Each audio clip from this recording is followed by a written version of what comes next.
Yo, yo, yo, yo, yo. What's up, what's up, what's up? Give up the rock. And hello to my fellow revolutionaries. You know who you are. And welcome to today's stream. It is Tuesday, the 24th of February. And we're getting down today with some very interesting stuff. I'm going to take it away from kind of where we've been recently in regards to, I don't know, just looking at the most breaking news and current affairs. And yeah, we're going to look at some other stuff, maybe some positive stuff for a change today, as opposed to just all of the doom and gloom that is world politics at the moment. Morning, chaps and chapettes.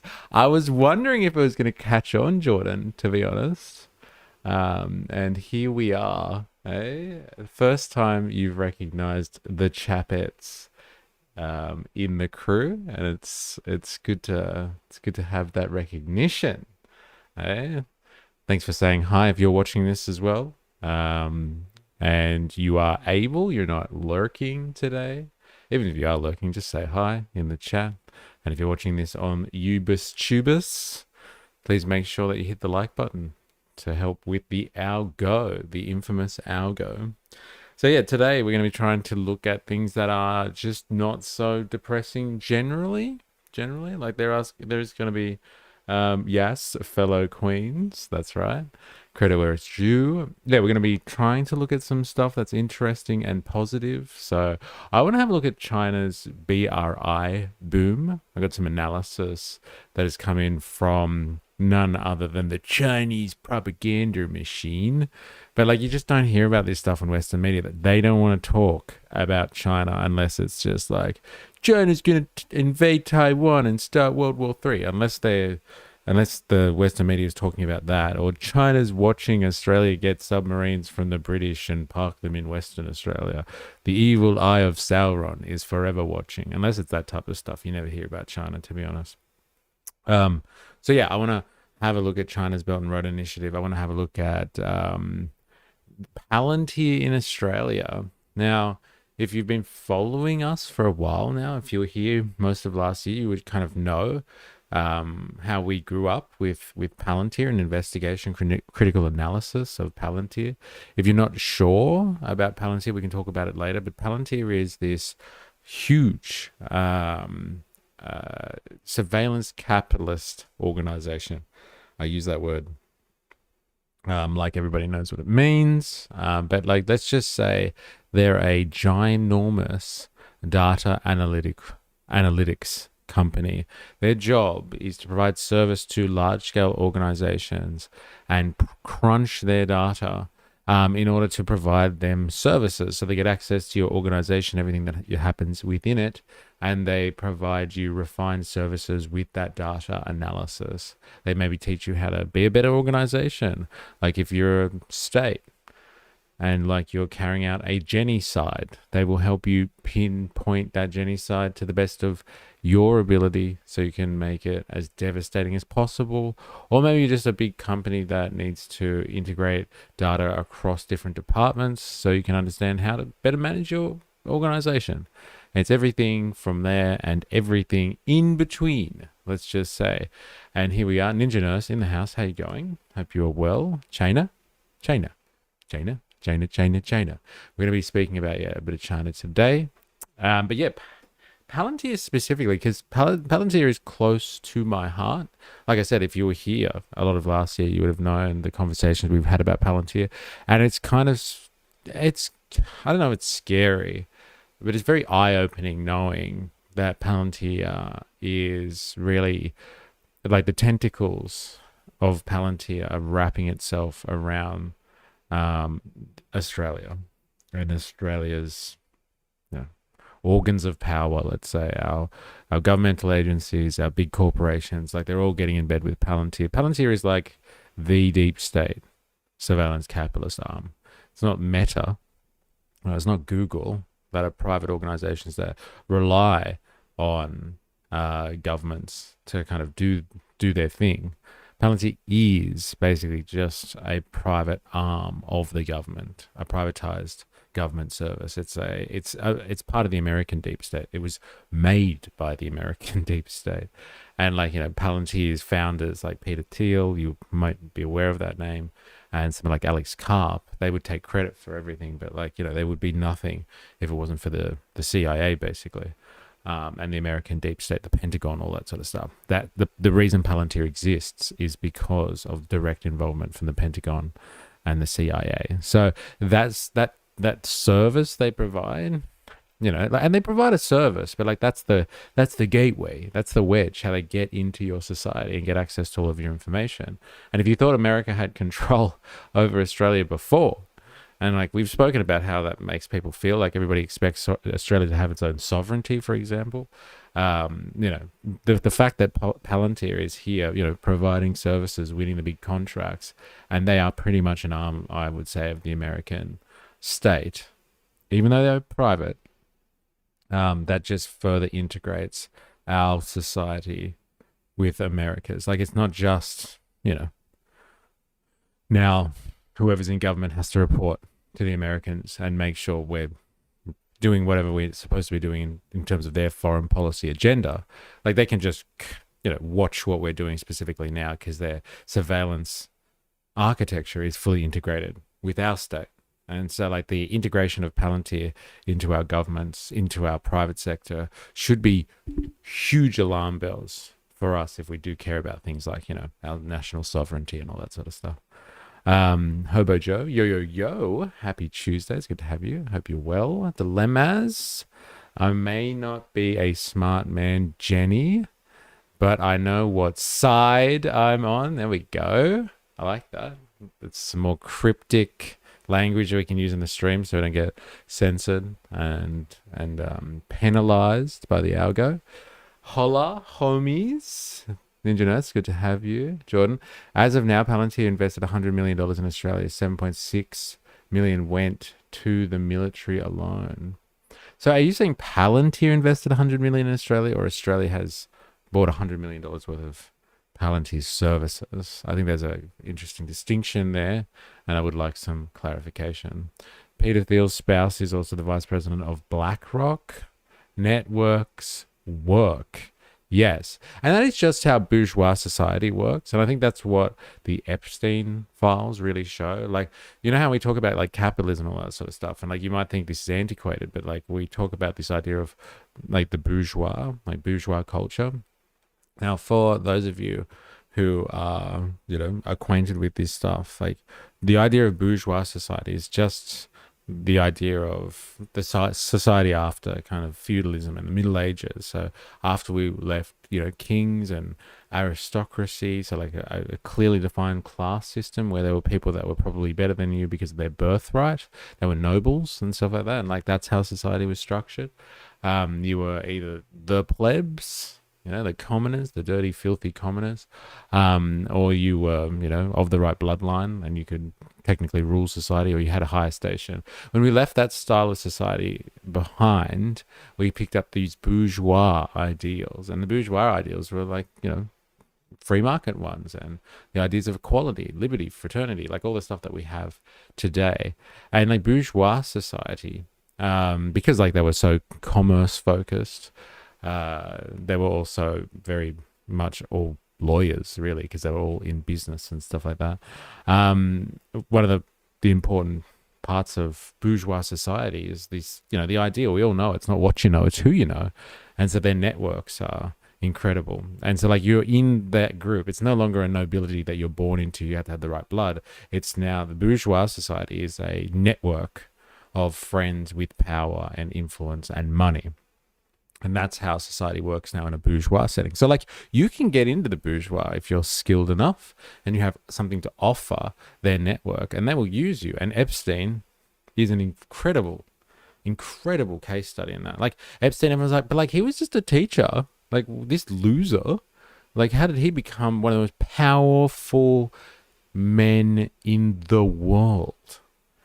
And it's because of his networks. They do believe the hypotheses, the theses out there is that like he was at a school where there was a lot of powerful and privileged person sending their kids, and he just got in the ear of someone. He was kind of gifted in a way. He got into a large corporation, a financial institution, worked his way up to the top of that, again thanks to his networks, and then he used his network capabilities to basically run a global network of power brokers. And he was a big player in all of that. And so, like, it's bourgeois society really is, it's a big boys club. It's a big boys club, and you're either in it or you're not. And like, you can get into it. You can get into it if you have something to offer. But like, it's not open door policy stuff. You really gotta, you gotta prove that you're worthy. And like, someone like Epstein has, like someone like Mark Zuckerberg, you could argue has, Jeff Bezos, like these rags to riches stories of our time are like examples of like the bourgeoisie isn't interested in bloodline specifically. But like, you have to be part of the club eventually. And then being in the club gives you enormous benefits. Dilemmas. I hate lawyers speak. Yeah, well, I think that's why they have it, to be honest, because if you can't speak like them and you don't know what's going on, it's kind of almost the same way that like the church operated throughout the medieval period, right? Like they did mass in Latin. So like everyone knew that they had to go to church and they had to be good Christians, but they had no idea. They couldn't read the Bible and interpret it for themselves.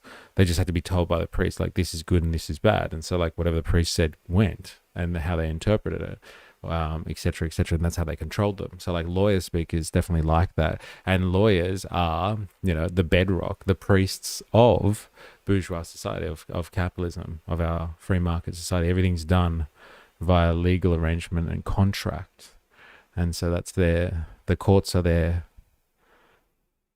churches. Networking equals popularity contest for the elite. Yes, and like this is the funny thing about the way that our elite works today, and this is what I'm saying. Like, you can get access to this the bourgeoisie, if you're talented enough. Like, if they think that you've got something to offer, they will like integrate you with their networks. They will bring people in. It's actually a better way of doing ruling classes. Like the old feudal societies, the old ancient societies, like Rome and stuff like that. They went decrepit because like they just focused on the bloodline at the end of the day, and they would inbreed and do all this stupid stuff to maintain the bloodline. But like the bourgeois system is incredibly refreshing. Like every now and again they reintegrate new people into the bourgeoisie, like your Epsteins of the world, your Elon Musks of the world, people that weren't particularly part of the bourgeoisie, but like they get in and they make it better. And then they double down and try to maintain their power until somebody else comes along with something else to offer to that class. Religion was the first form of law enforcement and a surveillance state. Yeah, it's interesting, considering what we were talking about the other day as well, dilemmas, right? Because I think Razor was in here, and Razor was obviously, speaking about like the positive stuff of religion, where I was just speaking about like how it's used as a form of social control. And it's part of the social structure. And like you say, it's part of law enforcement and surveillance. You can keep an eye, like, in like the old traditional Catholic sense, you can definitely keep an eye on what people are up to if they have to come and confess to the local priest, once a week or something like that. You know what everyone's up to, who's banging who, where all the drama's at, who's going to do something, that needs a bit of good old state repression. Hey, but look at the surveillance architecture we have now. It's not like up to you to confess your sins to someone. They're watching you and your sins day, baby, day. Jordan Emperor is derived from Latin imperator, meaning military commander. These societies are inherently militaristic. God's always watching. Yeah, so they say. Hey, what's better than you like controlling you? You controlling yourself. Yep, translating your own language in religious groups was a capital punishment for most societies with religion. Man, talk about control. God damn. Capital punishment all the way. So anyway, bit of a tangent there. I do apologize. But yeah, we're going to look at Palantir and the surveillance state. and like how it's integrating into Australia. Some scary stuff. I know it's not, very exciting stuff, but it is important, and we're gonna have a look at that, and like some other stuff. So let's start off the day with just a bit of an update on the whole Iranian situation, and then we'll choose our own adventure from there. Maybe we'll go China, maybe we'll go Palantir. Not sure which direction yet, but let's have a look see at what's going on in Iran. I can't help but do it. You know what I'm like these days. Hey, I'm going to Fox Business. They're the way to go, and that's how you get an understanding on what's happening. It's all Fox Business, baby. Oh yeah. But like first we need Fox News. Apparently, like there's more, or like we heard this story 2 weeks ago, but I'll show you the clip that I'm talking about. But like stuff's coming out now about the State Department is ordering non-emergency personnel to evacuate Beirut. So like Beirut, Lebanon, I'm assuming they're talking about here, but we'll find out. But like they're saying, oh, they're getting rid of personnel out of the area. Like they were doing this 2 weeks ago. They were talking about this 2 weeks ago. We were watching news headlines coming out 2 weeks ago, and they were like, oh, they're getting rid of extra personnel out of Qatar and out of Saudi Arabian bases and like all this sort of stuff. We've been here before. So it's really hard to pick because like for the whole of last week, there was a headline almost every day that was just like, a US strike on Iran imminent. It's going to happen in the next 48 hours. Remember before we left for the weekend? It was like, it's happening this weekend. There's intel that's come from the White House. They're going to strike this weekend.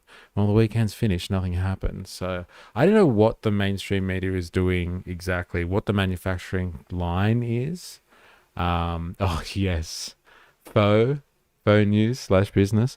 What was the thing that Parenti said? He was calling it Fox News, as in fuck. That was pretty good. Fox News. Parenti was pretty happy with himself about that joke as well, right? So we're gonna I'm not sure exactly what the mainstream media is constructing consent for here, but like it's just, I guess the consent that's being manufactured is we're all on fucking high alert for Iran. Something's gonna happen with Iran. It's gonna happen eventually, so we're all just on high alert, and we're continually being fed like, oh, remember when they protested? Oh, they're protesting again. Just keep you on your toes so you don't forget why it's important to go and unilaterally decide to interfere in somebody else's foreign affairs, someone else's sovereign affairs. Like, the question begs still, is it America's business to go on with Iran? Is it? Like, where's that rule written down? I can't remember ever anyone having that discussion. That the world police was the US, and they're allowed to take care of Iran if they feel so inclined. There was also more violence in Mexico after the cartel leader got whacked by the Mexican military. Yes, I've seen some headlines about that. I saw maybe a couple of videos this morning when I was prepping for the stream. And so like, if you're not aware, there was what was his name? El Mencho? Was it? We looked yesterday. There was supposedly the most important cartel leader since El Chapo and some other big figures. I don't know. It's the most important Mexican drug cartel figure in recent history was taken out yesterday. A guy called El Mencho. Was taken out by the Mexican army, let's say, security forces, special forces, I think they said, with intel from the Americans. Yeah, and they took him down. And the gang that he's part of, something Next Generation or New Generation something, have been, like basically causing havoc across Mexico, like burning cars and just setting fire to shit, apparently, destabilizing the area. So yeah. Remember, they have to bomb them because they have bombs that travel too far, and if they don't get them, they might have bigger bombs. Yeah, it's such a weird way of justification, isn't it? It's like, oh, and like, what about the other thing about the humanitarian crisis in Iran? They're like, we have to strike Iran and kill Iranians in the process because the evil regime is killing Iranians. It's like, so your solution is to stop the killing of Iranians by killing more Iranians. Like, I'm not sure if I follow you on this one. Recently, Hungary and Slovakia cut off electricity to the Ukraine. Hungary is based, and I'm based, and I know it. So fuck all of you. I'm based. Yeah, fair enough. Hungary and Slovakia, yes, they've accused Ukraine of deliberately attacking the oil pipeline that comes from Russia that services them, Hungary and Slovakia, and so they're tit for tat is they're cutting off energy to Ukraine. Then if you're gonna cut off oil to us, and I'm sure you think Hungary is based because of their position in geopolitics, right? Not because of what you've heard in the culture wars. I'm sure, dilemmas. I'm sure. I would like to know more. No, it's because their intelligence agencies weren't efficient enough on the ground. Ha. Yeah. Yes. We're talking about Iran, right? Yeah. Whoever's intelligence services, let's just say. All right, let's get the lowdown from Fox News. So this is the latest manufacturing consent story on Iran. It's like the State Department orders non-emergency, like they're getting personnel out. They're getting people out of Iran, from the Middle East. They're taking out people that are not necessary because something's going to happen. You know what that just shows? It just shows that the US knows that, like, there will be American deaths as a result of this. Like, they will strike and they will retaliate. And, like, we've seen some people talking and they're just like, Iran's got nothing. They won't be able to do anything. It'll be like swatting a fly for the Americans. Well, then why are they, like, getting people out of the area? They must be worried that something's going to get past their missile defense systems and will hurt. There'll be American blood on their hands, on Trump's hands. Like how Viktor Orban is encouraging parents with tax incentives to bump up fertility rates. Yes. Viktor Orban, his illiberalism, his political stance or his political strategy is referred to as illiberalism. Dilemmas. I'm not sure if you're down with these concepts. It's something that he promotes himself. It's not a diss. I think he's happy to embrace it. The regime is not going to cut a deal that's remotely acceptable. They are intent on building out a nuclear program. They're intent on continuing to build their ballistic missiles. They are fully capable of rebuilding their proxy forces. And while it may seem illogical to you and to I at some level, it says, gosh, look at the Armada. They're going to get wiped out. President Trump will take a response that will put even more pressure on the regime.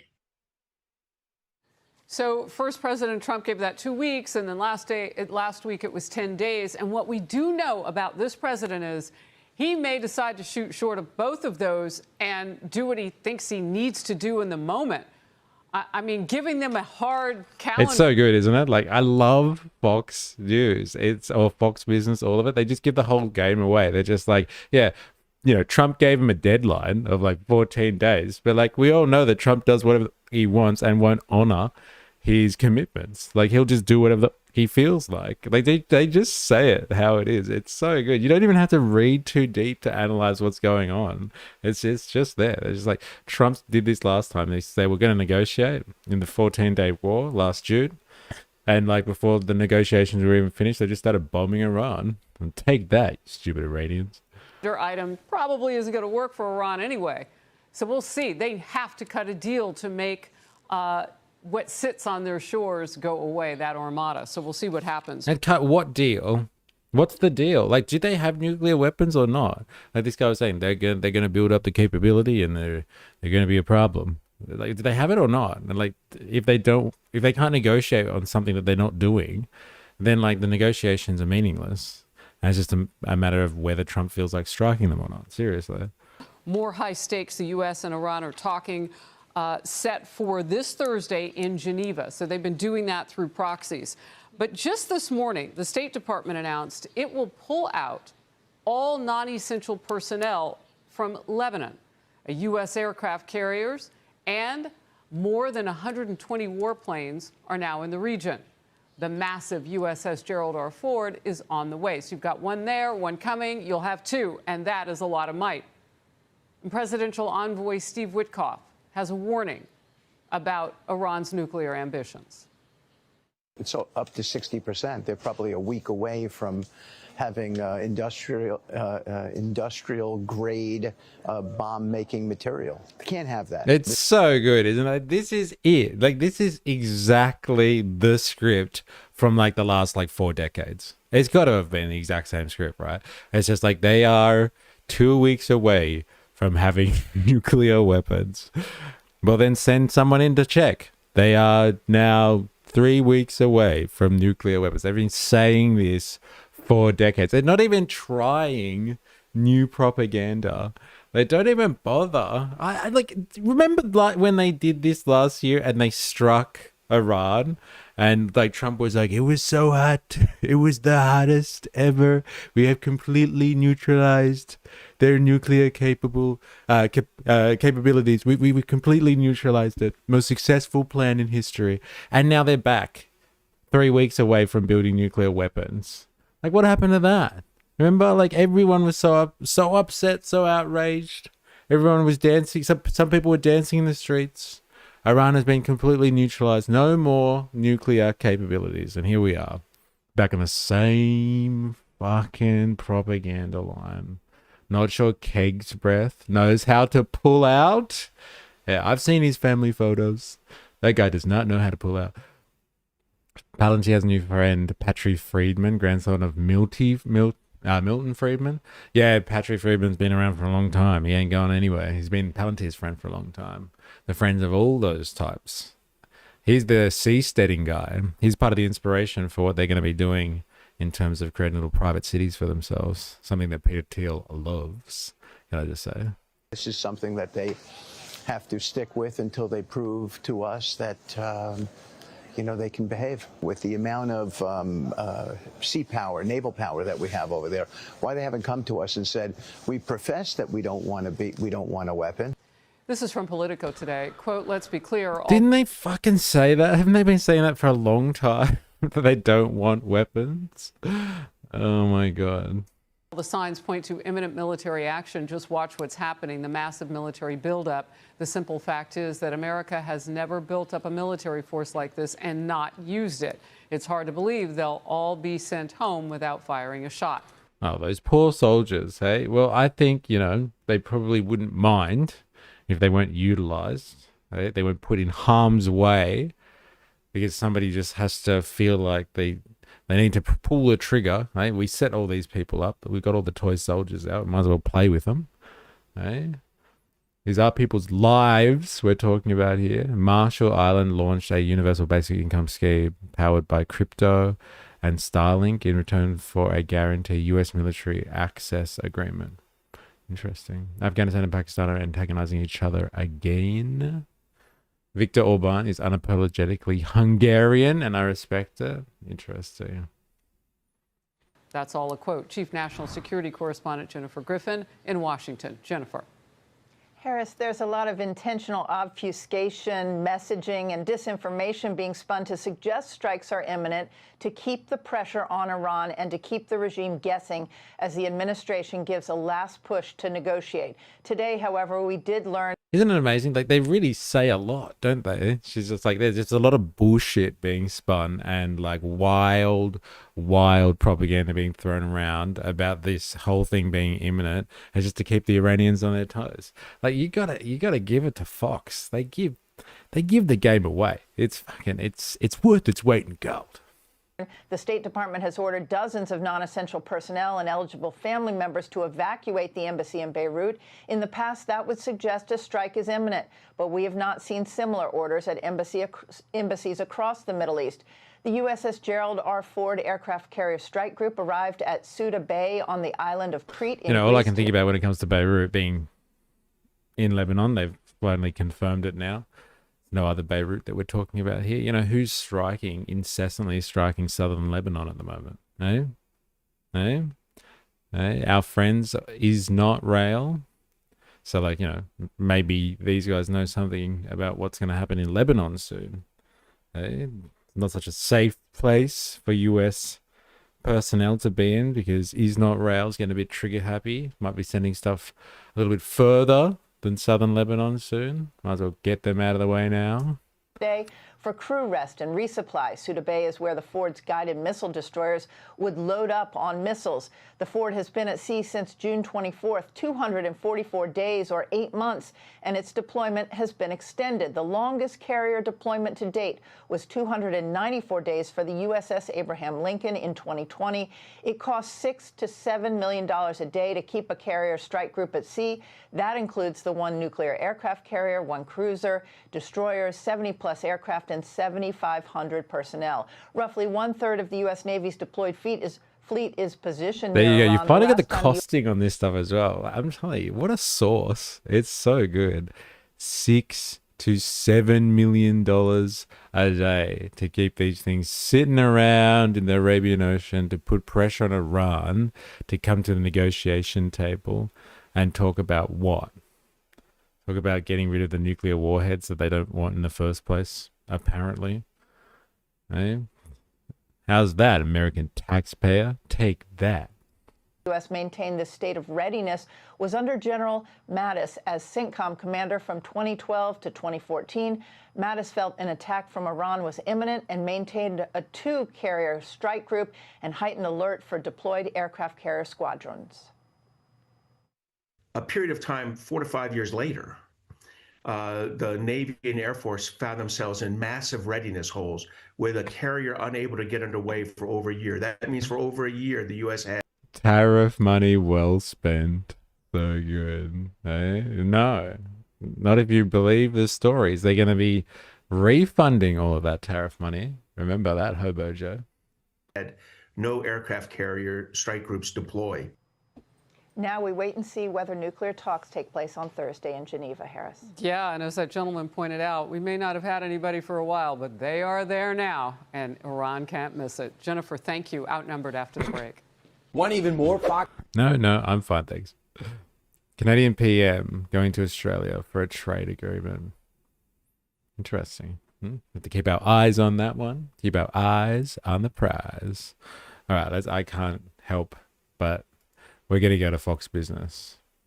This guy's back again, by the way. We've seen this guy before. So Mexico is cooperating with the United States against... It looks like my camera's fucked already. I haven't been here for that long. The camera's already gone. So it's not a good sign. I have to fix my camera. Give me a second.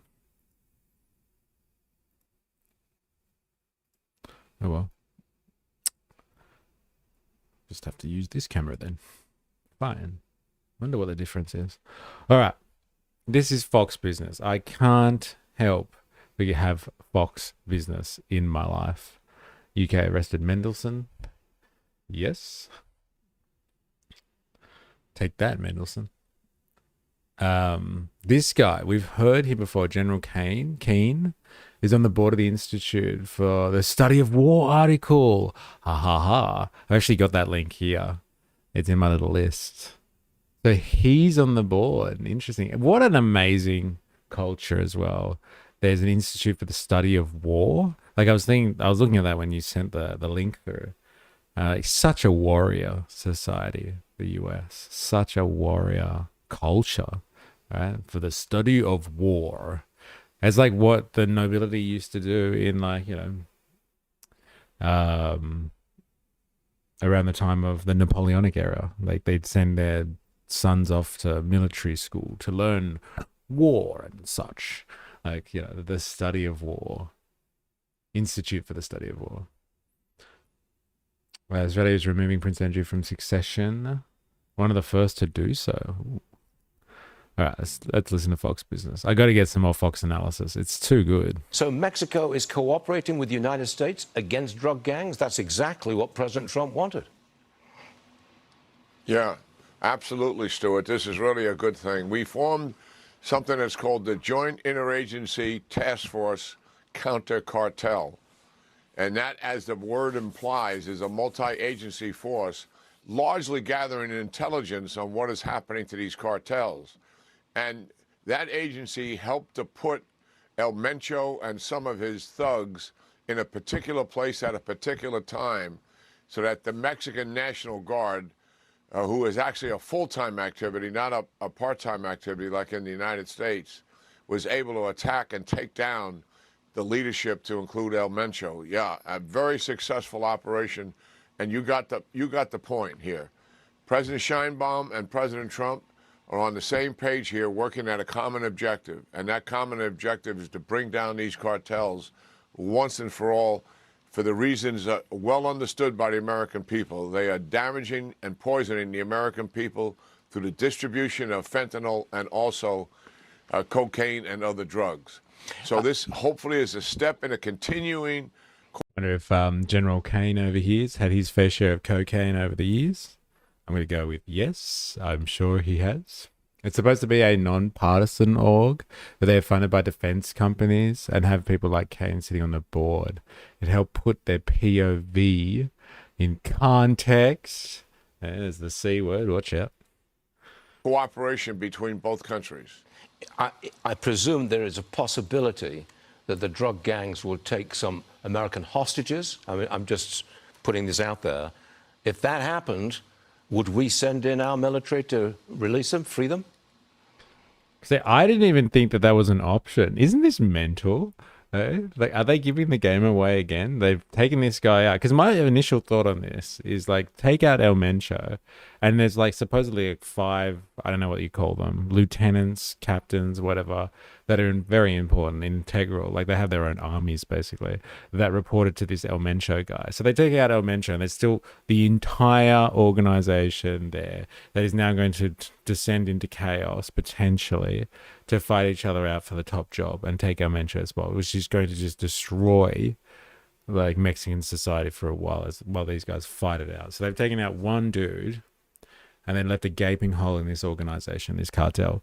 And for what reason? I don't know. Wouldn't you, if you have all this intel and you're so sophisticated, wouldn't you just take out all of the top people and completely cut the organization's capabilities out? So they're just lower rung, rank and file people, foot soldiers, as opposed to anyone that has any ability to manage this organization. No, they didn't do that, and they're causing chaos. And now this guy's come out with the inside scoop. Oh, well, it's a bit chaotic in Mexico. Ooh, maybe these guys will take some American tourists hostage, and then we'll have a reason to go in to Mexico, giving the game away. Giving the game away.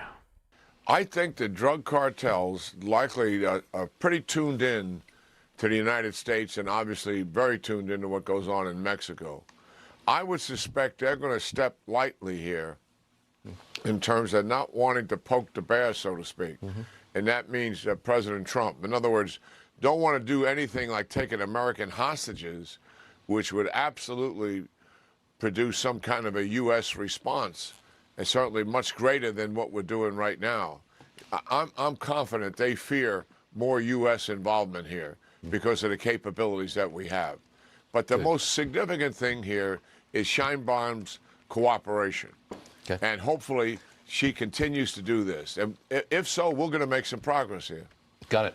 Special Envoy Steve Witkoff. He has this chilling warning about Iran's nuclear program. Watch this. They say that it's all about their civil program, and yet they've been enriching well beyond the number that you need for civil nuclear. It's up to 60%. They're probably a week away from having industrial grade bomb making material. General, I thought that they're a week away. Get the clock out. Somebody get your calendar, please. Hey, they're a week away. Oh my God. Oh my God. Their bomb-making ability had been devastated by the attacks from our B-2s. That's a good question. Witkoff is saying they're still processing uranium. Is that accurate? Well, I don't know. I mean, certainly Steve Witkoff's a lot closer to the intelligence than I am, but I concluded that even, let's assume everything is so hard, isn't it? When you're like surrounded by contradictions and hypocrisy. It's so hard to keep the story straight. They're like, but we told everyone. We've been telling them for a long time that they completely, like, Trump successfully took out all of their nuclear capabilities. Why is he now worried about them having nuclear bombs? Can you explain that one too, please? Just wondering. Just asking for a friend. We need to get our propaganda in line because people are going to start questioning reality here. They might question the integrity of our news outlet. Is correct, as stated. It would still be several months before they would absolutely be able to weaponize something like that. But it brings up the absolute falsehood and lying capability of this regime. Here they're sitting across from our negotiators and trying to tell them that they have no intention to build a nuclear weapon, that they only want enriched uranium for civil nuclear purposes. To enrich uranium for civil nuclear purposes, in other words, a nuclear power plant, is 3 to 5% enriched uranium. They have one of these. They put it online in 2011. Given the amount of enriched uranium that they've had for many years, well in excess of 3 to 5%, as noted by Steve here, the fact is, where are the civil nuclear plants? If that's what they have them for. They haven't built one of them. We all know what they're up to, but the fact that they lie and continue to tell that bold-faced lie, in my mind, means there's no way we can ever trust these people. They will continue to lie. It's so good. It's so good, isn't it? Delicious. Like the pot calling the kettle black. It's just like they continue to lie. They're always going to lie about this stuff. We would never lie. We would never, ever, ever lie. I swear. You can believe me when I say that. No need to ask any further questions on that one. They will continue to cheat. So how much longer Everybody can it go knows on for? it. I mean, how much longer can it go on for? I mean, they've been lying and cheating for all these years and at these talks constantly. The president, at some point, he's got to run out of patience, hasn't he? I think we're coming pretty close to the preferred option, in my judgment, which is to conduct a comprehensive military operation combined with Israel that would be significantly greater than what we saw during the 12-day war, the purpose of which would be to set the conditions for the regime in Iran to finally collapse. And that would be a significant military campaign focusing on leaders, the entire infrastructure that sustains them, ballistic missiles, to be sure, rockets and drones, and whatever is left of the nuclear program. That is a comprehensive general target list. Hey. You just said like 2 minutes ago that you were pretty sure that they got it all. And you're like, you didn't want to comment on that. Now they've got something left. They've got something left of their nuclear program to take out. Hey, where's the story, bro? Come on. Got to keep up with the line. It's hard to maintain when you're lying. Hey, but no, it's just the Iranians who lie about stuff, not Fox. I think that is likely to unfold, and I agree with the implication you're making. The sooner we get on with it, the better. Tomorrow marks 4 years since the main Russian invasion of Ukraine. How does this war end, General? Oh, we're getting it all today from Fox Business. Well, we don't know how it ends, and that's the facts. We do know a couple things, though, after 4 years. Russia wanted to take this country in 2 to 3 weeks. They failed miserably to do that. What they own right now is about 20% of the country. In the last 2.5 years, they gained an additional 1%. This war is stalemated. They advertise that they're making all this offensive progress. That's a bold-faced lie. The fact is they're not making progress. And after 4 years, think of it. This is mighty Russia supposed to overwhelm Ukraine in a matter of weeks, and they are making no progress in taking this country. Yeah, I was wondering what was going on there. Thank you, Avalava. Yeah, why are all those soldiers crawling with yoga mats? They did look like that, and they did look like they were struggling too. Must be lead yoga mats, potentially. Eh? Bit heavy. Every accusation is a confession. Down. The Institute for the Study of War team just returned last week from the front lines. The Institute of the Study of War. Yes, it's our mate over here. And what they encountered there was steadfast Ukrainian troops, proud of what they're doing, and they're right there in the fortress belt, the very terrain that Russia wants Ukraine to give up voluntarily. Why do they want them to give it up voluntarily? Because they cannot take it. And even those soldiers were telling the ISW team, listen, the Russians are never going to take this territory away from us. I'm talking about the fortress belt that's in the Donetsk region that Russia wants so badly. And it speaks to itself. Why do they want Ukraine to give it up voluntarily? Because they can't get there themselves. Right. We're stalemated. Here's what the Russians are doing, Stuart. They are negotiating, stalling. And the reason for that is so they can continue to put pressure on the Ukraine people, who will put pressure on Zelensky, and also to get President Trump fed up with this thing and get him so frustrated with it that he walks away. I don't think the president's going to do that. I don't think Zelensky. Like, let's just take that on face value. Like, the Russian strategy is getting Trump as frustrated as possible so he walks away from wanting to help the Ukrainians. Like, what a world we live in, where like the Russian strategy, potentially coming out from the prestigious Institute of the Study of War, the Russian strategy is just like, look, Trump's a bit of a fucking baby, and like he'll throw a tantrum eventually. So if we just keep stick it in there, Trump will get fucking frustrated like a 4-year-old and then throw his toys on the floor and walk away. And then we got Ukraine in the bag, boys. All right. Like, could you imagine if that's like how like Putin's like talking to his, I don't know, his version of the chiefs of staff? He's like, we're so close. We keep negotiating and pretending that we're interested in talking to that douchebag. He's getting angry. He's going to walk away from this and the whole region, and then the rest of Europe will fall. It's so good, man. And this guy's just saying it like it's normal. Cave into this kind of pressure.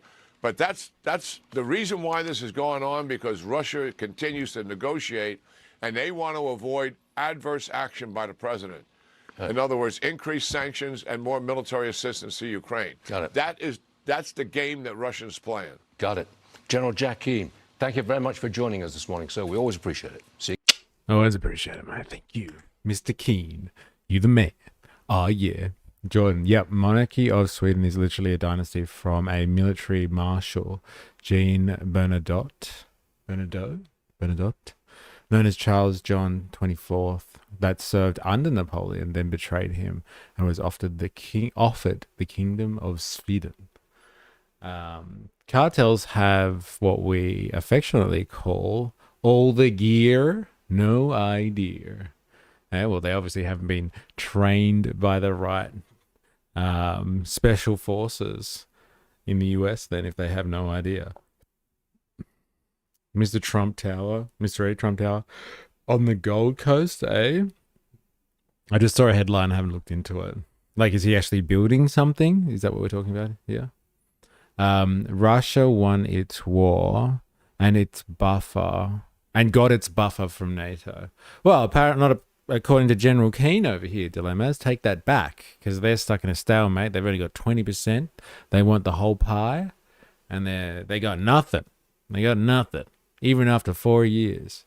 US defeated Canada in ice hockey Winter Olympics. That must be a big thing, right? Eh? Must be a big thing between those two nations. Question is, why would Russia take more ground? What's the upside? It's not Putin. It's not Putin wants the USSR back. It's not that Putin wants the USSR back. Is that what you're saying? Obviously no more. I obviously know more. I watch YouTube. I know, right? When he speaks or someone like this, I'm like, armchair strategist over here. Like, I know more than you, Mr. Keane. What do you know? You're just a general, an ex-general. You. What would you know, asshole? So good. I know the feeling, brother. I know the feeling. I just got to do this just because it's now important as part of the manufacturing consent machine. But like, I'm not going to watch the whole thing. It might be really painful, but like, we're going to get some Israel TV news on this one. This is fairly recent, like 4 hours old. So I wonder what their take is on this. Iran tensions simmer. They're not boiling. They're not at boiling point yet. But Netanyahu warns the Ayatollah regime against attack. So, like, they must be pretty nervous, right? The Israelis. Like, what have the Americans got writing on this? No offense to any Americans here. They just sent some soldiers over. The soldiers die. Whatever. Hey, they knew what they were doing. But, like, the Israeli people, they must be pretty fucking nervous about this. Like, you know, when the US and BB over here is posturing and they're threatening Iran, like, what is Iran going to do if it strikes Israel? It's going to strike the actual territory, and like potentially civilians are going to die as a result of that. Like, far out, man. Come on. Mr. A, chairman of Los Angeles 2028 Olympics, Casey Wasserman, is in the Epstein files. Cannot enjoy sports anymore. Also owner of New York Giants, NFL Steve Tisch. Interesting. The American line is always Putin wants to expand Russia. No, he doesn't.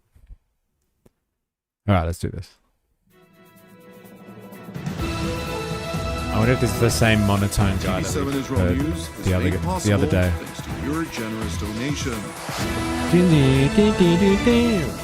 Yeah, it's the same dude. Oh my god. Shalom ve'erev tov. Good evening. Welcome to our daily TV7 Israel news bulletin, broadcast from Jerusalem.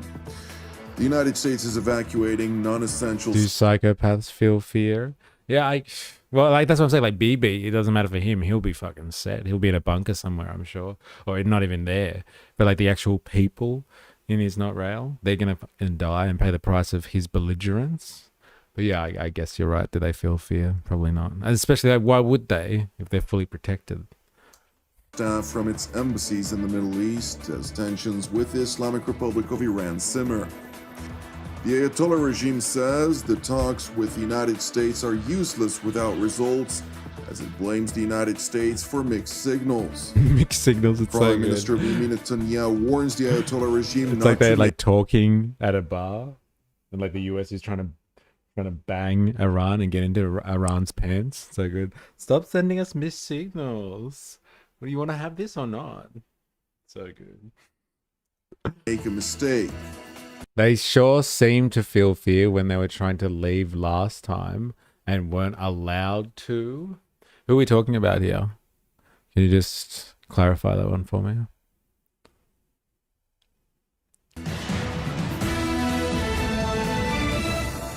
The United States is evacuating non-essential staff from its embassies in the Middle East, including Lebanon in particular, as tensions with the Islamic Republic of Iran simmer. Like, he's got a good voice, but he's really, like, it's not great on the delivery, is he? As from Lebanon, as tensions simmer.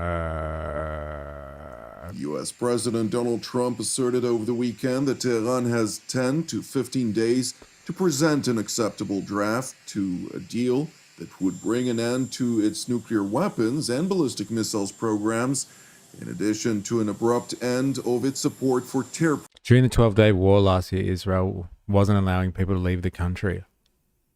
Really? Wow.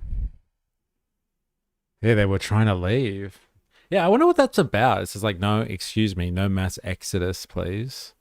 You guys stay here. We need you to hunker down here in place. Don't go fleeing elsewhere around the world. You're a part of the family now. Hey?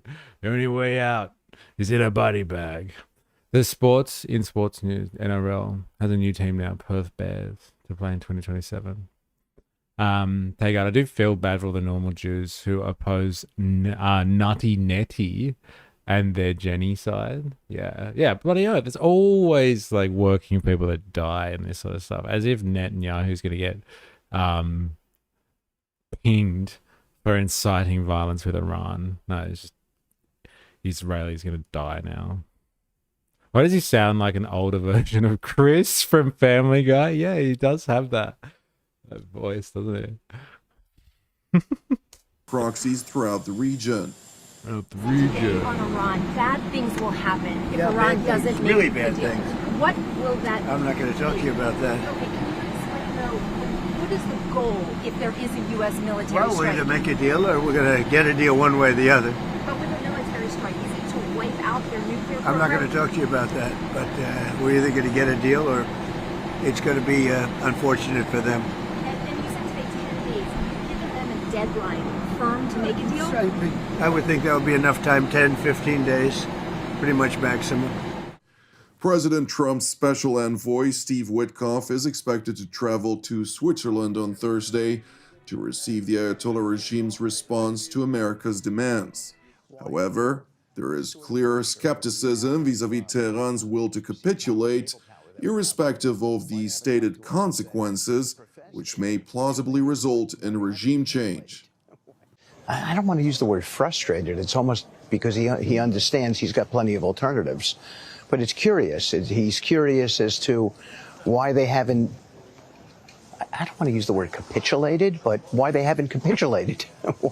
Why under this sort of pressure with the amount of... I don't want to say it, but like, you know, I guess I can't help but use the right language here. Why haven't they just done exactly what we've wanted? Why are they resisting? Hey, just hand over all of their ability to deter U.S. aggression. Hey, just hand it over and we'll play nice. And they haven't capitulated. They want to hold on to missiles. They want to potentially keep a hold of their nuclear facilities.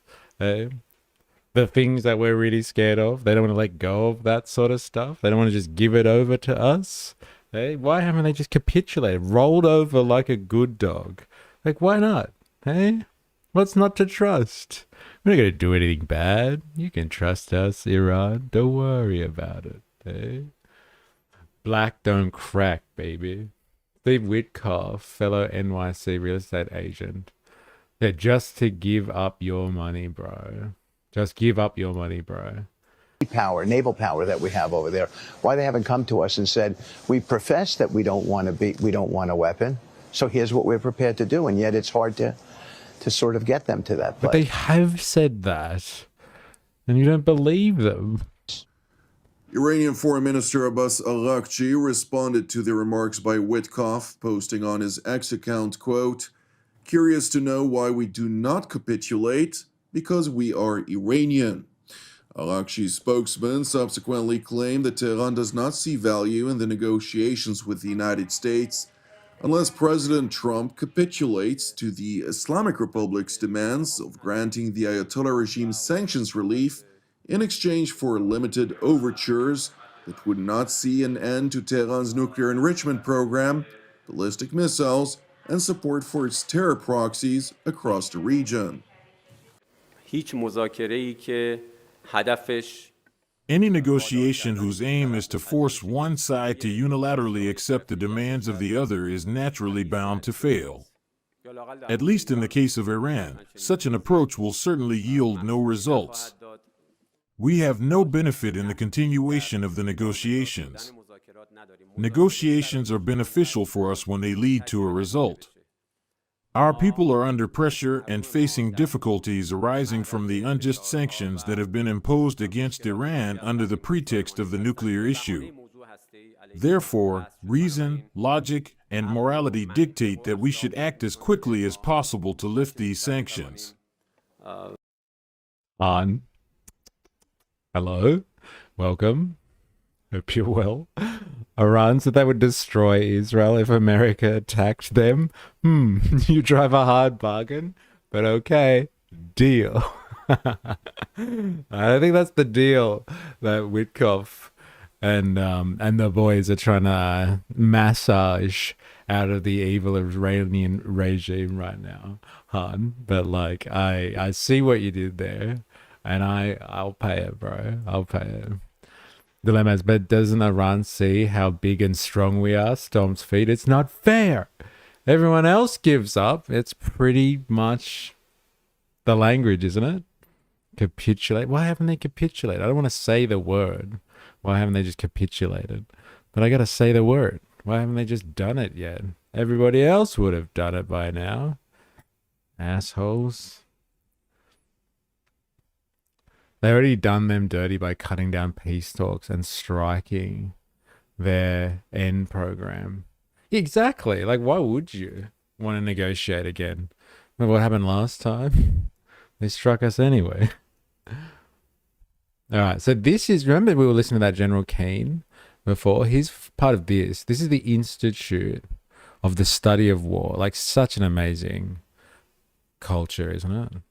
So, such a warrior culture. Like, Hegseth was not wrong when he said that. Do you think Shirley knows what capitulate means?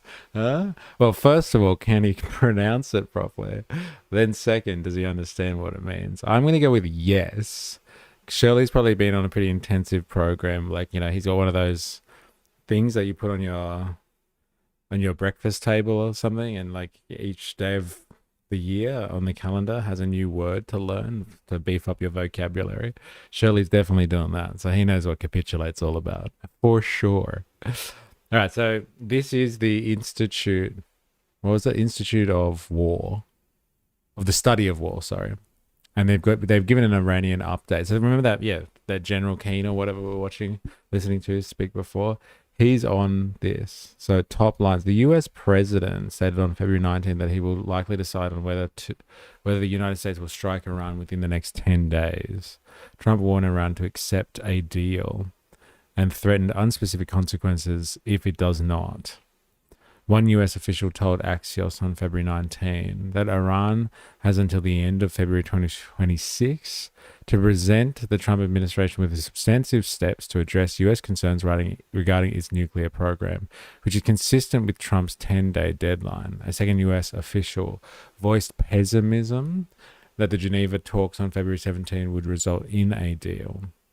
ISW CTP continues to assess that Iran is unlikely to meet US demands of zero enrichment, limiting its ballistic missile program, or ceasing support for its proxies and partners in the region. So basically, the US, so just so we're clear here what the US wants, the US wants them to basically stop nuclear enrichment, even if it is required for civil stuff by the sounds of it. They want it to limit its ballistic missile program. Like, the real thing that is making people in the region nervous is that these guys have the capability to strike back. It's not like, this is not a position where everyone's just like, oh, well, the Iranians have been threatening everyone and it looks like they could attack anyone at any time. This is the Iranians who are going to use this stuff to retaliate if attacked first by the US. Let's just remember that. I think it's important context, as Ho Chi Minh would say. It's very, very important context. They're not threatening other people. They're just going to defend themselves / retaliate if necessary. And they've got to seek support for proxies and partners in the region. So basically, they're going to cut themselves off from anyone else in the region that might align with their interests against the US and is not rail. So they basically have to isolate themselves entirely. These are pretty steep negotiation terms, can I add? Like, imagine if you were Iran right now. Would you do those things? Like, the US is there. It's got its biggest military build-up in history. It's the biggest thing ever. No one's seen anything like it. It's so hot. It's so hot. And like, they should just be like, yeah, all right, no more enrichment. Here, have all of our missiles. And we won't seek any relations with any people that we have. Or, yeah, any relations with any other agents or actors in the region. That's a fucking tall order, man. The US statements come amid a large number of US military deployments in the region. Iranian naval forces hosted an Iranian-Russian naval exercise on the 19th of February, which Iran likely used to signal its solidarity with Russia and practice offensive and defensive maneuvers in the Strait of Hormuz in preparation for the US military action against Iran. Iranians held the most protests on a single day since January 11 on February 19th. There were 5 large protests and 14 other protests. ISWCTP classifies protests as large when they're estimated to include at least 1,000 protesters. Okay, that's interesting. They must like the pro-Palestinian rallies that happen around Australia then, or large protests. These protests illustrate that the motivations during the initial days of the protest movement have not abated despite the pause in protests in late January and early February. Iran can't give up on nukes. Look what happened to Gaddafi. Damn. It's tough prospects, isn't it? It is. Shirley is going around Cali doing his shtick now. The general is literally a commander keen. Protests in Iran. They're documenting it. So good. Look at that. Low confidence, medium confidence. The Israeli and Lebanese officials appear to believe that there is legitimate chance that Hezbollah may participate in any future conflict between the United States, Israel, and Iran. Israeli media reported that Israel has initiated a state of alert on its northern border over concerns of an escalation with Hezbollah. What? Like, because they've been non-stop striking southern Lebanon to take out Hezbollah targets, and they've just been wreaking havoc there. All of a sudden, now they're worried that there might be an escalation. They might have to do something about that. The Israeli Home Front Command and Israeli Rescue Services have reportedly been instructed to prepare for war. Israeli commanders have noted that Israel is preparing for a large multi-front scenario.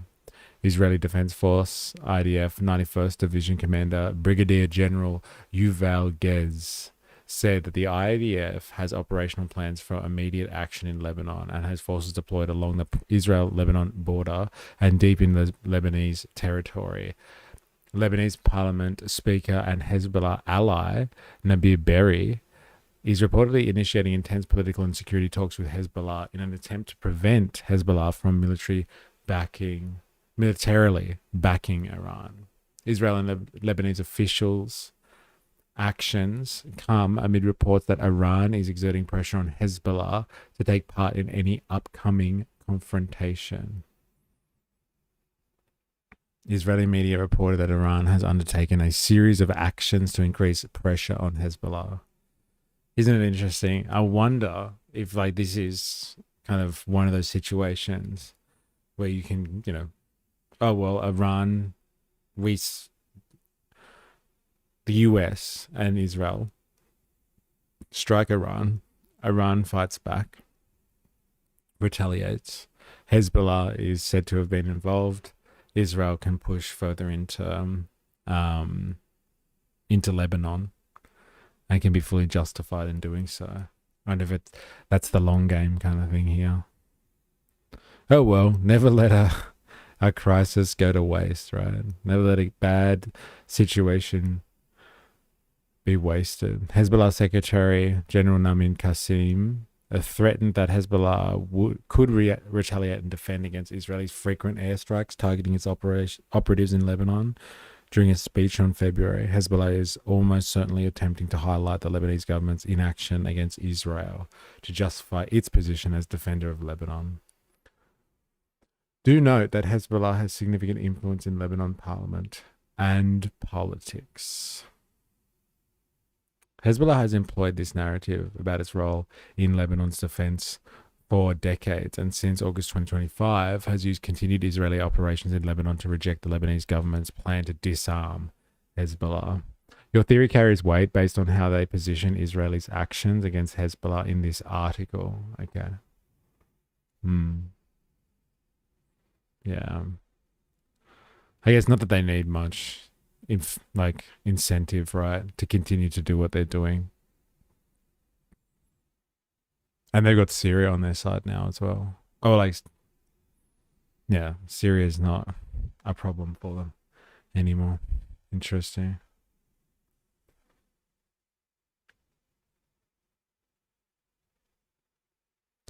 Well. All right. I'm not going to spend any more time on this topic today because it's just going to be continual. Let's be honest. We're going to be speaking about this a lot, aren't we? Over the days, weeks, months, most likely.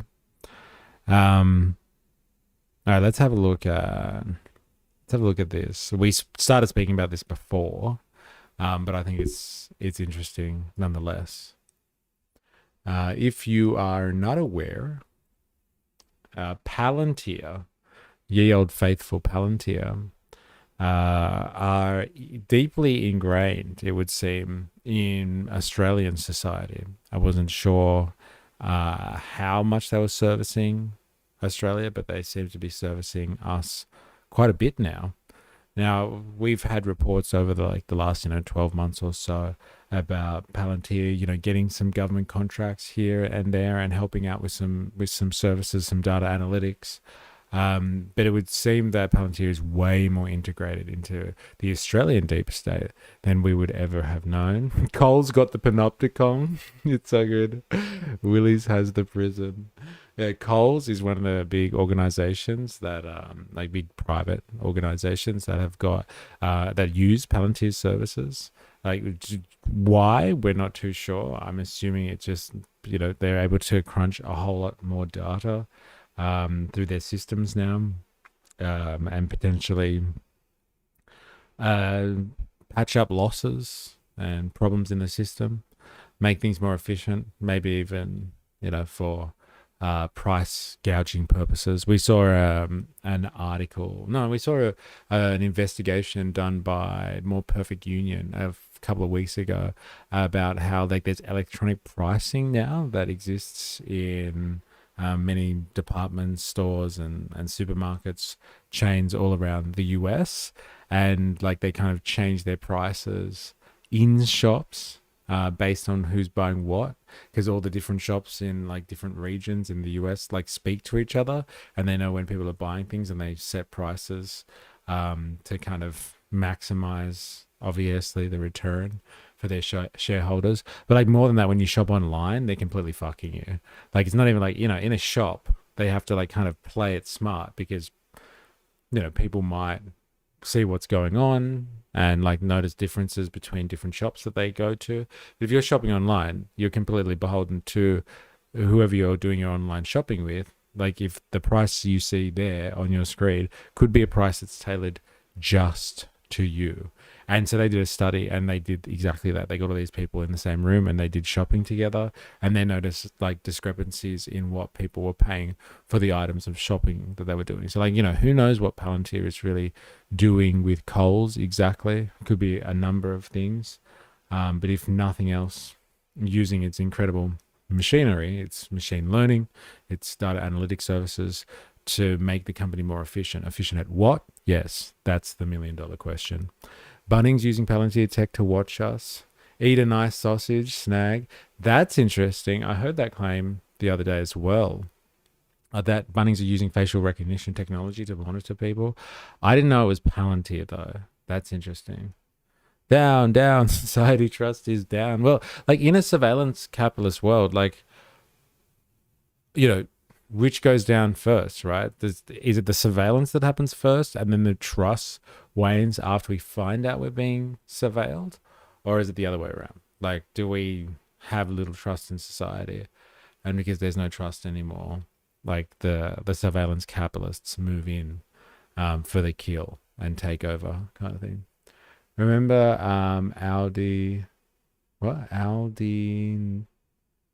Aldinga had I don't know Aldinga. You're saying Aldi had electronic price labels? It doesn't look like it, but those price tags aren't paper. LOL. Interesting. So Michael West has done an investigation specifically into what Palantir is doing in Australia, but from an investigative point of view, that Palantir is not actually being transparent about what it's actually doing in Australia, and what business it's doing in Australia. And so it's understating its business in Australia, and I think it's avoiding tax as a result of that. So we're going to read this and have a look at that. And then there's another investigation that somebody else has done into Palantir. We'll have a look at that as well. But I just want to get my bearings here, because we've heard a lot of rumors in the streams over the months now about how Palantir is doing business in Australia, and people are oh yeah, Palantir is here operating, but it's hard to get the information. So Let's get a snapshot on what's going on here. I wonder who made the Bunnings comments. Okay, but like, is it definitely Palantir that's doing it? Okay, if you look up the self-checkouts, you'll see multiple cameras watching you, all AI, linked to machines you're using. If you don't scan an item, they know. If you have bags in your trolley, yes. I've even had the machine tell me that it can see I still had bags in my trolley when I went to check out. Yeah. And sometimes like you can see the image that they take, and like the person will come over and like look in your trolley because it takes a picture of what's in your trolley. And then they see that it's just like another bag or shopping from somewhere else, and then they have to override it. But yeah, they're watching. Gonna wait for Palantir to use the charity tax exemption status. Yeah, well, if they're doing all of this for free, they must be a charity, right? Self-checkout using AI, use machine learning AI to surveil you while you shop. Yes, they do. Yes, they do. Is that really AI? Or is it just a bunch of sweatshop workers in India watching you on a cam? Yeah, interesting. Scary prospect in and of itself, that one too, right? 4AS in the house. Yo. What's up? Oh, you just came in for some surveillance capitalism. We're going to be looking at Palantir and how it's integrated into Australia, basically. I'm going to see if I can use this on another screen. So bright. My eyes. Dun, dun, dun, dun. It burns my eyes. That's much better.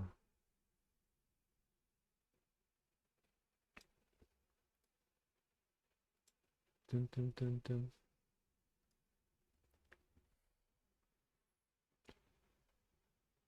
Business Insider, Amazon just walk out actually 1,000 people in India. Oh, where do you get this stuff from? God damn. What's this? Amazon just walk out technology relies on hundreds of workers in India watching you shop. Oh, it's legit. Oh, you're not joking. Oh, remember we were watching that thing about the what are they, like Alexa and like Google Home devices, all that sort of stuff.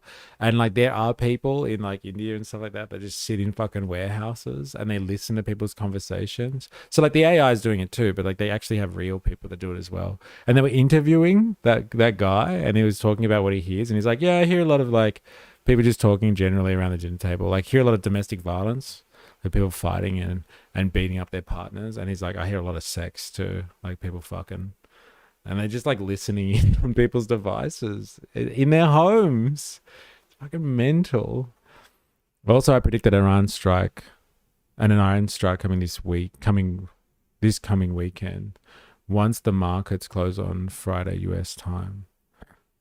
AI stands for actual Indians. That's an old joke from like ages ago, right? I think you've said that before, Avalava. So when the markets close on Friday, why did the markets have to close, Avalava?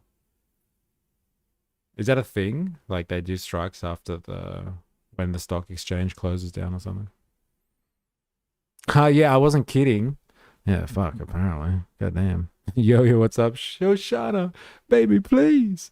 Yeah, we're into surveillance capitalism today. Strap yourself in for us.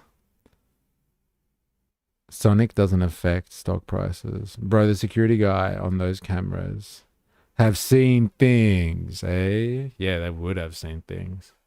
My God. Amazon just walk out technology had a secret ingredient. Roughly 1,000 workers in India who review what you pick up, set down, and walk out of the stores with. Interesting. The company touted the technology, which allowed customers to bypass traditional checkouts, as an achievement powered entirely by computer vision. But just walk out was still very reliant on humans, the information reported on Tuesday, citing an unnamed person who has worked on a just walk out technology. About 700 of every 1,000 just walk out sales had to be reviewed by Amazon team in India in 2022, according to the information. Do you reckon this is digital colonialism, Jack? Like from what I understand about when they roll out machine learning and integrate AI into systems like this, the AI sucks, and so like it needs humans to kind of be like, no, that's a bad response, that's a bad AI kind of thing. And then once they've done it enough and like it does something, then it seeks validation, let's say, like if it's been a good dog, then like the human will review the work, and then if they're happy with the work, then they know. And if they do that enough times, then the less they rely on the machine, so that the humans, and the machine learning gets better. So the humans are kind of training the machine learning to get better and better, and they go to India, find cheap labor to do it. These cheap laborers in India, let's say, make their technology incredibly more productive, because you need less and less humans involved until you don't need any human oversight at all. So it's like purely a productive technology that just produces its own value and is self-regulating. But like it needs that period where you have 1,000 workers training it all the time to be like good at what it's doing. Yeah, it's a good point. Certainly seems like an element of it. And then, yeah, once it understands how to do this job without any human oversight, then like Amazon walks out the 1,000 workers in India and like shuts down that operation for like maybe a handful of people in an office somewhere that like just maintain the system kind of thing. Sounds like Terminator 2. Well, like this is the world, man. This is where we're going. Yeah, Trump is all about the markets. So close the weekend. They close on the weekend, so that's when he strikes. Interesting. It's an interesting theory. So for all of you betting people out there, it's not a bad theory, actually. Internally, Amazon wanted just 50 out of every 1,000 sales to get a manual check, according to the report. An Amazon spokeswoman disputed that claim in a statement to Business Insider, saying that the team in India mostly helps train the model that the company used for Just Walk Out. Isn't that crazy? Like, this is digital colonialism, where you get cheap labor to support your AI. So the AI does the heavy lifting, does the surveillance, and then like there's an army of humans somewhere that makes sure the AI is doing its job. But like it's not just that simple. Like the AI can learn, but it needs a lot of reinforcement. And so those humans are there simply not as value creation. And like they're not there exactly to extract surplus value from them, even though they do. But like they're not meant to be there. They're there to train the model so the model can take over at some point. They don't want the humans in the loop, even if they are like cheap labor.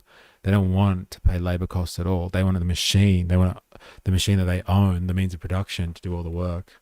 This is some crazy shit, man. Cashiers are essentially obsolete now. That's sad, man. We got tandoori robots before GTA 6. You know how much, like, when you go through comment section, there's always one, like, oh, man, blah, blah, blah, blah, blah, happened before. We got this, insert here, before GTA 6. Associates may also validate a small minority of shopping visits where our computer vision technology cannot determine with complete confidence an individual's purchases. Very interesting. Very interesting. The revelation comes as Amazon is planning to replace Just Walk Out at Amazon Fresh stores with its Dash charts. The information reported. The smart shopping carts also allow customers to avoid waiting in a checkout line, that they have to place their purchases in the cart, which keeps track of their selections and debits their account. While customers use Just Walk Out at Amazon Fresh stores, they also wanted the ability to easily find nearby products and deals, view their receipts as they shop, and know how much money they have saved while shopping throughout the store. All options that the company's Dash cart provides, the company spokesperson said of the change. Very interesting. Like we have, you know, I must admit, like we're developing some very interesting theories on surveillance capitalism and digital colonialism in these streams. I'm telling you, we're going to write a book one day. You're going to have to get in on that. All right, so Palantir, I want to know about Palantir in Australia. So let's figure out how they're basically integrating into our society. This is what we're talking about here. Palantir is not your typical business that just provides a service and like is like subject to the pressures of the market. Like Palantir has a pretty good, I would say, monopoly on this type of service. And like it has a product that can work at scale, which is what governments need and big organizations need. And so like there are other data analytics services out there, but Palantir comes with the seal of approval from the American deep state. So, and like it comes kind of with that territory as well. So, you know, kind of if you want to continue to make sure you have good prospects with the Americans, like especially the Trump administration, who's full of tech bros and tech bro support, like, you know, you want to show that you're a good vassal state, you better use technology like Palantir and integrate that into your society so you can be properly surveilled and integrated into the American surveillance network. This is part of the imperialism now in surveillance capitalism. The imperialism before was kind of like America has military bases on your land and controls you through their foreign policy. But like outside of that, you can do whatever you want, like unless they want your resources or something like that, or like you're bringing in a government that's going to make decisions that they're not favorable to, they might destabilize you. But like outside of that, as long as you don't rock the boat, they'll leave you alone. But now through surveillance capitalism, the American imperial machine can actually use its digital infrastructure and like assimilate your country and like your organizational structures, your private organizations, your governmental organizations and structures. It can integrate that into its systems via things like Palantir. Palantir is kind of like, you know, how you plug into the matrix. Like if the like the American imperial like machine, the empire was the matrix, we all plug in like through something like Palantir, if that analogy kind of makes sense. And like they can monitor what we're doing as a society. While Palantir is busy poking its nose in everyone's business, it doesn't want us looking into its own, having failed to lodge audited financial statements. Stephanie Tran reports. Last week, data surveillance firm Palantir secured a $7.6 million contract with the Department of Defense's Cyber Warfare Division, according to reporting by Crikey, making the largest contract ever awarded to the company by the department. The contract, described as for an ICT system platform, follows a separate $7.1 million contract awarded to the division in 2024 for data services, which runs until December 2027. Palantir has steadily expanded its footprint within the Australian security apparatus. It has received contracts with the Australian Signals Directorate, the Australian Criminal Intelligence Commission, and the Australian Transaction Reports and Analysis Centre. In 2025, the company received a high-level Australian government security assessment, stating that the classification opens new opportunities to deliver our software to government and commercial organizations across the country, accelerating digital transformation and AI adoption. So from what I understand, I think we covered this like a few weeks ago, Palantir did some type of assessment, like the Australian government did like some type of formal assessment of Palantir, which then once this assessment is done, it gives them security clearance for a number of things.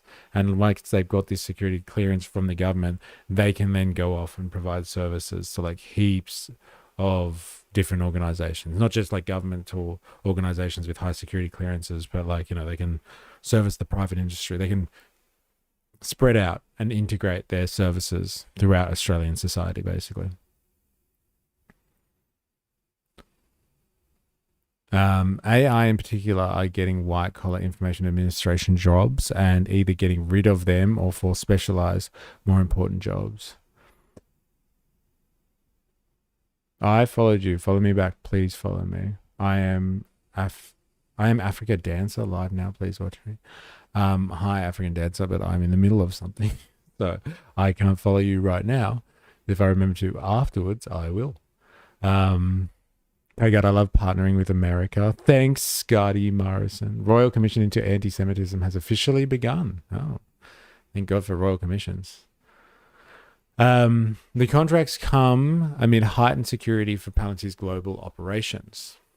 The company has faced sustained criticism for its work with the U.S. Immigration and Customs Enforcement, ICE, and the Israeli government. Investigations by 404 Media reported that Palantir was developing a tool capable of generating detailed dossiers on potential deportation targets, mapping their locations and assigning confidence scores to their likely whereabouts. This is the stuff, you know, that boomerang theory that people are talking about, like how they, on the periphery of the empire, they use their fascistic strategies and tactics, like locating targets for is not rail to carry out a genocide, and like isolate targets and likely hits for like taking out Hamas or something like that. And then now they're using the same technology potentially and giving it to ICE to get potential targets for processing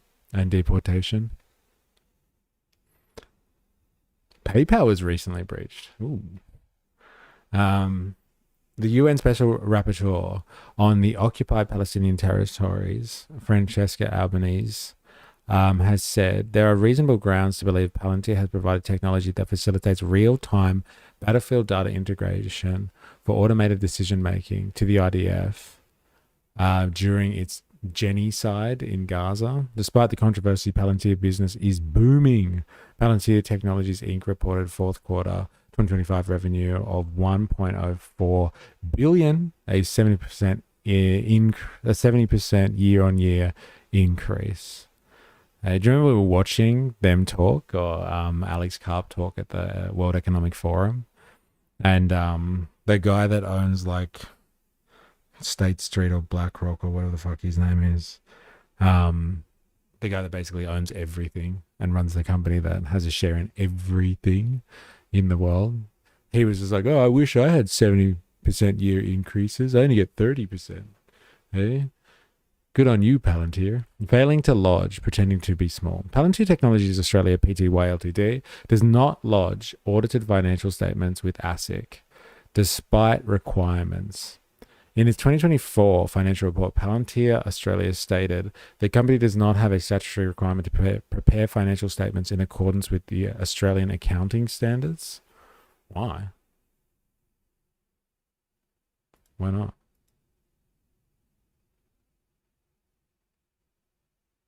Let's see. Oh, this is the document? No way. Palantir Technologies annual report. Wow, it's so here. It's here. That's hilarious.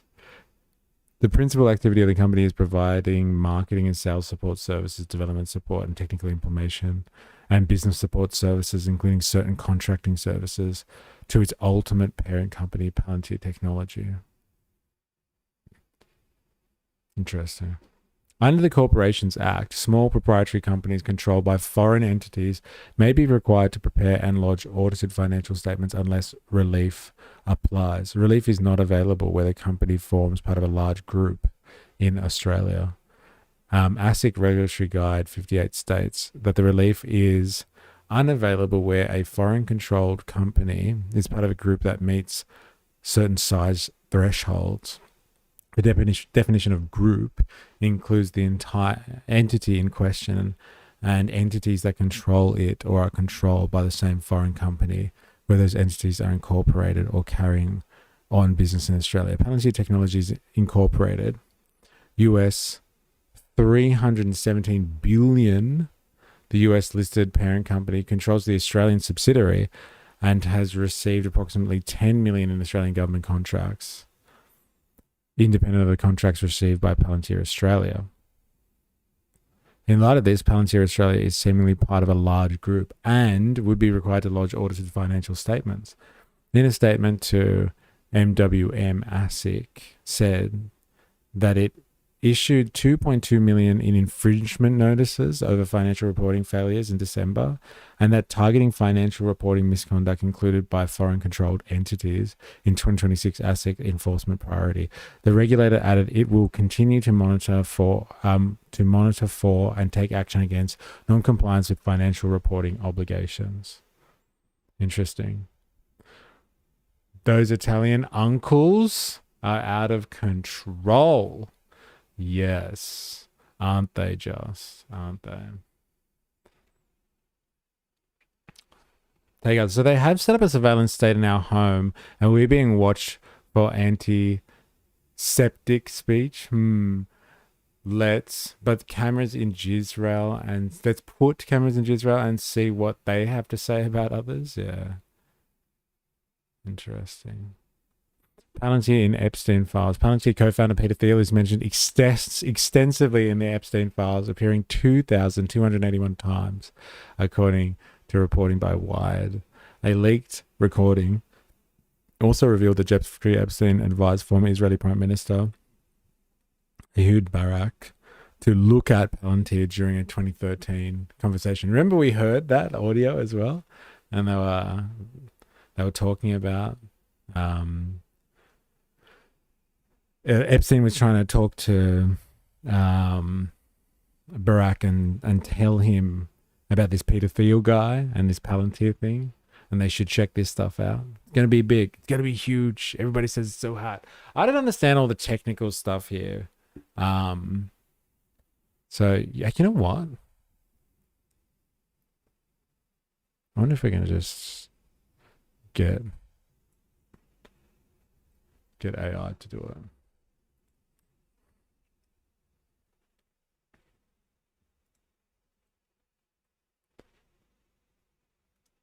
Oh my God, it worked.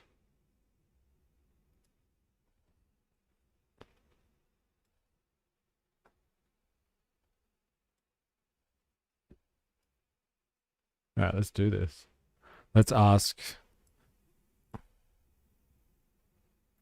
AI to analyze this for us.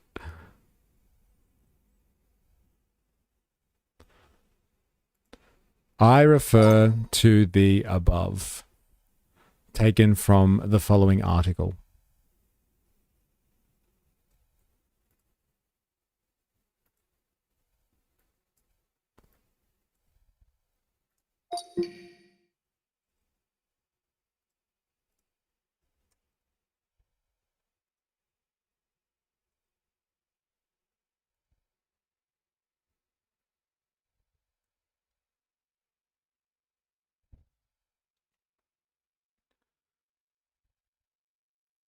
Can you explain in very simple terms, in layman's terms, what exactly Palantir is accused of doing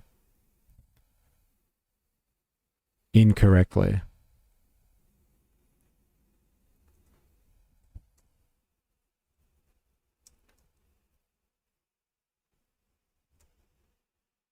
Regulations.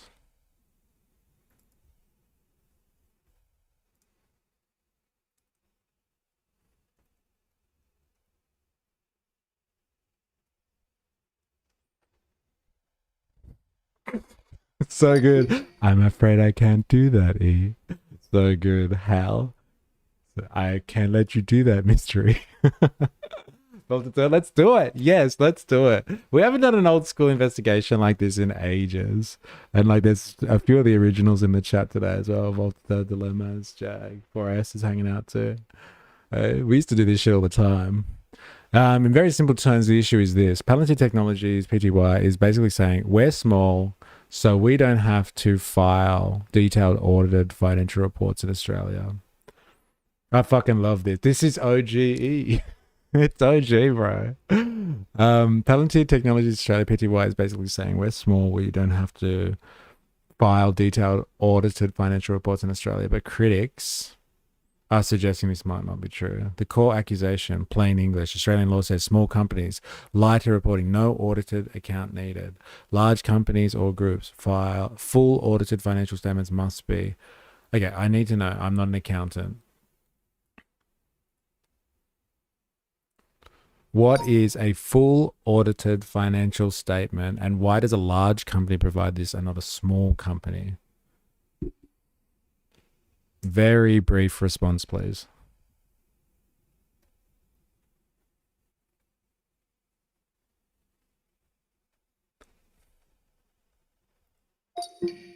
Full audited financial statement is a detailed report of the company's finances that has been independently checked. It typically includes profit or loss, balance sheet, cash flow, notes explaining the numbers. Why large company versus small differs under the Corporations Act 2001, large companies must provide audited statements because they have a bigger economic impact. More stakeholders, taxpayers, investors, government contracts. High risk of information is hidden. High risk if information is hidden or wrong. Small companies may be exempt to reduce costs and admin burden because fewer people rely on their financial transparency.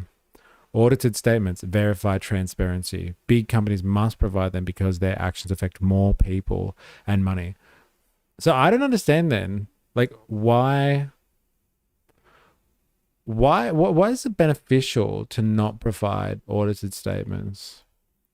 Like, I'm sure I'm asking a really fucking naive question there, but yeah, you know what I mean, right? Like, is this like a tax exempt, the tax evasion stuff? If they're not putting in a full audit, say, oh yes, we have a fucking in-house accountant. 4AS, what's going on here? Why did Palantir not want to do this? Very briefly, why would a company like this not want to provide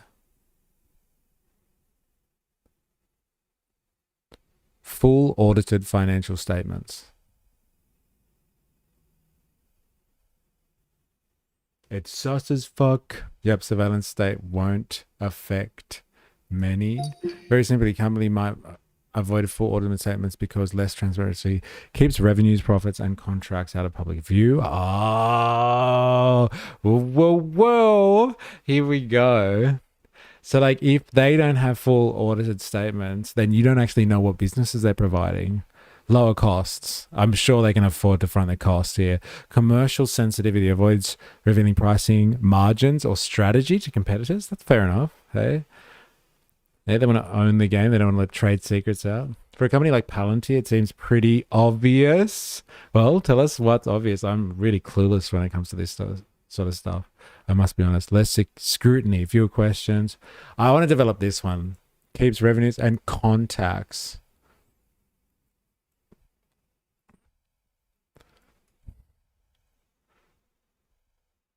Brian can't follow the money. Yeah, so if you follow the money, you know who's benefiting from their systems, right? And who they're working with. Is that right? Then you know how you link it back. Yeah, okay. And so with a company like Palantir, I'm assuming they might not want who they do business with in public view. Is that assumption fair? Brief response, please. If you're not offering that, you're doing shady shit. Interesting. Fully audited statements is the basic level of transparency in accounting. Bro, Mark Zuckerberg is also in the Epstein files. Epstein in May 2012 email called Zuck gay, bro. Really? That's crazy. Interesting. Well, like, you know, if he was down with Palantir, with Peter Thiel, Epstein, he would definitely have been across all of the things that Peter Thiel was associated with.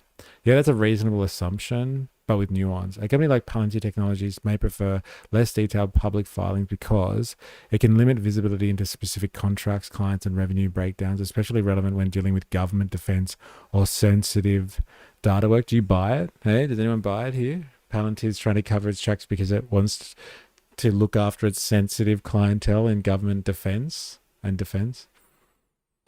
However, important caveat, major government contracts are often disclosed elsewhere, procurement databases, parliamentary reporting. So it's not about hiding clients entirely, it's about reducing detailed financial transparency.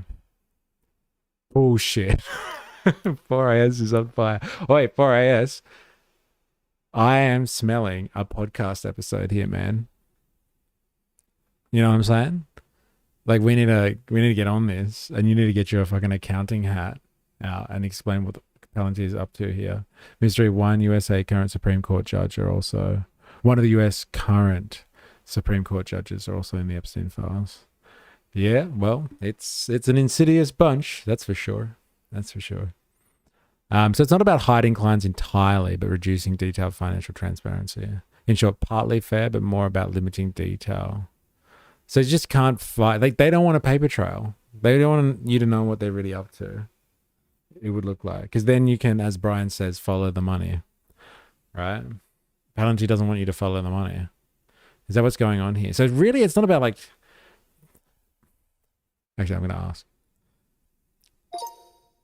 Does not providing full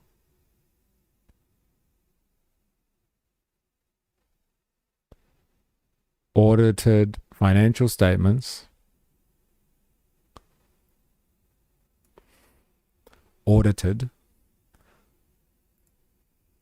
help if you are trying to avoid paying tax or reducing your taxable income?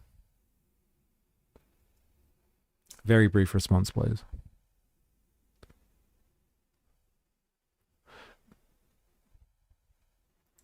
Basically, it's because the vendors are classified, quote unquote. And we force them to Royal Commission into the Antichrist? That's fucking hilarious. Oh my God. Could you imagine if that's the thing? Like Palantir did some dodgy shit in Australia. We had a Royal Commission into it. It was the Royal Commission into the Antichrist. And it ended up being Palantir was a device used by the Antichrist. And the Royal Commission got so far down into the detail it found out that Peter Thiel was actually the Antichrist. That's hilarious. Oh my God.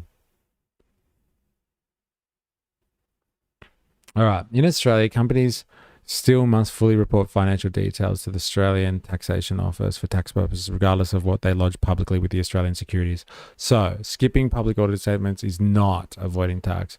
Tax is based on separate detail. So, this is just for ASIC purposes then. It's not got to do with taxation at all. I still don't understand this. Failing to lodge, pretending to be small, does not lodge audited financial statements with ASICs despite their requirements. In this, the company does not have a statutory requirement to prepare financial statements in accordance with Australian accounting standards. A full audited financial statement is a detailed report of a company's finances that has been independently checked. It includes profit and loss, balance sheet, cash flow, notes explaining the numbers.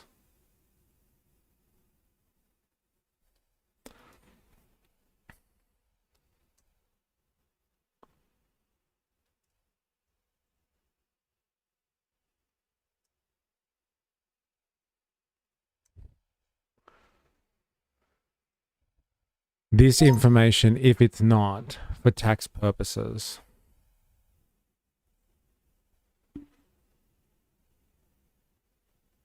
Because ASIC's role isn't tax, it's transparency and market integrity. The Australian Securities Investment Commission, ASIC, requires audited statements to so public transparency. Investors, journalists, and the public can see how the company are performing. Accountability. Directors can be held responsible for misleading and poor financial management. Market confidence ensures companies aren't hiding risks or losses. Regulatory oversight. ASICs can detect misconduct, fraud, insolvency risks, breaches. Under the Corporations Act, this is about protecting the integrity of the corporate system, not collecting tax. ATO collects taxes. ASIC makes sure companies are honest and transparent. So is it safe to say that ASIC is failing to do its job then? Is that what we're hearing here? It's about what info is available to the public or not. That's it. Yeah, that's pretty much it. And like the point of this is to make sure that businesses are running in a way that maintains market confidence. So we have ASIC there to support the free market, because who would have thought the free market can't survive on itself, because there's all these people that do nefarious things out there and they need to be watched. So it's just a watchdog, and they're refusing to provide information to the watchdog. Hello?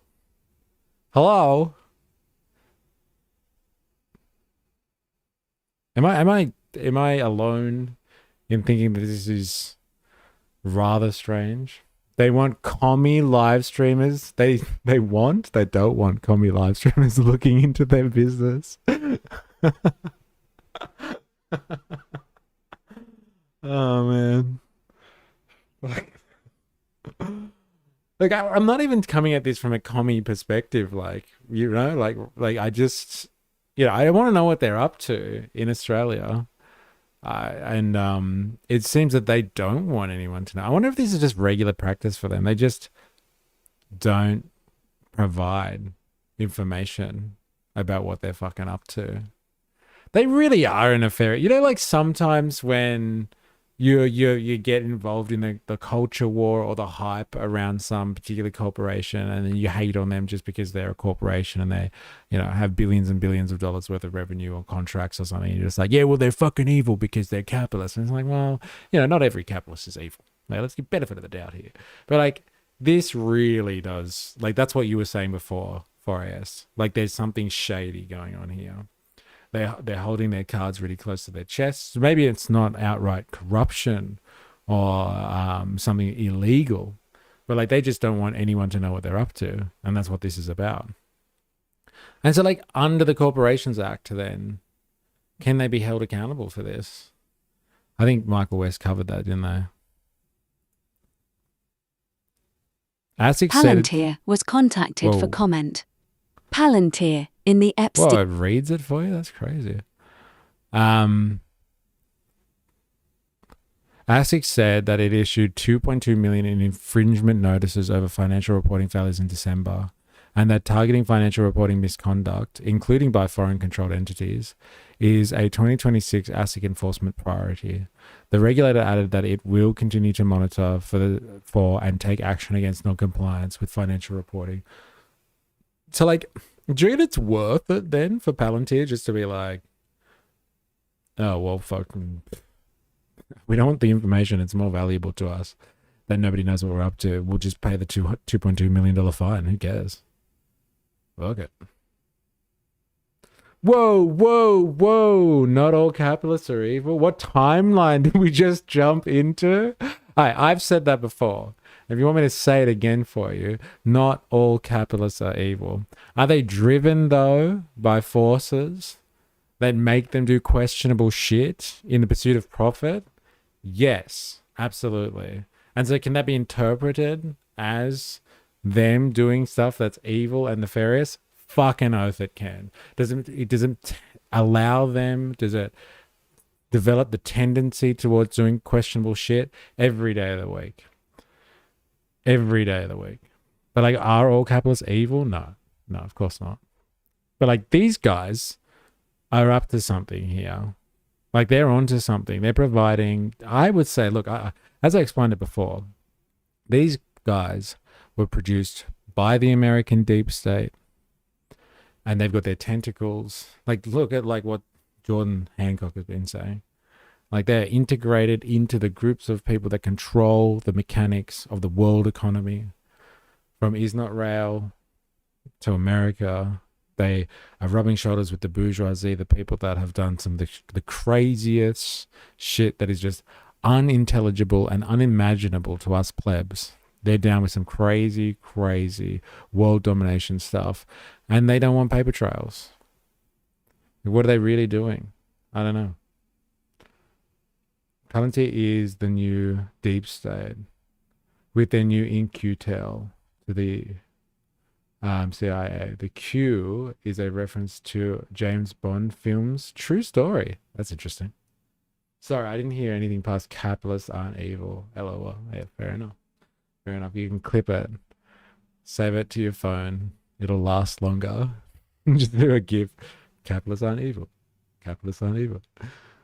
Or over and over and over again. But honestly, though, they're not, though. They're not. Do they do evil stuff? Oh, yeah. But every single one of them? Nah. Interesting. Very interesting, I might say. Might I add? My comment before the previous. US ambassador to Turkey, currently Tom Barrack, is in the e-files. Everybody's in the e-files. I'm saving that one for the spank bank later. That's so good. That's so good. I'll give you that, bro. Hilarious.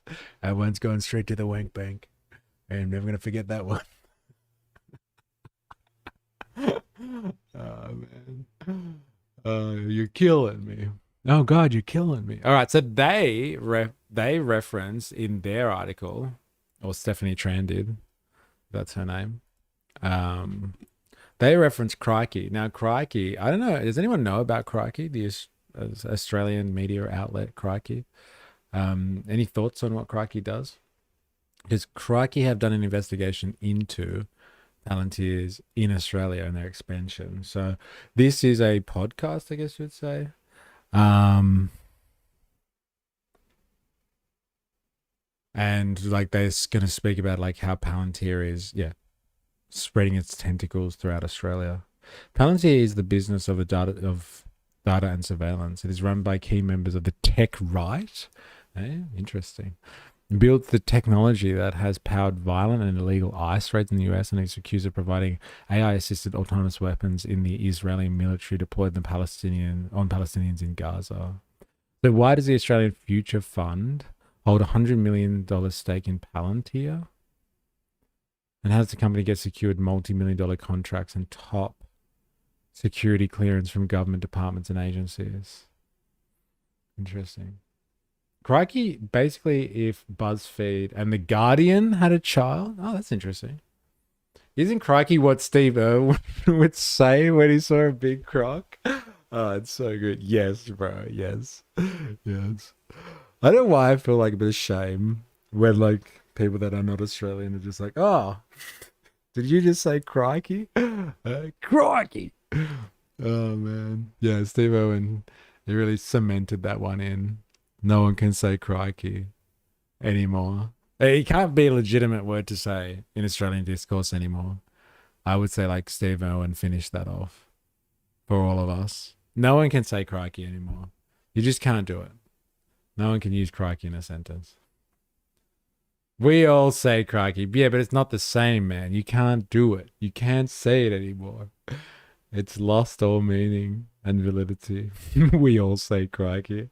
You know what I got a lot when I was traveling in the States? So good. When people would finally figure out where the fuck I was from, it's like, where's that accent from? Eh? And like show them my ID, my like driver's license. And like some of the bouncers at clubs and stuff would be like, New South Wales. I've never heard of that state before. Where is that? Like the Northwest? And I'm like, no, man, it's a state in Australia. Australia? Oh my God. And I was like, which quote are they going to use? Which quote is it going to be from a movie? And they're just like, hey, are you ready? Are you ready? That's not a knife. This is a knife. And I'm like, yeah, very good. We all carry knives. Yep, that's the one. And I'd be like, ha, ha, ha, ha, that's not a knife. This is a knife. And I'd say the line, and then they'd let me in. I'm like, fuck yeah, all right. Just going to keep saying the line. I thought Irwin was a national treasure. Oh, look, he is. People love Irwin. But, like, we can't say crikey now. And I would say he has a massive part to do with that. Saying crikey is an ode to an Aussie legend. It's a show of respect. Yeah. It's a prawn you flogs. Yeah, and that was the other one I'd get as well. Yeah. Put another shrimp on the barbie. I'm like, we don't call them shrimps. We don't say that. Australians don't say that. Yeah, thank you, Paul Hogan. You fuck. Whatever.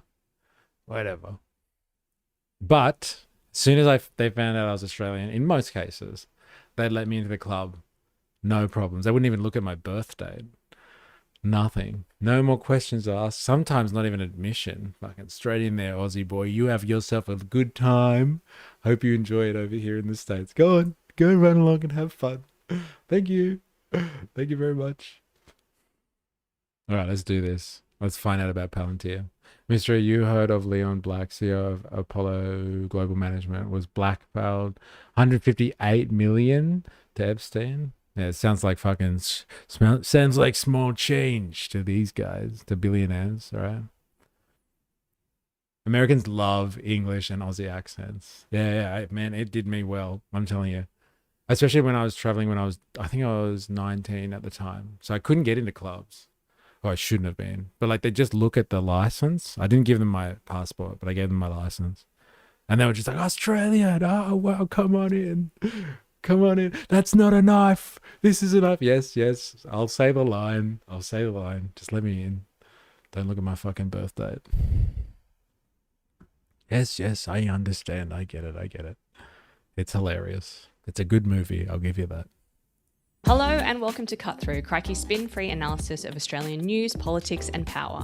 I'm your host, Crystal Andrews, and today I'm joined by Crikey's associate editor and tech reporter, Cam Wilson, to discuss US surveillance giant Palantir and its growing presence in Australia. Cam, welcome back to the pod. Hi, good to be back. You have been reporting on Palantir for quite some time, but in the past few weeks in particular, you've had two really big stories that have got a lot of people talking. One was an exclusive on precisely how much money the Australian government is investing in this data company, and the other is on a multi-million-dollar contract that the Department of Defense has just signed with them. So very juicy stories, and I wanted to get into the details of all of that with you in this episode. But first, I think maybe we should go over some of the basics and the foundations of these stories, because I know that many people are coming to this conversation for the first time, are kind of, newly aware of and concerned about Palantir as a company and as a topic. I've seen a lot of interest from people who, maybe would normally not be paying so much attention to the tech space and some of these ginormous companies that are increasingly, have their hands in everything that we do in our lives and how society is run. So I see you've played Knifey Spoony before. Yes, and The Simpsons, they really did a number on us for the American perception of Australians, right? So I think we should start there. Can you give me, this is quite an ambitious question, the short version of what Palantir does and what its technology is being used for? Yeah, sure. I mean, the short version is actually easy. The short version is that Palantir is an American tech company that does data analytics. Its products are platforms that companies buy access to make sense of all the information that their customers have. Something like that doesn't sound... Well, you are an enlightened individual, can I just say? All my stereotypes were developed from first-hand experience. Yeah, well, most of them don't get that, I think. That luxury of being around Aussies. Those poor people. Really controversial. In fact, it sounds very boring. Sounds like a boring SaaS company. But where they have gotten a lot of notoriety and a lot of attention is because of the work that they do, which is that Palantir... Self-inflicted, I would say. Works very closely with governments, with military, police forces, and does work that has been criticized as enabling things like mass surveillance, autonomous and AI-assisted warfare, areas that people are really worried about. Palantir has worked hand in hand with a lot of organizations to enable it, and also in a way making it very hard to know exactly how it works, because when you partner with a company that is just providing a service, the only people they have to answer to is their shareholders, and so trying to understand. Oh, apparently they have to answer to ASIC too, and they choose not to do that, which is very interesting, I must say. You don't have to just answer to the shareholders. What about, and this, this is a really interesting theory in surveillance capitalism as well, which is a bit strange, I guess you would say, in the order of like how capitalism has developed from the Industrial Revolution on. But like surveillance capitalism has this unique American experience in the sense that the American deep state was like this really big, well-crafted organization by the turn of the century, the turn of the millennia. And like it had all this awesome surveillance technology that it wanted to roll out, but it couldn't because of the Americans have like, constitutional rights and stuff like that. And so like the state shouldn't be surveilling people. And so like if you are the state and you want to surveil your population for whatever reason, control, or just because you fucking can, it's just amassing power, who the fuck knows, and you can't do it, what do you do with the technology that you're developing and your surveillance capabilities in an age where the internet, it was about to explode and take over like society as we know it? And like you want to make sure you're there with the tools to surveil not only your own domestic population, potentially even the world's population. What do you do if that's like kind of a constitutional crisis moment for you? You hand that technology over to private companies, and you do it through kind of an arm of the deep state, which is, as we discussed before, through In-Q-Tel. So the Pentagon and the CIA has its own surveillance capitalist. No, I'm not going to call it that. It has its own venture capitalist arm, so it can invest in technology and use the taxpayer money basically to develop technology that helps the American, like the deep state. But like if you can't get away with surveilling people, then you handed that information over to the private sector, let them do it, and like they'll share that information with you. And so like what he's talking about is like kind of true in the vein of how surveillance capitalism has developed. It would seem it's like he's saying like, Palantir is really only answerable. Like you only really know what Palantir is up to if you're one of the shareholders. Now, one of the shareholders may be In-Q-Tel. So the deep state does know, the American deep state anyway, knows exactly what Palantir is up to all the time. And they're answerable to the American deep state to a certain degree from the corporate structure itself. But nobody else is. Like not even our like Australian regulators can even know what Palantir is up to because they don't want to leave that information behind for anyone to get out. Do you see any warning signs with something like ICE developing in Australia? March for Australia movement, Pauline, Palantir, ? I don't know where all of this is going. See, I don't even know if we're at that point yet. Like what I would say is, as I was describing before, I think we're kind of like, we're just an imperial vassal state. And so like part of America's kind of empire development strategy, like it's not just enough anymore to have us as a vassal state and like have us part of security operations and have American army bases here and have us ensure that like when we make big economic decisions about who to sell our resources to, like that all gets checked off by the Americans first. No, like it's not enough just to be answerable to your lord and master. Like now it's about, they've got some sophisticated technology, surveillance technology, and like they want to monitor us not just like as individuals but like as a country as well, as a sovereign nation. They want to monitor what we're up to, so they're integrating themselves into our governmental organizations, into our private, like large-scale private organizations, so they can surveil us and not have to just worry about whether we report to the empire appropriately. They can probably see what we're doing anyway because they're fully integrated. So like, will Palantir end up being used by our law enforcement to help control us better? Potentially, if they really do take our laws to their extreme. So like we've had laws recently like brought in like to crack down on protests, like and stop people from exercising their human rights to protest. We've had laws that encroach on our ability to freely express ourselves. So like if you say something offensive and people don't like it, like you can get charged for just saying things that are offensive as opposed to you actually doing something with an intent to cause harm. You can just be like, you can be arrested for speaking now. And so like maybe Palantir could be integrated into that. They can integrate their services with some type of governmental oversight mechanism, and they can start picking people out for their social media posts now, which is what we've seen. Like I've seen something on TikTok of this guy in Australia. He's like, there's cops at his front door, and they're like, oh, he's like, oh, what do you guys want? And they're just like, oh, we're here to talk to you about something that you posted on social media. And he basically tells them to fuck off, and he closes the door, and they leave. But like, you know, that's how I see Palantir providing services to the Australian government, as opposed to like an ICE rollout. I don't know if we're at that stage yet. I don't think we're I don't think we're even prepping for that at the moment. But that's why the protest laws are so important. Like I fully just back anyone who wants to protest, like anyone, right, left, whatever. If you're the NSN and you want to fucking rally and march down the street, I don't give a shit. You can rally out the front of Parliament House if you really want to. Like, you know, if they're going to start like hurting people and being violent, that's another question. But like if they're just marching up and down the street, like, you know, let them go.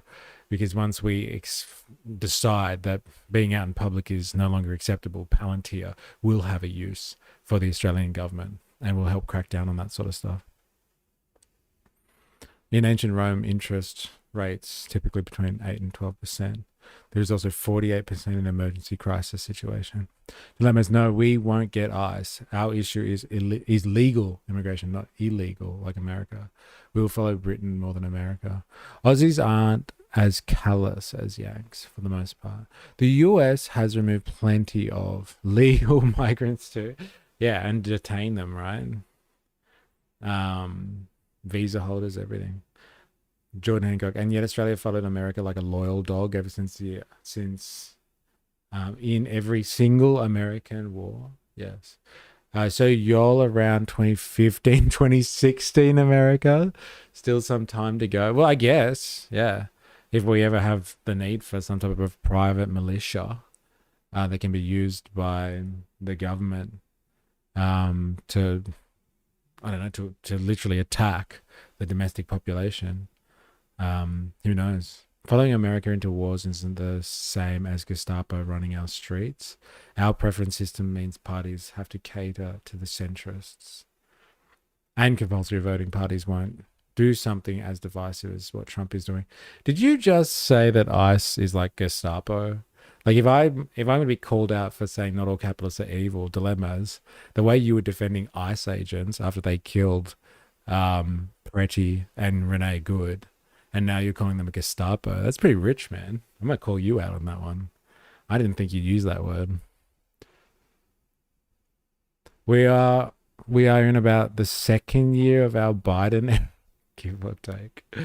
Seriously.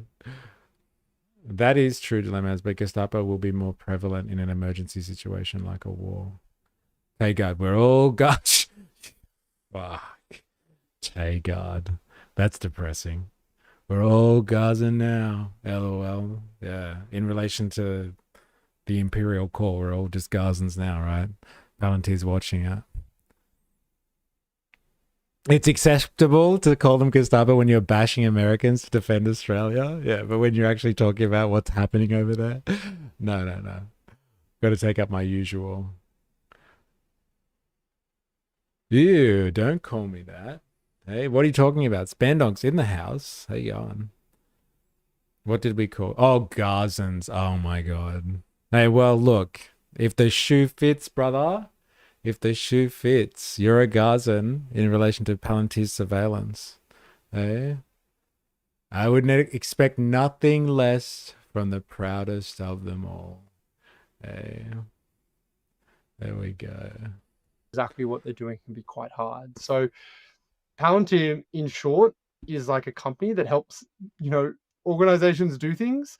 The thing is that makes it so interesting is what it has been helping other people do. And it seems like it'll let them do anything. On the more, I don't want to use the word innocuous, but, like you say, in that sort of more corporate, straightforward sense, it could be solutions as simple as data organization and categorizing. It's funny how they go straight for the corporate stuff. Like if you look at the history of Palantir, like Palantir did nothing for its first 5 years or 10 years. I think it was 5 years until they came onto the market. But like their first 5 years of existence were just servicing the Pentagon. That's all they did. So everyone like, oh yeah, I guess they provide services to businesses just to help them out with their organizational management. And it's just like, well, no, this technology has been developed to help service huge bureaucracies, public ones specifically, and make them more efficient at whatever they do. And like, what does the Pentagon do? It's not, supplying libraries and social services. It's the fucking war machine. I'll take out, why are we protesting something on the other side of the world? Well, good thing it's here now so we can speak up. Eh? You saved the Vietnam video from yesterday for the economic case study mystery. Did I save it? Yes, it's in Discord and I've written it down. Saving is a rich word. I've put it down on my list of things that we need to look at. But yes, save is a rich word. It's on my list. It's on my list. For big companies. Like this is a thing that a lot of big companies will have a need for and will use. But on the more concerning end, and certainly people who are more familiar with this company and maybe have been following this story along like you have, it's things like having access to quite a wide range of data, analyzing and providing information back to governments and other authorities in various ways for them to be able to use in some not so palatable or boring or corporate applications. What are some of the things that popped up time and time again as being some of those less savory, more scary examples of what Palantir can do? Sure. So it was reported that Palantir had quite a lot of involvement in the American NSA's like mass surveillance programs. Obviously, there was a big one that was unveiled by or revealed by Edward Snowden in 2012. I have downloaded it. I haven't watched it yet. You know what I did watch? Indoctrinated put me on to Snake Plissken, I think his name is. Escape from New York or whatever it is. That was crazy. Spandog, free to bet. I'll take it. Hey, China, I've got something you might want. Oh my God, that is one of the best Family Guy jokes ever. You remember it's going to cost you though. That's right. All the tea. So good. Ninja Nurse, what's this? Michael West, Sydney Roadshow Elite. Oh, yeah. Yeah, I watched. Oh, no, maybe I didn't watch this one. Sorry, I heard someone say Gaza. Yeah. Free to bet. I'll take it. Hey, China, I've got something you might want. Razor. Yo. What's up? How you going? I grew up Snake Plissken. With Snake Plissken. What about the other one? Escape from LA, I think it is. Is that any good? But yes, Demolition Man's on the menu. On the menu. LOL. You finally watched Escape from New... Dude, it was so like 80s. Like it was so bad, but it was good. It was just like the storyline was I don't know why I was waiting for a more complex storyline. Like it's just an excuse to have action. And there was no like, I'm assuming there's no special effects like CGI or anything like that. It's like, it's all real. So like they had to tell us like the story through the fact that they, had good set design and like, makeup and characters and stuff like that. And like even the guy that plays Chef, Isaac Hayes, was in it. And like he sucked. Like his acting was horrible. Like it didn't matter. It just felt authentic, even though it was so tragically 80s. I guess like because I didn't grow up with it, I don't understand it so much. But like I couldn't stop watching it. I definitely couldn't stop watching it. It was fucking hilarious. And like some people just come in because they just play a certain function only. Like there's no character development. Like that chick that was with Brain, like she just had her tits out all the time, like cleavage. Like she was just there because they needed cleavage in that movie, I guess. Yeah, so funny. Such a good trash watch. Yeah, man. Oh my God. It was something else, bro. I definitely understand more about the world now after watching that. understand our generation better. Please, can someone make a clip from The Simpsons about Trump when he is contradictory regarding the Epstein files? It'll be memes. Take up. We can use secret weapons, but don't you dare say something mean, and you don't dare protest our new panopticon beat by the Epstizzle class. A bit of a cash cow. The LA one doesn't have the grit or the banging 2-bit soundtrack to the first. Yeah. Oh, that's too bad. But like, hey, I'll watch it anyway. Just because I watched the first one now. But John Carpenter's best. Not John Carpenter's best. But the thing still holds up today. And like the end as well. Sorry if anyone hasn't watched this. But like I was expecting some final conclusion or something. And like the tape at the end, that was pretty funny. That was pretty funny.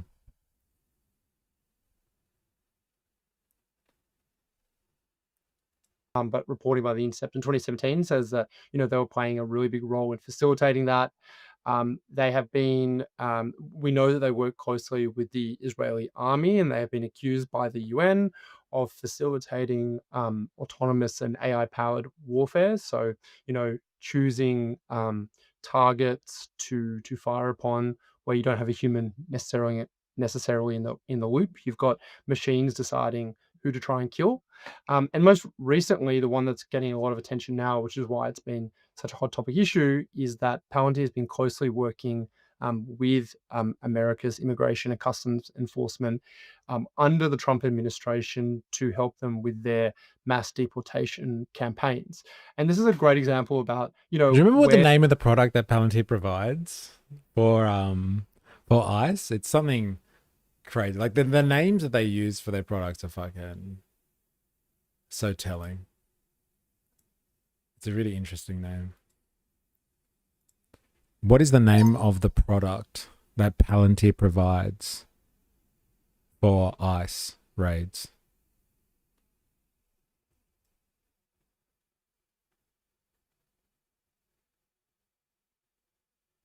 Elite. That's the one.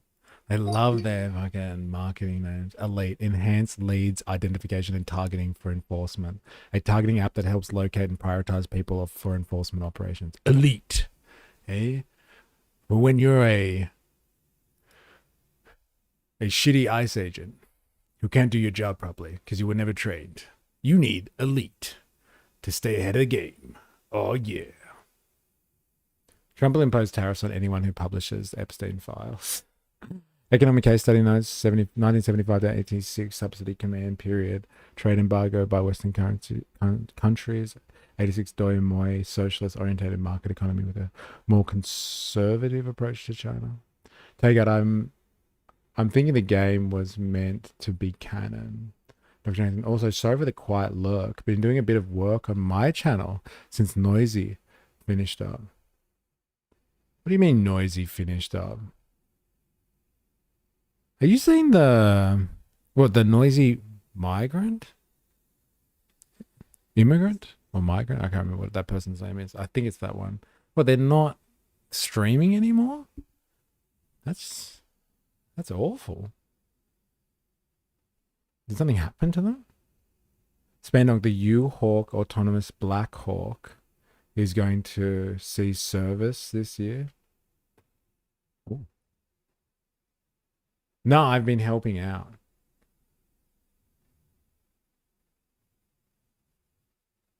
Ah, okay, so they're still going. Okay, cool. Also, we found Epstein's little black book in the files today. All redacted info with some big names in it.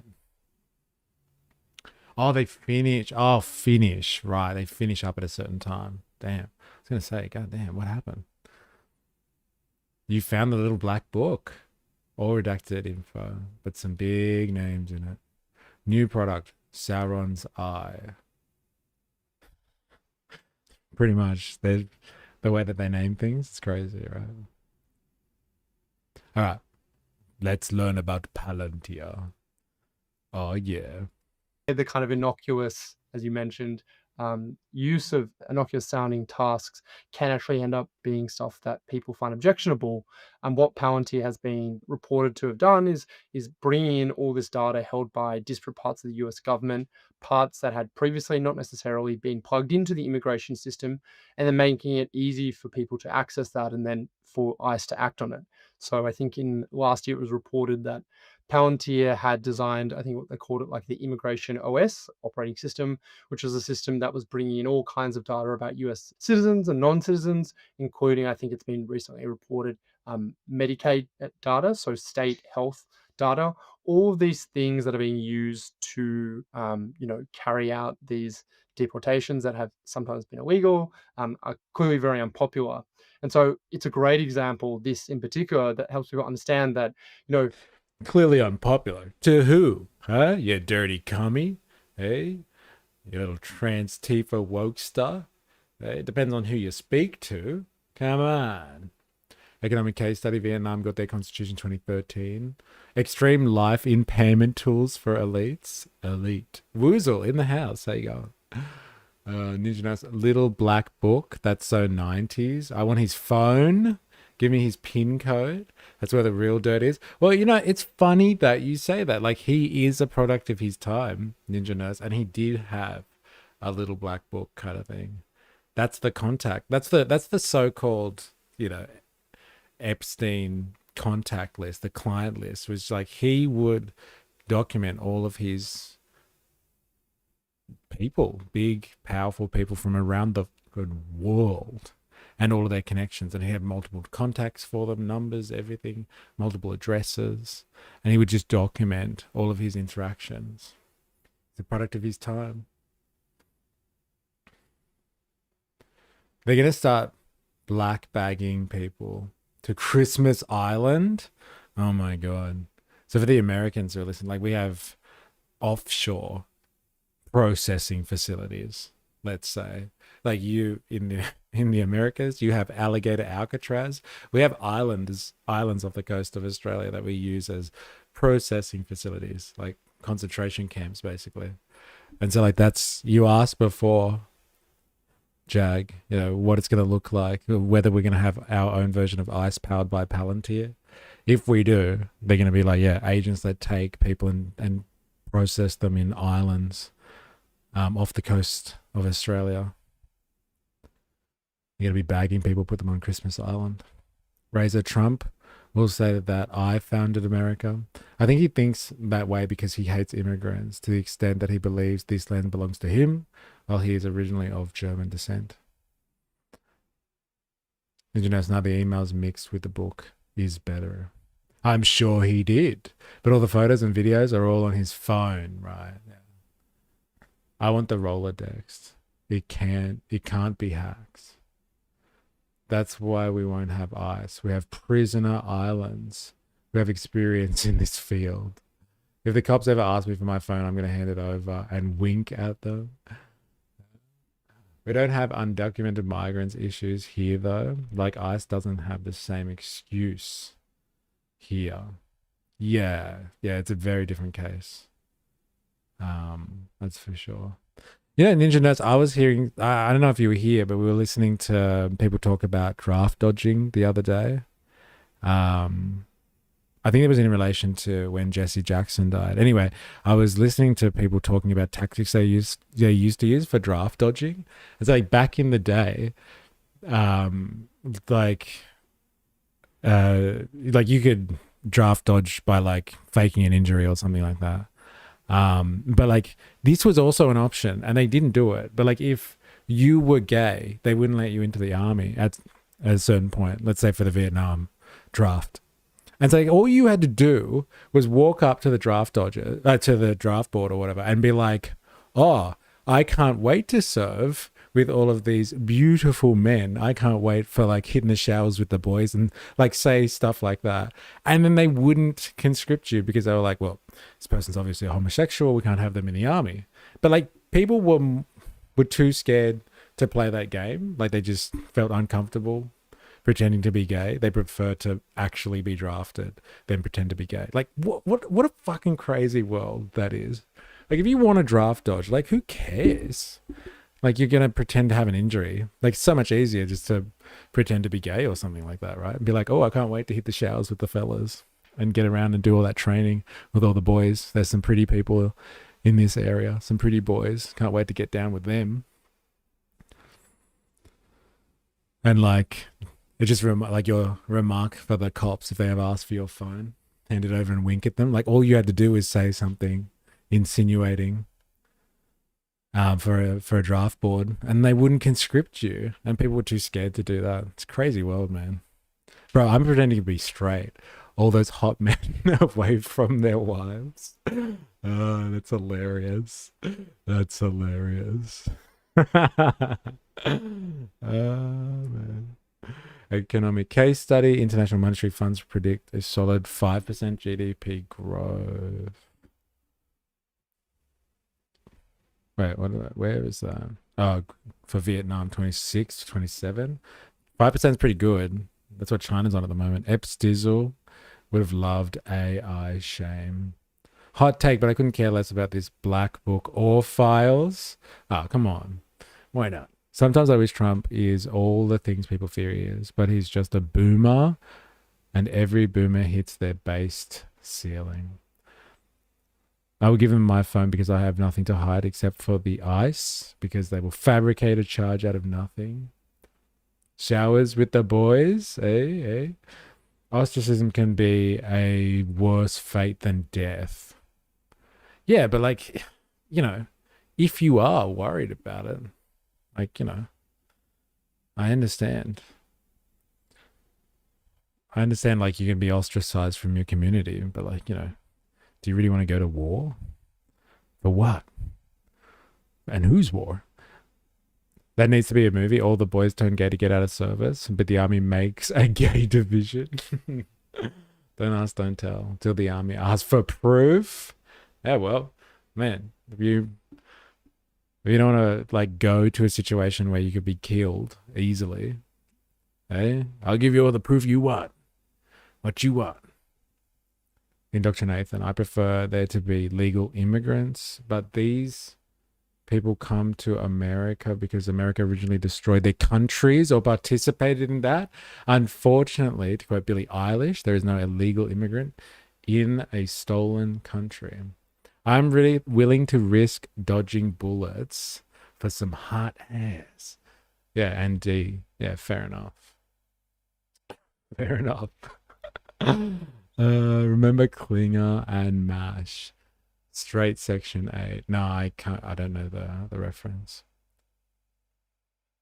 I used the word undocumented for a reason. Just like that guy from Restore Britain. He likes using the word undocumented too. What was his name? Fucking hell. Fuck. That's his word. Undocumented. He's going to get rid of 2 million of them from England. It's just BS half evidence from so long ago that it's going to unactionable. Or if it does get a conviction, it will be minor compared to the crimes committed. Yeah. Sexy E with his hair down would be turned away. Too distracting for the military. That's my tactic, bro. That's my tactic. Too bad they don't operate like that anymore. Like, what an easy way to get out of service. Seriously. What are they thinking? But every addicted finds a new supply when theirs runs dry. Any amount of money says these freaks have a new network. Yeah, interesting. Yeah, it's not just Epstein. Like, this stuff is still going on somewhere else, right? Would you prefer a bullet out starving, or starving to death because you can't get a job, then getting the shit kicked out of you when you ever go out? Like, again, I still feel like I have more options at home than going overseas. Like, yeah, you're right. You get ostracized from your community. Just gonna have to go somewhere else, I guess. But like, yeah, I hear you.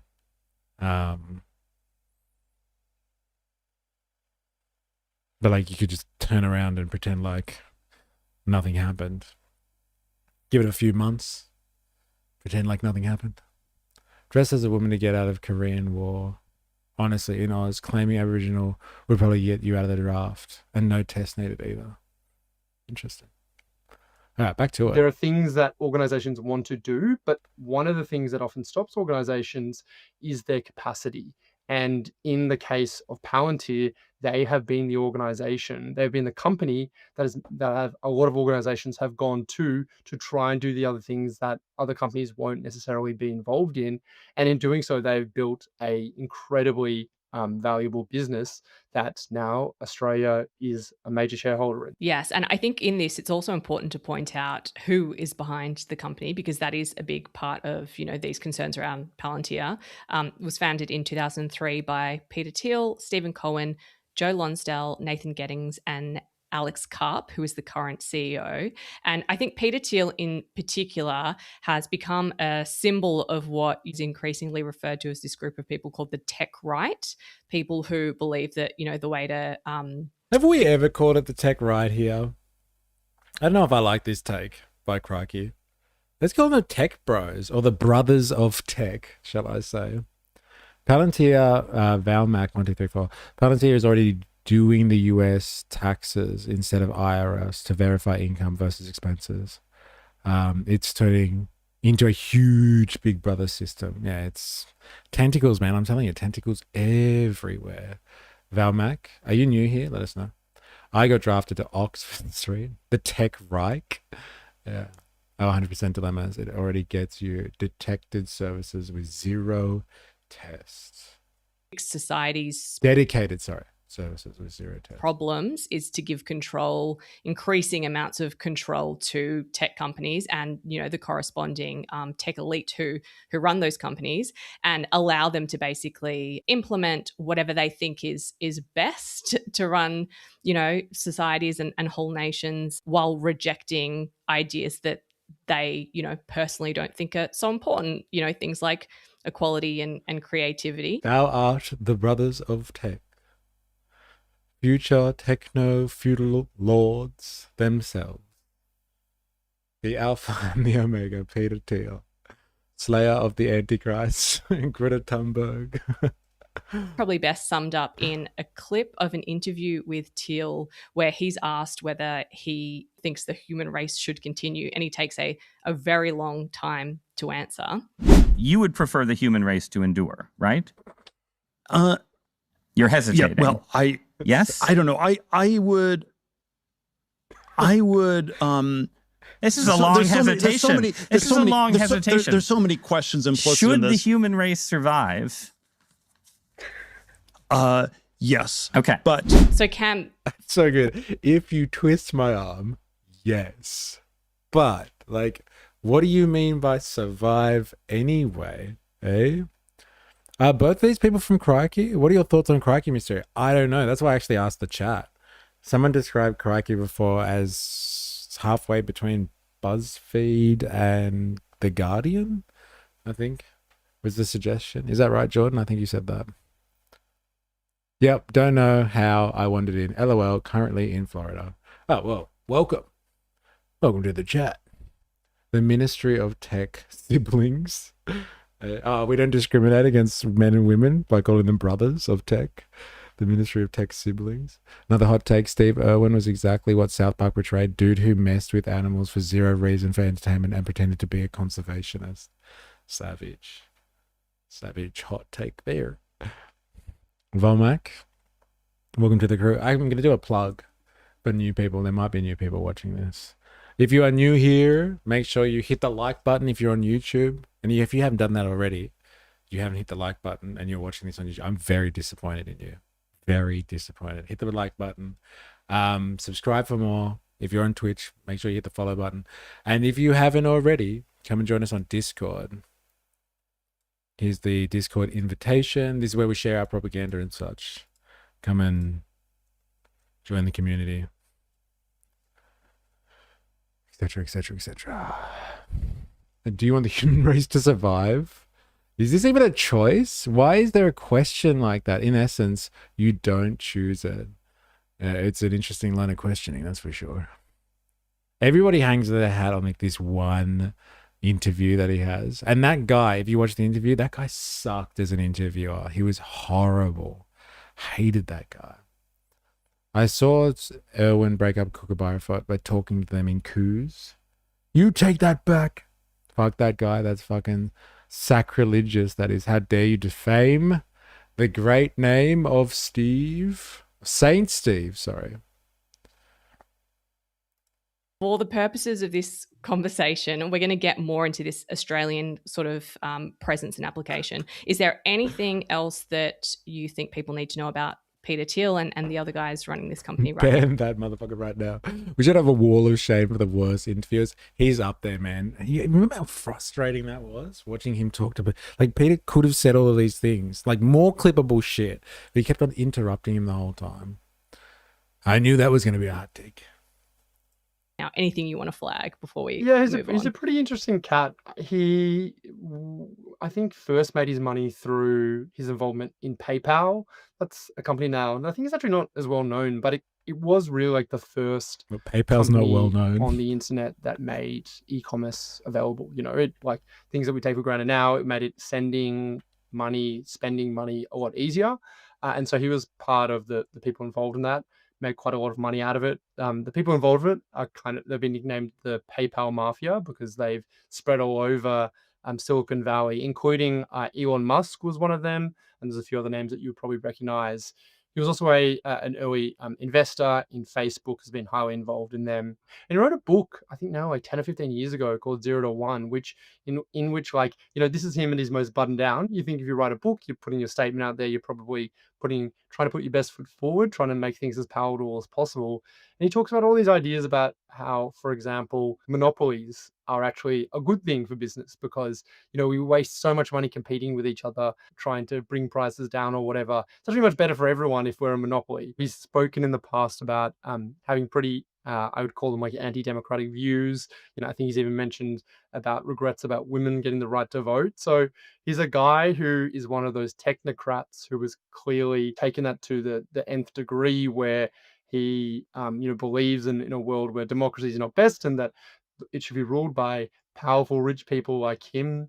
And Alex Karp, who's the current CEO, has also like pretty vocal and not very guarded with some of his views about he's extremely pro-US and like pro the West. And he talks about how he's pointed the companies to uphold, you know, the West as a cultural force as well. So we talk about this very, you know, when you drill it down, very boring sounding company.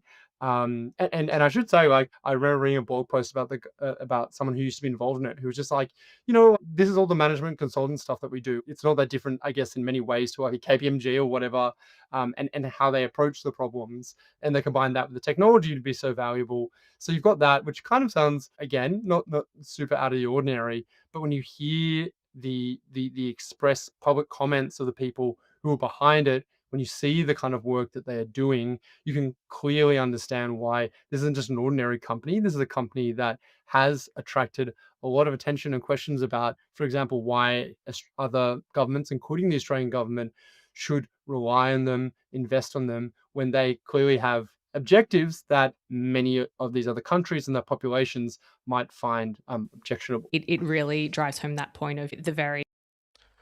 I bet he was asking stupid and strange questions throughout his childhood. Yeah, what, the interviewer? Yeah, probably. I think he works for the New York Times or something like that. It's not a, you know, it's pretty, not a small organization.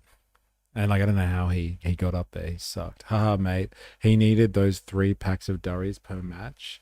That's how his bowling speed stayed up. The old PayPal Mafia, eh? Nothing more Aussie than looking like crap and making other countries' sports stars look like amateurs. Yeah, smashing beers and durries and still making palms sweat has to be the Aussiest approach to sport. Crikey news. Sarcasm at the right-wing people whilst sitting in a corner chair watching and enjoying left-wing person sleeping with their spouse. Yeah, that's a view. Wow, savage. And that's the take on Avalava, if you're still there. That's the take on Crikey right there. What do you think of Crikey, Avalava? Sort of mundane, basic tasks and systems and processes that can be used to do quite evil things. You've brought us very nicely to talk about the first story that I wanted to discuss of yours. We published this a couple of weeks ago, an exclusive that got a lot of people's attention. As of the 30th of June 2025, so the end of that financial year, the Australian Future Fund, which is this country's sovereign wealth fund, was holding just under 500,000 shares in this company. And now, given that the stated purpose of the Future Fund is to invest for the benefit of future generations of Australians, your piece and the revelations in it were quite shocking to many. Can you tell me where this investment sort of began and how it developed over time? Because it didn't just start at like $100 million straight out of the gate, did it? Like we started with quite a smaller amount, I would imagine. Yeah, as you mentioned, it started off with not a whole lot of money in altogether, and the Future Fund has hundreds of billions of dollars invested in all kinds of places. So at that point, it was there it essentially is. nothing. Crikey's complete slob. Well, they're doing some critical analysis here. Someone has to investigate what the Palantir is doing in Australia, and more like, what is Australia doing with Palantir? Did anyone know about this? That we were heavily invested, our Australian Futures Fund is a large shareholder of Palantir. I wonder how that worked out.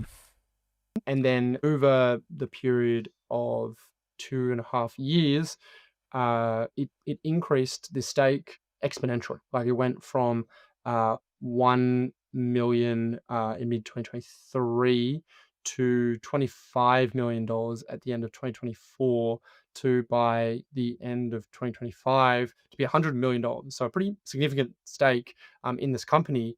And some of this See you, Jordan. Have a good one.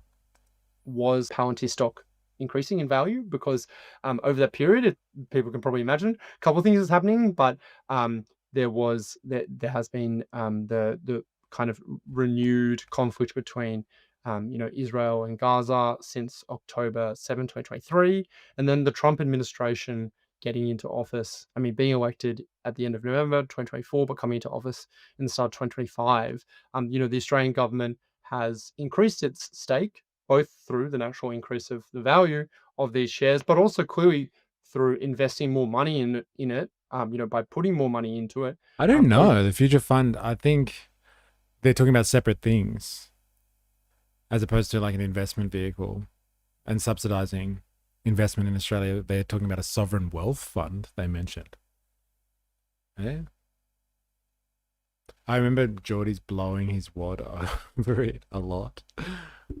Yeah, but I don't know if they're separate things or not. I love Bob Hawke, but this is all I can think every time he comes up. Oh, you're all the way in Australia. Hey, I think I hear a dingo eating your baby. Yeah, well, ooh! Oh, that's it. I'm gonna report this to me Member of Parliament. Hey, Gus! I got something to report to you. That's a bloody outrage, it is. I want to take this all the way to the Prime Minister. Hey, Mr. Prime Minister! Andy! Aye, mate. What's a good word? So good. He's naked as well. So good. You're all the way in Australia. Thanks for sharing. My God. They shot up in price big time, 7 to 200. What shot up in price big time? What are we talking about here? Palantir stock. What we're talking about? Valmac. Oops. Over that period.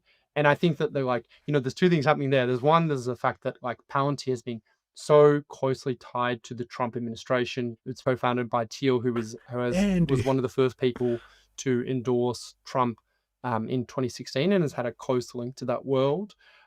They've done a lot of work. They've got a lot of contracts. They've clearly not had any issues with doing all the things that the US administration is doing.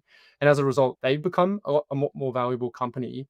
And so while that's all been happening, very, very public, Australia's Future Fund has actually been putting more money into this, has been spending more money. Yes, the Foster's thing, 100%. The first time I saw Foster's on sale somewhere, like at a bar, was overseas.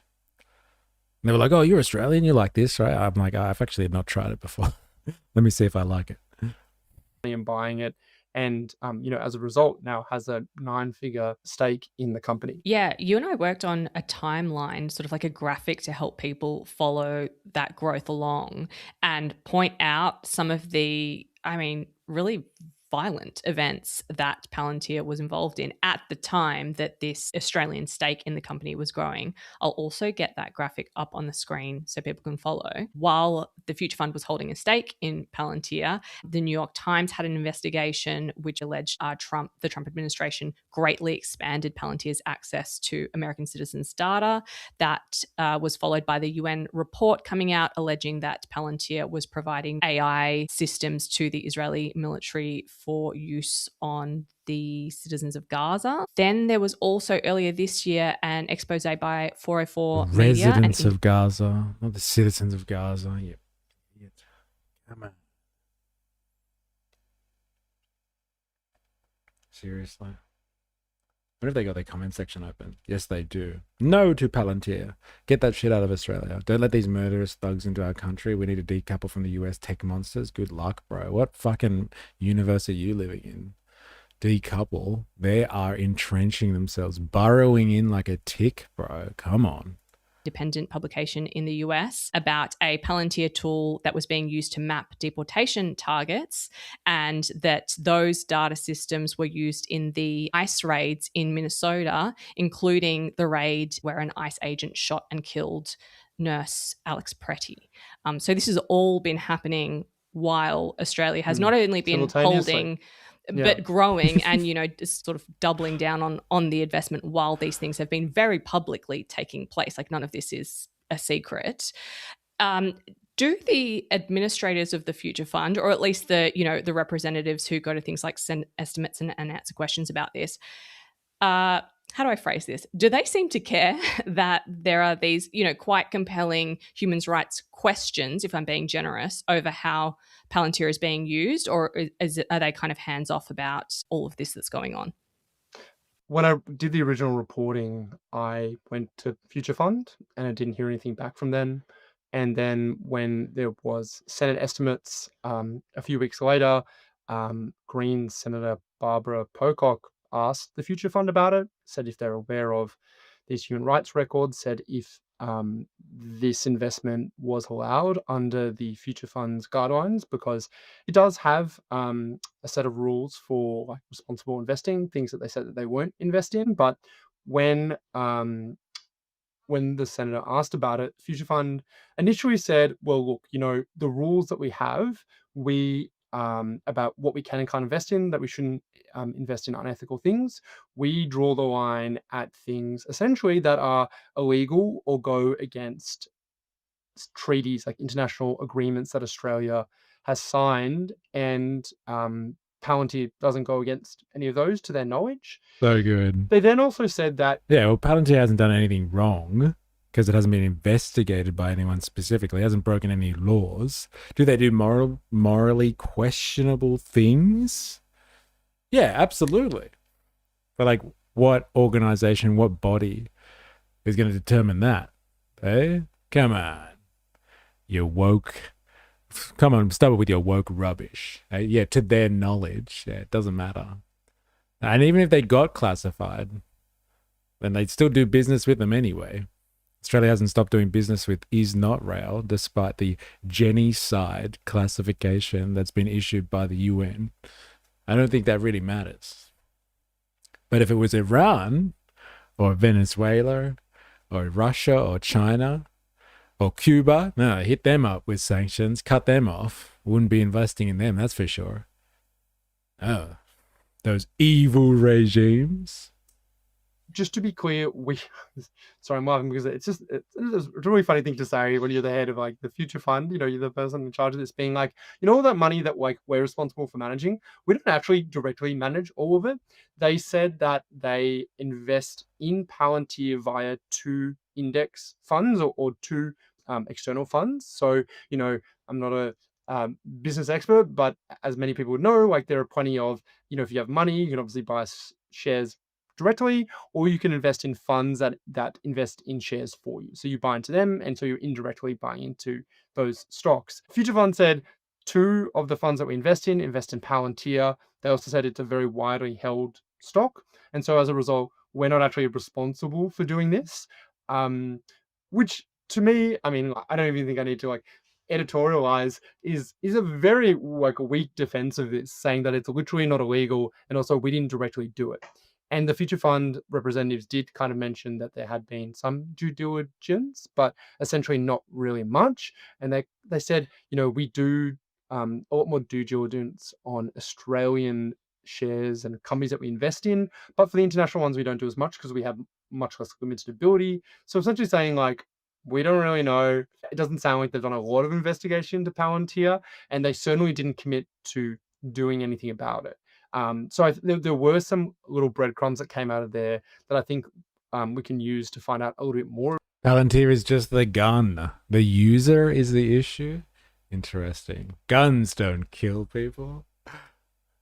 Apes with guns kill people. Most Aussies don't even understand the preferential voting. I don't think anyone is ever listening to the UN again.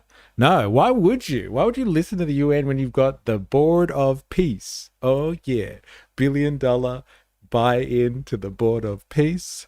Trump will be chair for life. Fucking UN. Outdated rubbish. Come on. About this, to what extent they've considered it.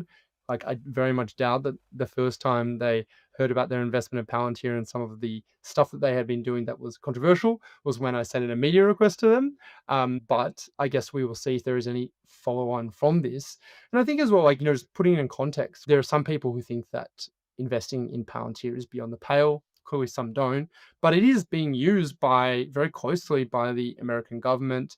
And if you look at many of our other interactions with the US government and what they're doing to things like AUKUS, etc. It's clear that it is government policy not to have any distance between us and what the US government is doing. And so I guess in that way, it would actually be, I think, quite a significant thing and quite a departure if the Australian government was actually we can't invest in Palantir, a major service provider for the US government. Yeah, you're right that there is sort of 2 tricky ideas to hold here. Like you said, so much of what we know that Palantir is doing, and I should say that's only what we know of. I think it would be foolish to assume that there aren't other things happening that would also be just as unpalatable and just as scary that we perhaps just have not found out about. Love or hate, I'm not sure if you're a big fan of Crikey, but I got a fair point. It'd be pretty stupid for us to be no, they're not appropriate to invest in. But now we're fully integrating them with our society en masse. We're rolling out Palantir en masse and allowing them to take up government contracts. But supposedly are helping to surveil us as citizens. So, it's a fair point. If they're not if you shouldn't be investing in them because it's objectionable what they're up to, should we really be giving them government contracts? Where's the line? The gun is saving people. Why don't you understand that while we kill innocents from other countries? About yet. So that's certainly the case, and that would be cause for concern for a lot of people and potentially could be a red flag. Or they haven't talked about it. It's 19 minutes in. They better start talking about how Palantir is expanding into the country. I want to know about what they're doing, because even Michael Westmedia quoted Crikey for their investigation into this.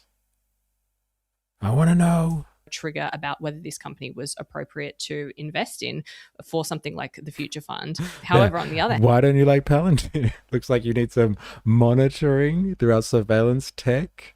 We'll set you straight with those outrageous attitudes. And America is an ally, and there certainly has been an approach from not just this federal government, but every federal government that I can think of where, well, America is an ally, and if it's good enough for them, it's good enough for us. And that almost in and of itself is the vetting process, entirely separately to whether or not that is actually a reasoning that, passes any sort of bar. Having said that, it is also the case that the Australian government itself has contracts with Palantir. And so it's possible that that's another reason why, if and when this was looked at as being a question about whether the future fund should invest, they said, well, actually, we're using it. So there shouldn't be any cause for concern in investing in it. Palantir has secured contracts with lots of other Australian companies as well. I think a lot of listeners would be familiar with the fact that Coles has a 3-year deal with Palantir that's kind of active at the moment. And also this week, you reported that Palantir has secured a new 1-year, $7.6 million contract with the Department of Defence's cyber warfare division. That might not sound like a particularly large amount, particularly when it comes to defense contracts, but it did not go through the normal sort of tendering process for government contracts. So Cam, can you tell me what you were able to find out about what's going on here? Yeah, sure. So this latest Literally zero ethical measuring. It is is it good for them? Yeah, good enough for us to forget the fact our medical and food industries alone are way more strict. I'm sure security-wise, it's fine. Yeah, we all have the same standards, right? That's how we treat our medical supplies or products and our food. Yeah, we regulate that just the same way as the Americans. Yeah, well, I do think it just shows you, right? When it comes to security, we know who's boss. Eh? What's Coles? The clothing store? No, Coles in Australia, Coles. There's a massive supermarket chain in Australia. Basically, you could divide Australia into 4 big supermarket chains, and there's 2 primary players, one being Woolworths and one being Coles. And you could argue that they service half the Australian population. And so integrating Palantir's data analytical software into such an enormous supermarket supply chain is some good business, that's for sure. Woozle, anyone know a good lawyer? My dad died 2 days ago, and his friend moved in, threatened me with violence if I crossed the threshold. He closed our family business, and the equipment is gone. Oh my God. Jesus Christ.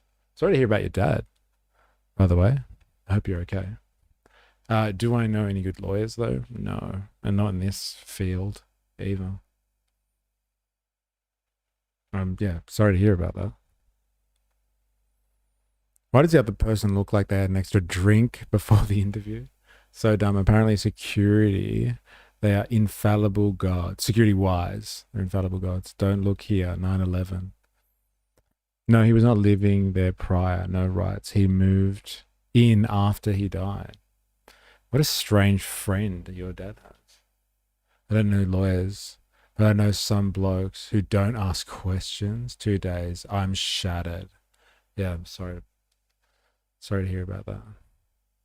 Should be able to get the cops in if there's without his name being on the deed. Whoa, I'm so sorry. That's intense. It is.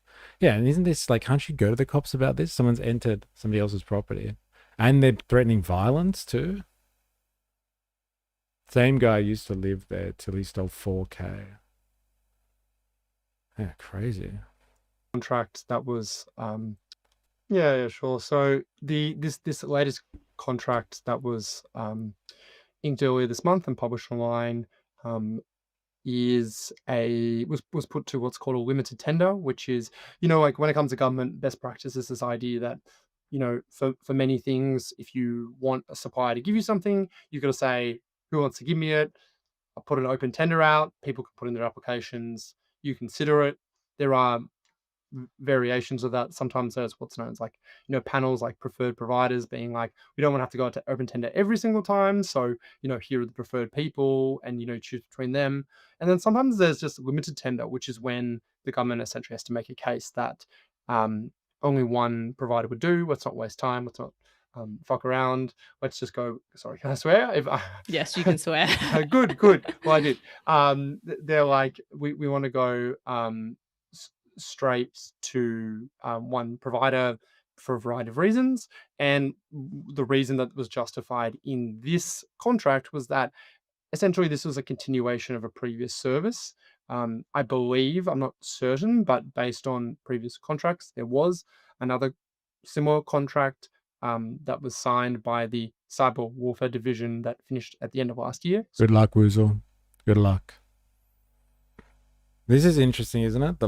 They're getting limited tendering processes, and their argumentation for the government to engage in Palantir is just like, well, we already had them engaged anyway.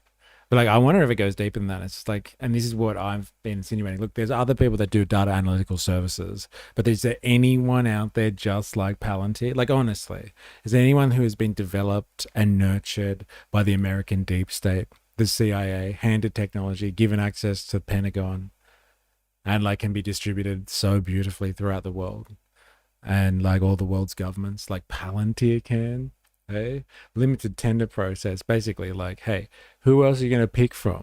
Palantir provides this service. They'll do it for cheaper, and they're going to do the job. They'd probably do it for cheaper because they've been completely subsidized by the American taxpayer for fucking decades now.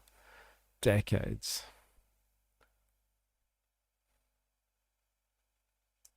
So it makes sense to sign a new one now to kind of continue on. What exactly it's for is a little bit unclear. It was listed as ICT software, information software. I think the previous one was just listed as software. So you're not getting a whole lot of explanation about what exactly they're crunching the numbers for. But you can probably imagine, given the very evocative name of the cyber warfare unit. So yeah, I mean, that was I think that brings it to more than $25 million in contracts from the Department of Defense over the last couple of years. There've also been like a number of other government departments and agencies that have contracts or have signed contracts with Palantir, which include the ASD, which is one of the spy agencies, and I think the other one is the Australian Crime Intelligence Commission. And there's also a number of other Australian companies, big businesses that you would have heard of, Coles, Rio Tinto, have signed contracts with Palantir. So they're, Palantir. Rio Tinto? Whoa. There's always the big players that can afford to use Palantir, hey? Why is Rio Tinto using that? Can you confirm whether or not Rio Tinto in Australia is using the services of Palantir? And if possible, what it is they've engaged Palantir for?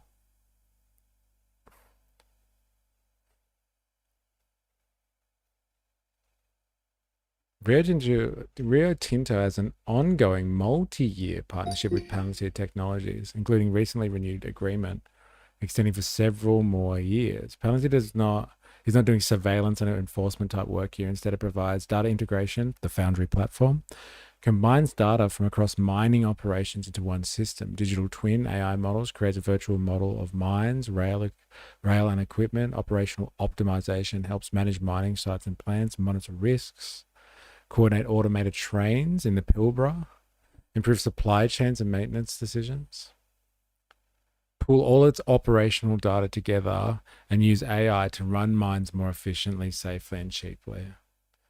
Yeah, so this is like the heart, the beating heart of data analytics right here for the private sector. Rio Tinto using Palantir. There you go. Yes, give us your personal information and we'll keep it for development purposes, not to threaten you or make an enemy of your country. Please don't believe that. I don't know if Woozle's here still. It depends where she lives in terms of providing lawyers and assistance or recommendations. Interesting. Very interesting. And so the more contracts, the more companies, the more government organizations that Palantir integrates with, the better its product gets. Like they get better at analyzing data for massive organizations, crunching data for huge organizations, and making them operate better. The better their machines, the smarter their machines get. So like the value isn't always the contract for them. So like they were like before they were like, oh, a $7 million contract's not a lot for, you know, Palantir services and cyber warfare. For Palantir, like you have to think like the value isn't in the contract. Like they're willing to pay $2.2 million fine to ASIC, the Australian corporate regulator, as we have investigated, for not doing full financial audit statements. They're happy to fucking spend $2 million on that, because the real value is the more, and this is the Silicon Valley ethos, this is the Peter Thiel idea, is move fast, break things. Like expand as fast as you can and monopolize, which is what he was talking about before. Monopolies are good. Competition is for losers. That's what Peter Thiel says. And so if Palantir expands across the globe as fast as possible, takes on government contracts, even if they're like, you know, $7 million, who cares? Just take on as many government contracts as you can, integrate into the government services, and like massive corporate organization services, integrate into their architecture and become invaluable, indispensable. Because like you've now provided them with such an amazing level of service and integration that you basically run their operations for you. You become the backbone, the surveillance backbone of much of the Western world. And once you've gotten that power, then you can charge whatever you want. Then you've got power over people. You can control their organizations without them knowing. Then you can make real demands, but you need that power first. You need to monopolize your market. Palantir is just starting. Okay, everyone thinks it's up here, but really, you know, in terms of their vision, they got a long way to go with assimilating with the entire Western economy, if that makes sense. Become too big to fail. Too big, yes, to fail from your perspective as the organization that's contracting their services. Now you've got their data analytical services operating your company for you. You can't make decisions without them. So like they're more important now than your management structure almost. Because they're processing the information for you. And so if they make themselves an integral part of your organization and it would be fatal to remove them from it, then they've got you by the balls. And this is surveillance capitalism. It's a very different style of service and product. Well, I have been wondering where the information goes. I don't think they will protect it for free without benefiting, because they have a lot of information about people all around the world. So we should ask where the information is stored. Yes, we should. And like, you know, what they do with all of the information as well.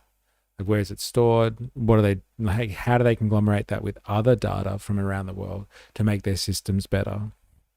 This is techno-feudalism. Yes. So like here we are, Jag, we're down here. And like the end goal is like complete control, techno-feudal style control. And like once everybody's roped in, and like there's an invisible thread that links governments and private organizations all around the world, and they pull and tighten that, and they all come under their protection as lord of the manor. Everybody will need their services. The whole capitalist class will be under their control, including all of us, commoners. The feudal lords will be AI companies. Yeah, most probably, right? Yeah. Companies that have incredible compute power to process the world's data. And then not only process that data, but make decisions based on the processing of that data to help everybody organize their existences. It's some scary shit. Growing role in some of Australia's most important and biggest government departments and businesses in Australia. And one of the critiques that's probably a little bit less sexy than some of the other ideas about, you know, facilitating mass surveillance, Then etc. we are truly cloud serfs at that point. Yeah. Yeah, we're just data points, ones and zeros. Those are the cloud serfs. Is that Palantir is also a company that has been very good at kind of getting its claws into organizations and government departments. and having what's known as vendor lock-in to be able to get more and more money from them. And so fundamentally, even when you put away some of the ethical stuff, which is important, you are increasingly privatizing capacities that the government should be doing. And the side effect of this, more than just money, is just the fact that it's, as I mentioned before, much harder to know what a company is doing, what's happening behind the scenes. That limits that oversight too. When you have Palantir doing these kinds of purposes, you don't know what technology they're using. You don't know how they're using it. You just know that they are doing certain things, and it's very hard to then have any oversight over it. And so that's a downside, I think, for many people. But perhaps for government, that's an upside as well, because it also gives you someone else to blame and to kind of hide how the sausage is made. Yeah, it's interesting. We actually did have a cut-through listener send in a question asking about whether there's a process of like potential extrapolation from Palantir for Australia. That certainly is one of the big sort of like red flags that people talk about, is companies like Palantir build these walled gardens that once you're in, you're kind of locked in. And from a government perspective, that means the money that goes into these contracts maybe is kind of on the smaller side in the beginning. But then because you are locked in, it justifies potentially the growing expense of these contracts. I know that our colleague Bernard Keane has written a lot about waste in the Department of Defence in general. So that would certainly be one of the concerns. I don't suppose you have any insight on whether the Australian government is looking to extrapolate from Palantir, but I mean, I guess signing new contracts means probably not. The thing that I think is interesting to consider with this is this broader theme of sovereignty. We hear it a lot with manufacturing, production, etc. But it has been a really, really big issue in technology for the last year or so, particularly under the Trump administration, because for the last 15, 20 years at least, the US has been the center of the world when it comes to technology and when it comes to the internet. And as a result, they're we're all kind of playing on their turf. And for the most part, that has been apolitical, or at least that for the most part that's been apolitical. Get fucked, bro. What are you talking about? Seriously? Yes, the Americans control the World Wide Web, and the only thing that stands against that is like a Chinese firewall. The Chinese have compartmentalized part of the web. They control their web, and the rest of the world is completely controlled by the US, and therefore by extension, I guess, Silicon Valley's control over the internet space. So you either have the Western World Wide Web, or you have Chinese World Wide Web, and that's it. So like it's apolitical, and like apolitical if you think of the fact that they have complete global domination, so they don't need to be political. It's apolitical, then yes, I guess it's apolitical, but it's apolitical because they want to control the entire information sphere. Like everything out there is like dominated by US companies. Now, some of the infrastructure, questionable. So like all of the undersea cables that really connect the world, different countries have different stakes and all of that sort of infrastructure. All the countries of the world have their own telecommunications lines that run throughout their country, connecting everybody to the World Wide Web. But the software, the telecommunications software itself that connects the world in the West is all controlled, yes, by the Americans. And it's for control of the information space. Because if you can control how people get their information and basically how they understand the world around them, like you don't need the Gestapo exactly, you don't need ICE agents exactly, or powerful militarized police forces and stuff. You can just control what information people get. You can control them ideologically. So like that church analogy we were using before, they controlled what information people could get, how they thought, because they controlled the narrative, and like that was enough to control world populations. Yeah, a couple of countries in Europe are trying to break away from their government using Zoom and MS Teams now. Yeah, France is leading the way. They're using, I'm pretty sure they're trying to use Linux as their operating systems for their governmental structure, because they understand that like right now they're fully beholden to American infiltration and control.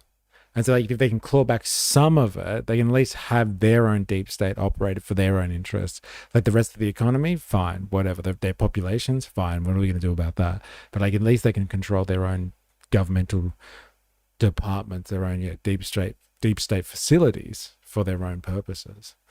But like outside of that, good luck. Razor, because when you have information about people from around the world, you will be able to make them stand by your side, or you spread that information or destroy their life. This will be done electronically without need for missiles or destruction, but imagine the impact it will have, even more than the dropping of a bomb. Incredible timing. And yeah, great insight. Fun fact, Iran was using US GPS during the 12-day conflict. They have now switched to Chinese GPS. Yeah, that's a crazy thing to think about, isn't it? That's crazy. It's truly apolitical, but has tended to, that has often managed to stay out of the political fray. But what we've seen under the Trump administration, what we've seen with how big tech companies who are so big that you think that might give them strength, but it actually means that they're incredibly vulnerable to the government in many different ways, have cozied up to the Trump administration, and as a result have done certain things that make people rightly or wrongly believe that they are changing like international policy, the rules for everyone around the world based on what they think the Trump administration wants. The great example is when in January last year, just months after Trump won the White House, but before he was even in office, when Mark Zuckerberg did that really cucked video where he was like, we've been wrong in the past, we've made all these mistakes about free speech, and so we're getting rid of fact checking. All of those discussions, and as well the increasing authoritarian rule by the US administration, where they've been willing to use powers to crack down on their political enemies, has all made people really uneasy. We used to see a lot of this discussion around China. People would remember in Australia when we were talking about, TikTok back in 2022 around that time, and I was saying like, there's national security laws that means that all the data held by TikTok could be used by the CCP. That same critique that people were really worried about is really applicable to the US, and the US has had so much of the internet's infrastructure in their backyard that it has a lot of people really worried. An example that is like very real, like this isn't like a hypothetical risk, like Francesca Albanese, who is the UN Special Rapporteur to Gaza, I believe. She was actually behind that report that I mentioned before that linked Palantir to autonomous use of weapons. She's now been subjected to sanctions by the US, and as a result, US companies can't do business with her. Like she can't have a Microsoft account, she can't have a Gmail account, like all of these things, because it is now a crime to do business with her. That is the thing that has gotten people worried. And so what's that got to do with Palantir and us? Well, we just need to consider that we're using this foreign company and entrenching it in these very powerful government departments, handling highly sensitive data. The way that data could be used, the implication of them fundamentally being under US law. They're, speaking about Alex Karp, the co-founder before, his stated and very open desire to use the company to further the interests of the US. I mean, this can have implications from the kind of, the more like scary ones, even things being like, maybe they would refuse to work with certain partners. Maybe they'll be like, well, Australia, like if you want to work with us, you can't work with this Chinese company. There are all the ways that this power can be flexed. And so the increasing reliance by Australian government on Palantir represents this strategic. Did he just compare us to China? Oh, how things have changed. LOL. It's pretty funny comparison. You got to admit, right? Everyone was worried about China spying on everyone through TikTok. And now people are questioning whether Palantir or the US is spying on everyone through things like Palantir. I wouldn't even go that far. Like the US is spying on everyone anyway. Like, let's be honest. Like that's why we have social media. You don't need to spy on us through Palantir. What Palantir provides is control over foreign governments and foreign economies. That's part of the imperial nature of surveillance capitalism. The architecture of surveillance capitalism is these data analytical services provided by organizations, so Palantir, that have been developed in tandem with the actual American deep state. They've been fashioned into this amazing tool, this organizational management tool that helps you. They like just provide such an amazing service that it's just irresistible to large scale organizations. They perfected this tool, and it is the Palantir. It's like, it's the thing that people have been talking about. Like, it's the thing from Lord of the Rings. It's irresistible to powerful forces like, you know, wizards and kings and like whoever gets their hands on it. It's irresistible. They can't help but use it because they think it's going to help them see into the future, but it's watching them. It's influencing them. It's being used against them. Like, I'm sure they understand when they word these things. They know exactly what they're doing, and they can just laugh at all of us fucking commoners and us plebs, right? And they're just like, how do these guys not understand this? It's funny though.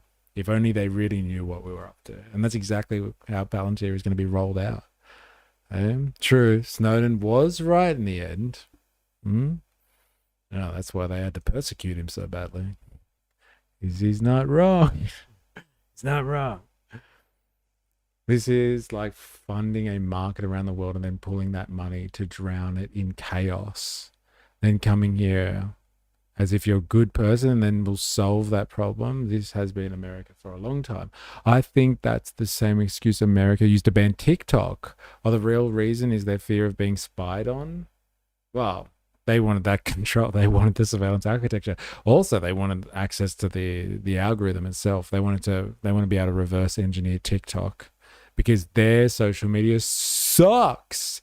Nobody uses Facebook anymore. Instagram sucks. Like YouTube, fine. That's okay, I guess. Like, you know, it's got market capture, but like in terms of short form video content, doom scroll worthy applications, the US doesn't have what TikTok has. They had to capture that shit, and they got it. They got it all right. Weakness that, you know, for a long time we've just assumed the US and our participation with them and their companies is about as safe as it can get. Now people are really looking at that. They're reconsidering that. And I think that they have good reason to as well. Even earlier on when we were talking about the tech right and Peter Thiel and Alex Karp talking about their ideas and Karp's ideas in particular about the supremacy of the West, I think even for Why are they the tech right? I don't get it. Like, is it just because like the right for like people like this is like scary term? Like, ooh, we put the word right in there. It's like saying alt-right or hard right or something like that makes them scary. They're scary anyway. You don't need to put right there to justify your position. Like, they're tech pros. Like, that should be a scary enough concept for you. These are the people that give you the dark enlightenment. Yeah, so where's the tech left? Yeah, who are the tech left? Hey, who's left for the tech? Like, who is it? If it's not fucking Gates and Peter Thiel and your Alex Karps of the world, your Andreessens, your Elon Musks, your Mark Zuckerbergs, like all these questionable characters. Who's the tech left? Oh my God. That's just weak framing. I wonder where they get it from, the tech right. I'm going to ask my research assistant. I'm outraged. If I was right wing, I'd be really pissed off by that. Hey, they just want to scare people. Let's just call them the tech right. Hey, that'll terrify our audience. I have just come across the word or the term, the tech right.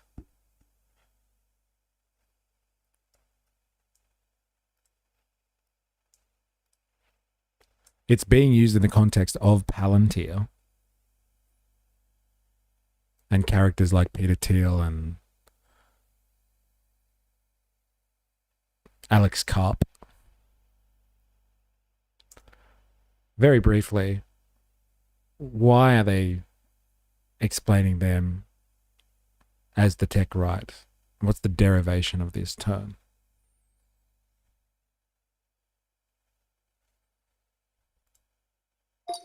Most importantly, who are the radical tech centrists? Yes. Hey? Single tear rolls down my cheek. I still use Facebook. Yeah, look, some people do. But like, it sucks compared to TikTok, as in like it's not effective. Like the world's population is completely enthralled by TikTok. And so like Facebook provides something like that now. They've changed their service to be like that, but they just haven't figured it out. I only watch my friends' stories on Instagram, yeah. She must have misheard Tech Reich. Yeah. The term Tech Reich is an informal label for a group of figures seen as holding right-leaning political views combined with strong beliefs in technology, markets, and state power.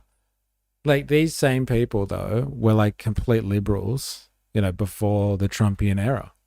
So like Tech Right, I don't even know if that works. They're radical centrists, and they'll just go with whoever is in power, right? Tech comes from Silicon Valley, right, associated with skepticism of liberal democratic institutions, support for strong national security, defense, and Western power. Liberals are like that, like as in like left-wing liberals, I guess you would say, like liberal in the American sense, as if they don't want strong national security, defense, and Western power. There's pro-capitalist, anti-regulation tendencies. Derivation, not a formal ideology, it was a media commentary shorthand that emerged in the 2010s and the 2020s to describe a subset of tech elites who didn't fit traditionally into left-leaning Silicon Valley stereotype. Fair enough. I've never had TikTok or Insta, and I like Reels. I can feel myself getting dumber when I watch them, and that's saying something. Maybe like that. They are tech trans. Yeah, they change when it feels right. Yeah, there we go. That's hilarious. Liberals are conservative. Yeah, fair enough. I'm not going to argue with that. They're definitely not the left. That's for sure. We can all get down with that. Insta is mainly used by businesses these days, right? You get the same reels now on FB, Reddit, Insta. And then it's the news 3 days later. LOL. That's hilarious. Nations like Australia should be very alive to the fact that what that actually means is the supremacy of the US specifically. Their vision of that is, even if you are part of that club where they say, hey, we think you have similar values and lifestyles, that is still for them maintaining the US and really themselves at the top of that chain. In government, I know that the Greens have been very critical of Palantir's growing footprint and increasing government contracts. David Pocock as well, the independent senator, has been making it known that he's concerned about this and that Australians should be concerned and should be following closely. Is there anyone else in government, or particularly in the tech sphere in Australia, who's ringing alarm bells around Palantir that you know of, or is it all a little bit more quiet on the tech front? You do hear things anecdotally. You're not hearing anything from tech leaders. I mean, I think that everyone knows that given the Trump administration's use of power, how many of the companies now are, even if it's just temporarily working alongside them, it's just something that is not really worth sticking your head up. And I think that's, that has been a attitude that's come out in a lot of areas of the world where it's like, with something like Palantir, why would you stick your neck out to take a stand on something like this when not only are you potentially not using a supplier who, by all accounts is doing, like, clearly they must be doing something good if people want to use their services, but also, risk facing the wrath of the administration. So I haven't really seen that much. We've seen in the US that tech employees generally have now started speaking up a little bit more. It is in stark contrast to the first Trump administration, where people might have forgotten that, like, the tech industry was actually pretty outspoken in many cases about opposing what Trump was doing. They've been much more compliant and actively, participating and enabling in this time. But the tech trans, eh? Yeah, they used to hate Trump when everyone else hated him, but now they love him because they're riddled throughout his administration, and they're benefiting from it greatly because there's a bit of a Cold War happening. Let's be honest. They need the tech industry to rally behind the US state because China's coming, and China's doing a fantastic job too. It might not be long before they decide to leave the firewall and expand out throughout the globe and challenge that information space dominance that the US has at the moment. You are seeing some of the workers step up a little bit more. Palantir has had to kind of take some steps to quell inside turmoil from staff. But I also think it's kind of if you're working at Palantir in 2026, you kind of know what you signed up for. So the fact that even staff are even raising eyebrows and rattling the fence at that, I think does kind of show how things have really escalated. So I wouldn't say that there's like a super organized pushback in Australia, in anywhere else.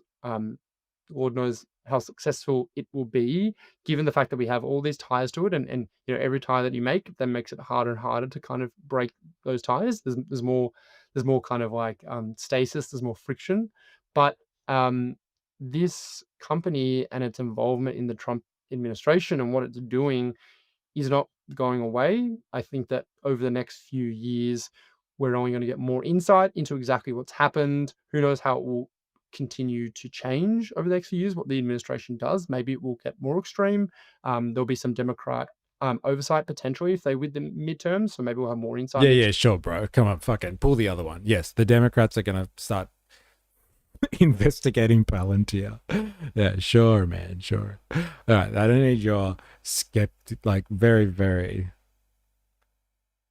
broad speculation on this one. We can do our own speculation here. I just wanted to know their expansion in Australia. And it seems like, we could have gotten that in a few sentences, but whatever. Not going to lie, this has been a pretty lackluster duo. Yeah, it kind of has. Like they explain some expansion, like, okay, cybersecurity, cyber warfare department. Fucking thanks. I think we could have read that from an article, but whatever, man. Crikey. Yeah, okay, fine.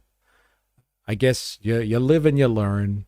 Hey, you live and you learn. Remember when the Greens actually cared about the environment? Those were the days. Yeah, yep. I'm sure you were a massive Greens advocate back in the day, Dilemmas. You and Bob Brown, bro, hanging out together. Save the trees, man. Those were the days. Save the trees. Thanks for cutting through. Hey, we got there. Thanks, Crikey. All right, quick break. And then we're going to be back. We're going to have a look at China next. We're going to have a bit of an investigation into the Belt and Road Initiative. So if you're into that sort of stuff, that's what we're going to be doing after the break. Apparently the BRI is going ham. Hey, it's going ham. I voted Greens once or twice, but I only for legal weed, and they let me down. Okay, fair enough. I thought it was for the trees, bro. Hey, save the forests. Hey.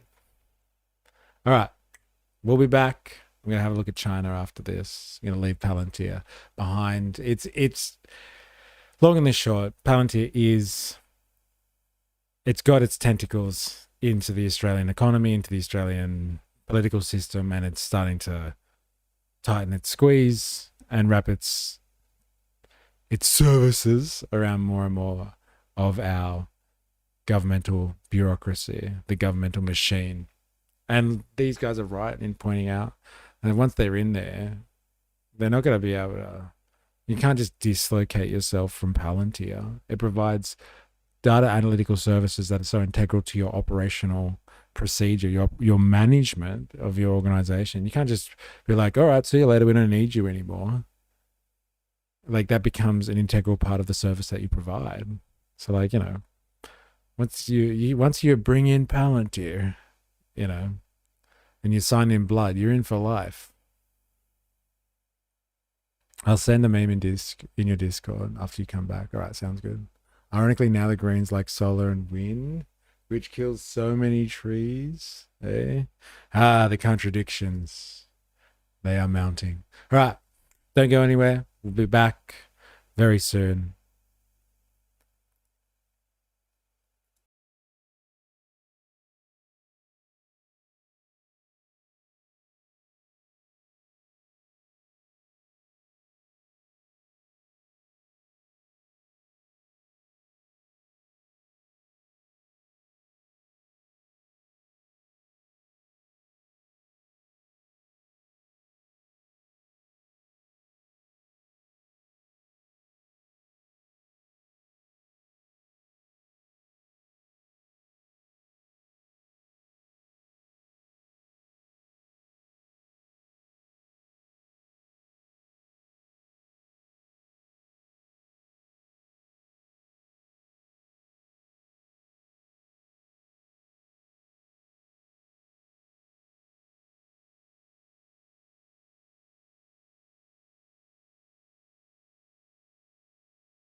All right, we're back. We're back in full swing. We're gonna be having a look at China. China. We are going to the lodge right now. What's this?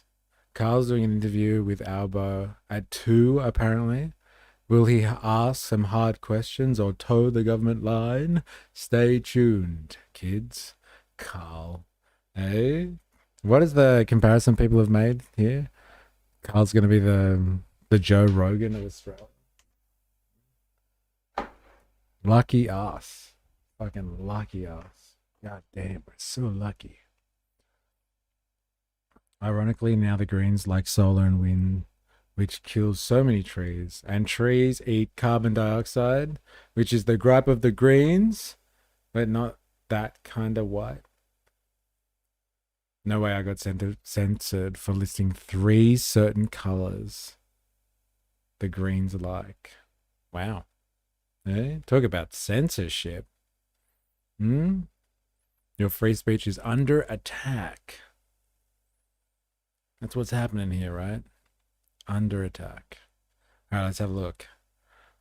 Now, strap yourselves in. It's going to be a day of podcasts and long interviews. But like, I want to get the lowdown on what's going on with the BRI.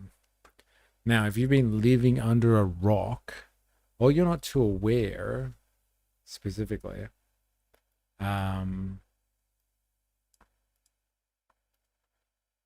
China has something called the Global Initiative, and so basically, the Chinese. This is how I see it. Okay, so like, you're not going to get this type of analysis from everyone. This is my kooky Marxian analysis of the situation. China has reached the limits that it can pursue its capitalistic interests within its own borders. What the fuck does that mean? Right? China developed its industry to a certain extent using communism. We can argue about whether that was actually communism or not, but that's a conversation for another time. But yeah, it pursued its interests using communism to industrialize the country. It industrialized the country. Then what? It didn't really know what to do with itself after that. Industrialized, people had work. They had, pulled themselves out of basically a feudal society, in the sense, or a peasant society, let's say, where most people lived off the land, and they weren't modernized at all. So they modernized, but then they kind of hit a point of stagnation. Like, what to do now? And so at one point, China opened up to the free market. So it opened up to the West, basically, to do business, and foreign companies were allowed to come into China, but they had to do it with strict control. The Han Dynasty didn't know what to do. That's an interesting way of saying it. Yeah, didn't know what to do, so thought, hey, let's have some markets in there. So they opened themselves up to the free market. Basically, they opened up their labor forces for the free market, and that was kind of the deal, I guess you would say, between China and the Nixon government. It was like, look, you come, open up to the free market, we'll start giving you business so you can continue to modernize and not just stay at a particular level of development within your own country. And China were like, yeah, let the foreign capital in, but we would like to control it so we have a stake in what's going on. And so the business arrangement for China was always like, okay, foreign capital can come in, but like, it has to do business with China, not just exploit China's labor force and set up shop in China very, very cheaply. But like, China was supposed to do some other things though, like, start to liberalize its economy, but like, the state held kind of control over capital. And so that's why I believe China is state capitalist, because they control capital and labor via the state. And so they're capitalist. They're opened up to the world market. They're not socialist in the sense that, like, the working people of China control the economy. Now, you can argue that they do through the Communist Party of China. And like it's actually the people that run the Communist Party. And so technically it's socialist. So you can argue that line, but we're not going to do that here. But like they're state capitalists from as far as I'm concerned. And so they opened up to the world and they modernized. I think someone wrote a book about the highest state of capitalism. Yes, I wonder who that would be, the highest stage. And what do they call it? Eh? Imperialism. Great book, by the way. It's not a long read either. Very easy. Now, at a certain point, they became pretty successful, the Chinese. So successful, I would say, with their form of state capitalism, where they controlled, like I said, foreign investment into the country and what type of investment people should be doing within their country and how to manage the growth of their economy. They became so successful that the entire world was basically turning to China to become its productive or its manufacturing powerhouse. So like everyone started devoting their businesses to China or the supply chains to China somehow so they could get the inputs to do maybe higher value added down the track, but like China did most of the production and sent stuff out throughout the world so people could do the finishing touches on things and supplement their economies. But like the basis of all production was coming from China. Now, if you know anything about kind of a Marxian understanding of the world economy, like if you control production, like you kind of control the world economy, really, or you can control your economy. And China definitely has that edge in the world at the moment. They control production on a large scale. And so like most countries around the world are completely dependent on globalism, evil globalists, because like China kind of fills in the gaps of everyone's economy and provides the building blocks for a lot of stuff. And so like they were so successful, like the whole world has grown used to this system of China being there. Like China even saved the world arguably from the 2008 financial crisis. If China didn't keep spending and growing and people had a reason to spend and China kept kind of absorbed all of the pressure from the financial crisis, like we might have actually already gone through some pretty crazy cataclysmic event on the world free market back in 2008, which would probably have been sorted out by now. But like we staved that off thanks to China, and we're as unstable and volatile as ever, ready to crash again. We will find out. Will China save us all again? There's arguments you could make about that. Now, China got so successful that, like I said right at the start, it's kind of is bursting at the seams. It has capital, and like the worst thing that can happen with capital is that like it starts to accumulate and it can't do anything. It can't go anywhere. It can't move. Capital wants to flow. Capital is a force. It is not a thing. Capital is not money or cars or houses or bridges or factories. Capital is a moment in time where it's value that takes the form of money and then is transformed into a shoe and then is transferred back into money and then transformed into a car and transformed into a service that is provided to a community and then transformed back into money. Like capital is a flow, is a process. And if capital can't flow, then your economy is stagnant, and then you're fucked eventually. So China had to go, it was already involved in the world market, involved in production, but like it started amassing its own capital in huge quantities because it was so successful. And so like the Belt and Road Initiative isn't anything but an acknowledgement by the Chinese, I think, that they understand how, like what happens when you advance so large that you need to actually start investing in other places that are undeveloped, and that's how you keep the capital flowing. So like the Europeans did this, the Americans did this, the Japanese did this.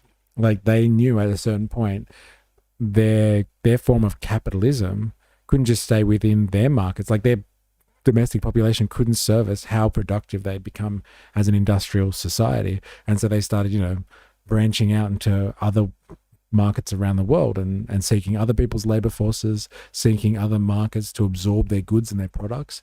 And a lot of people did this via things like colonialism.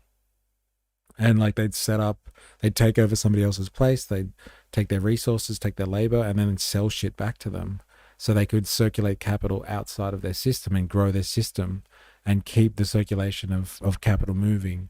Because like if they did it just within their country, they would stagnate.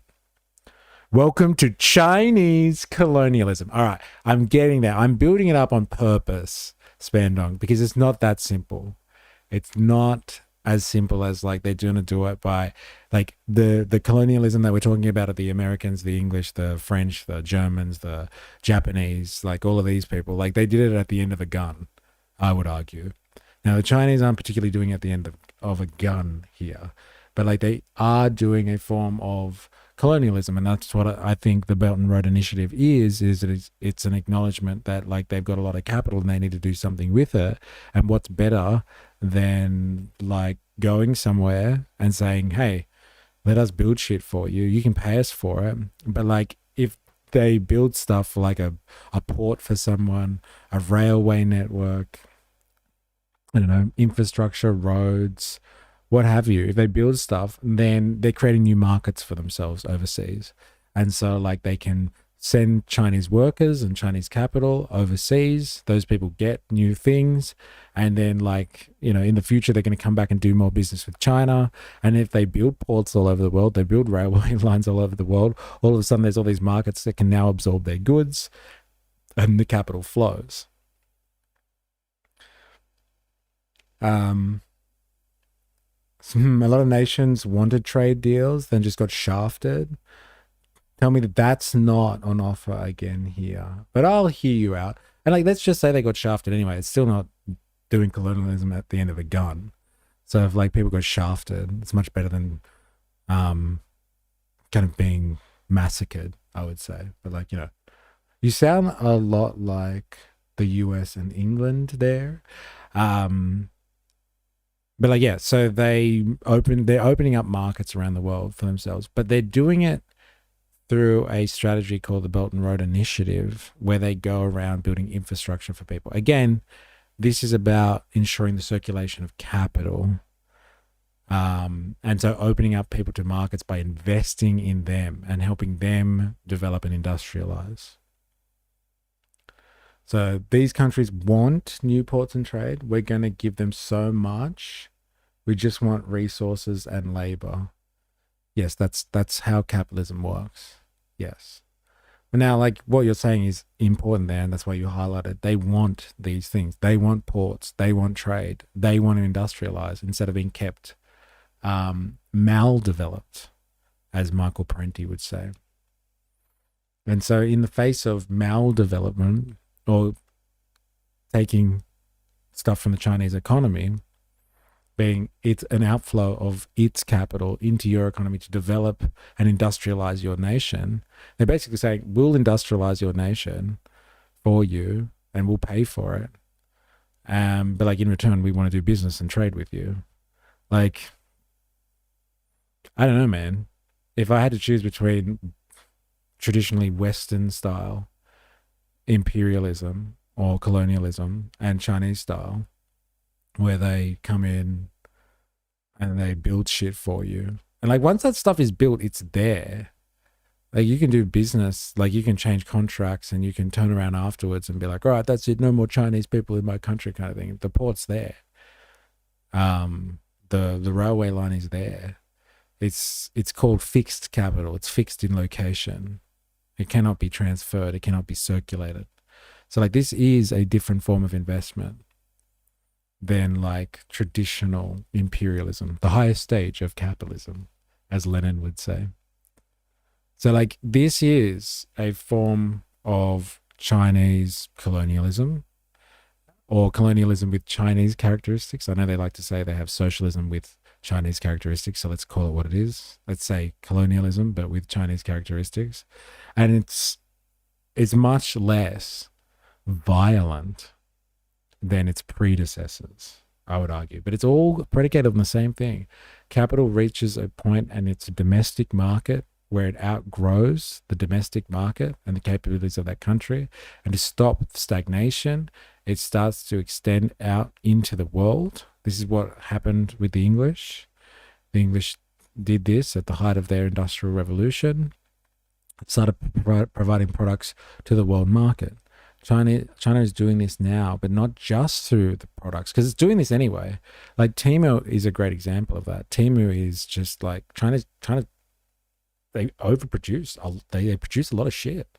And so they're just like, here, we need a vehicle to move this stuff around the world. We'll create Temu, like an Amazon, basically, for everyone else who's not Chinese, because they've already got their own versions of that. And then we'll push cheap Chinese products onto the world. Like they need to move their capital around, or else it'll stay stagnant. And then that is like a death warrant in capitalism. You do not want stagnation of your capital if you're a capitalist. You don't want that. It's the worst thing ever. And so like, instead of just moving their shit around the world, they're building the infrastructure to move their shit around the world as well. And if people benefit from that in the meantime and get industrialized as a result, then fucking fantastic. And so like, you know, which one do you choose? Which one do you choose? Well, that's why I say they're generally hypocrites, but you have to find the least hypocritical among them, which is China. The Europeans did that, and now they are attacking America, and America is attacking China. I'll do the same thing, so it's a problem while they agree on the same things. Valmac, Chinese built power plants and dams generate nearly half of Cambodia's electricity, increasing their dependence. Indeed, India, Africa, parts of Asia all wanted US and English and US trade at times too. But you're giving over the reins of control either way. But hey, maybe Chinese will do it better. A lot of humanitarian issues though, so not a lot of hope personally. Yeah, less violent, more forced labor. I don't know what's better. I don't know, it depends what you mean by forced labor, because in most of the Belt and Road Initiative stuff, it's actually Chinese workers that are going overseas doing a lot of stuff.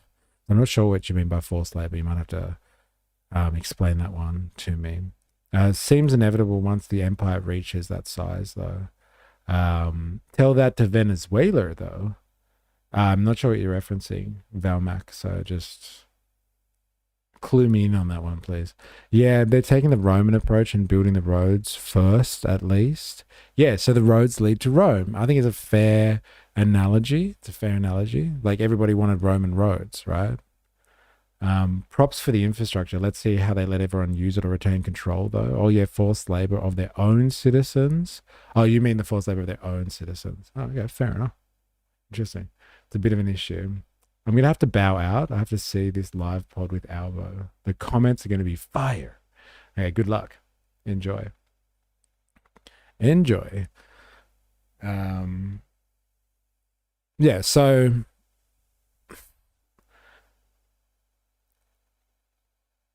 I would say that in relation to the infrastructure that they're providing, like it's a quid pro quo in the sense that like they provide the infrastructure and they have a continual market for themselves, not only to dump their goods and circulate that back to their own economy, but like they're also providing infrastructure that's Chinese made. So like in order to maintain that infrastructure, like they have return customers as well. So like capital flows. It doesn't have to be as nefarious as everyone's making it out to be, like in the sense that like, oh, they're doing it to control people. What they're doing is they're ensuring, and I think this is where China separates itself from the West, is that they are Marxists. And so like they understand that like if they want their economy to continue to survive and to be relevant, they must keep the capital flowing. And so if they invest in other people's countries, then those countries will come back to them to do business with them. And that's a very Chinese philosophy as well. China historically has had that position in its region, if not globally, but like let's say its region, it has always tried to maintain relations which are good for business and continue the flow of trade and commerce, as opposed to doing that through imperial force, like through armies and like at the end of a gun barrel or at the end of the sword or something like that. They want to dominate people economically, so business can continue to go. So as long as trade continues, then everybody's happy. Chinese are very big on that idea of keeping trade going and commerce going at all costs. It's good for business. It's good for business. Valmac, US companies built their oil refineries and they ran them into the ground. What do you mean? Like US companies built their oil refineries in China and the Chinese ran them into the ground?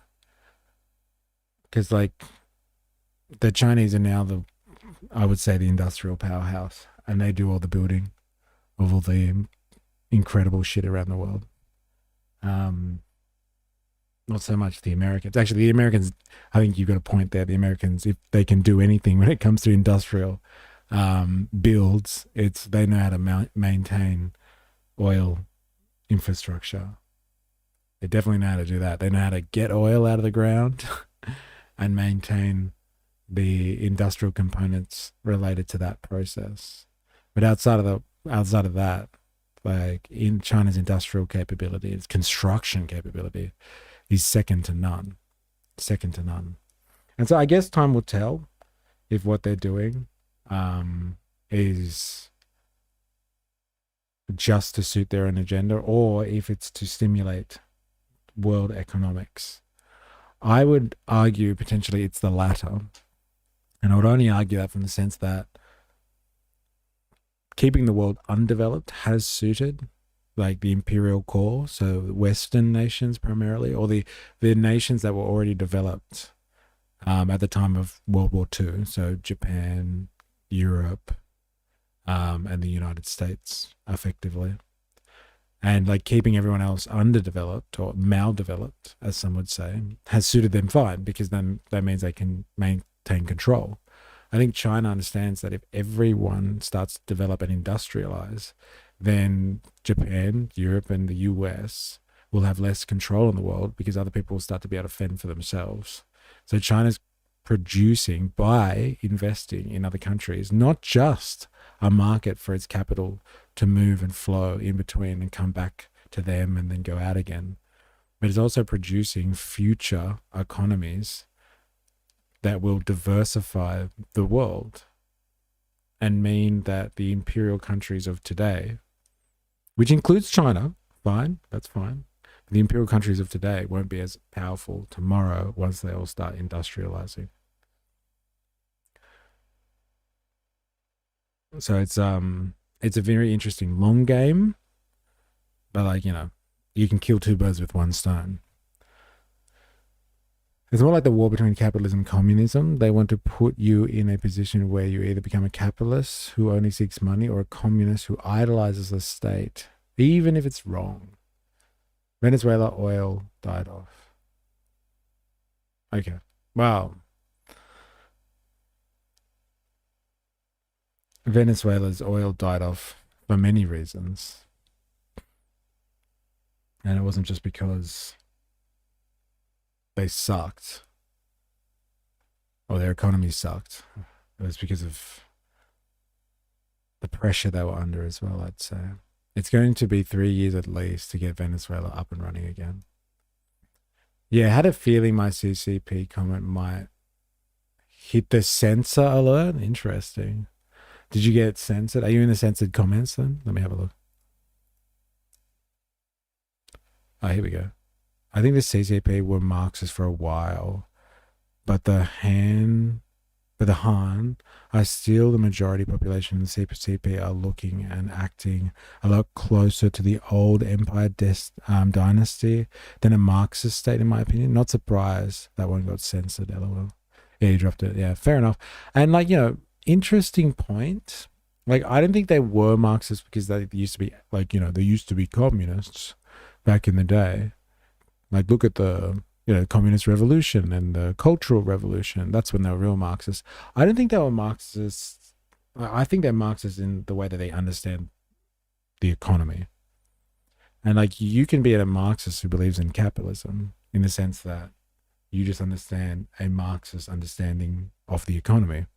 And you can use that to great benefit if you're a capitalist. You don't have to be a dirty commie to use Marx's teachings. You can be a free marketeer and use it better. I think they used to be more for the people. Well, like, see, this is the thing though. Like they would say they've developed their society, and they have. Like, you can argue with their ideological standpoints, their moral standpoints, all that sort of stuff. But like, they've developed, and the wealth of their nation has increased incredibly, and they've lifted many a person out of poverty and increased their living standards dramatically. And within a generation too. We're not even talking about like they did this over, they did this over 100 years. Like, they did this within one person's lifetime. We're talking about, full peasant society, pretty much, to the most advanced economy in the world now. And so, I think they're still pretty much focused on their people, because they've delivered for them. It's just like, they're not doing it in a let's cut ourselves off from the world and just look out for China. They've opened up to the world and done it at the same time. They've used, what they've done is they've used the free market to their benefit. And it's pretty clever. You got to give it to them, to be honest. They've used capitalism better than the so-called capitalist countries have. I don't mind the global market, but the global market should operate under fair laws for all participating countries. It shouldn't be controlled by one person or one country. Tell that to the Americans. Yeah, but I hear. Yeah, the quality of life for the majority increased so quick, so fast. A Marxist approach to engaging with capitalism. I see that too. Yeah, I think they definitely understood the machinations of capital as a result of their Marxian understanding. Like, they didn't live in a free market fantasy world, like an Adam Smith Wonderland or something like that, where they just think, the market will sort itself out. Let's just open everyone for business. Let the private sector do whatever they want. No, they let the private sector in, but they controlled it. They controlled capitalism to meet their own national interests. And so, like, you can call that a planned economy. You can call that state capitalism. Like, you can call that authoritarianism. That's what everybody in the West loves to do, because they're butthurt about being outsmarted, outdone, outcrafted by what China has done with its industrialization and its opening up to the world economy. And this is why you have reactions in the US at the moment with like the MAGA people. They're all like, hey, those evil globalists, they're the real problem. And like what they mean is like, oh shit, we globalized, all right. And like, look what we did. China is now the industrial powerhouse of the world. They're the productive force in the world. And we may have shot ourselves in the foot here, and this might be our final tour, because we've handed over the reins of power in capitalism, which is your productive capacity. We've handed that all over to China. Spandog, it's very dangerous waters though. Other nations that have done this in the past always ended up with totalitarianism. Like, what other nations? Like, done what though, specifically? Like, they're doing it. They've done this. Like, where else are they going? They're doing it right now. Are they totalitarian? Are they any more totalitarian than what we just described with the US and Palantir? A deep state funded private company that surveils what you do and has access to government agencies, coordinates all of that information, and surveils not only the domestic population, but parts of the world's population. And like, they do it through a private company and taking a Marxist approach to capitalism, but they've done it. They've already applied a Marxist approach to capitalism, like back in the day. Like, we're talking about like a few decades ago, and they've killed it. They've killed the capitalists at capitalism. And they, like, the original Marxist approach that they would have taken to capitalism, you could argue it actually happened when they had their communist revolution. that was them taking a Marxist approach to capitalism, because they had to figure out how to replicate capitalism to industrialize in the first place. So they've done it already, and they're doing it. They're continuing to do so. And like, are they any more totalitarian than like the West? That's the $1 million question. Are they surveilling their populations any more than the West is? Do they control their people any more than the West does? That's a fair question. Like, I'm not arguing either way. It is a fair question to ask. And I think what happens is we're very propagandized in the West to believe that they are way more totalitarian than we are, way more unfree than we are in the West. But like, the real question is, well, what is freedom then? Is freedom just when on paper, like you look like you've got liberties, like on paper? Or is freedom when you're able to actually enjoy your life? Like, because you've got access to healthcare, and you've got access to high living standards, and you've got access to goods and services that you need to have a fulfilling and a rich life. Is that what freedom is? Like, I don't know. These are all philosophical questions, I guess you would say. Yeah, it depends which part you keep and you don't from Marx. But a lot of dictatorships were easily snatched from the clutches of the state after they consolidated all the power. Good question. What are you willing to give up for ease? Yeah. Yeah, real freedom is rough. Well, it depends what you mean by freedom.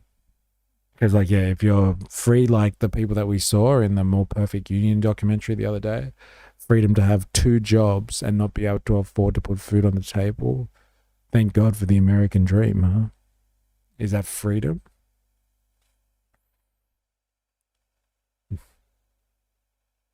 It's not comfortable. Fend for yourself. Yeah, is that freedom? Freedom to not be able to exist because you can't afford to play. You have to pay to play in that society, and you can't afford to play, then you can't be free. Even if you want to work, apparently, and you fall through the cracks.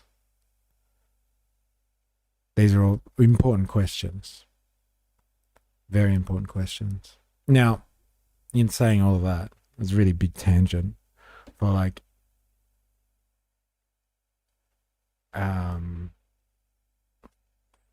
massive tangent for what's going on with the Belt and Road Initiative. Now, we don't get any positive commentary on the Belt and Road Initiative in the West. Like we've already been through. People have been talking about this already. They're just like, oh yeah, but they do this and they do that. And it's like, yeah, okay, we hear about all of the bad stories from the Belt and Road Initiative, but are there any good stories? And so like, we're going to beat the Western propaganda machine on this one.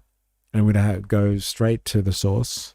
CGTN America. CGTN is funded by whole or in part by the Chinese government. So this is Chinese propaganda.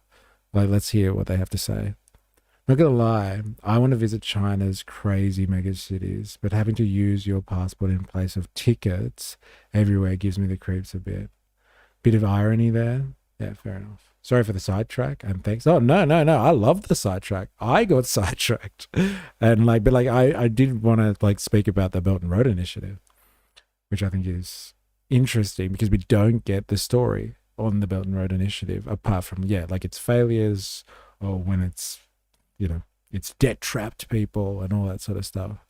But like, let's actually get from the Chinese what's going on with the Belt and Road Initiative and see if we can learn something instead of just succumbing to Western propaganda, which is a thing, right?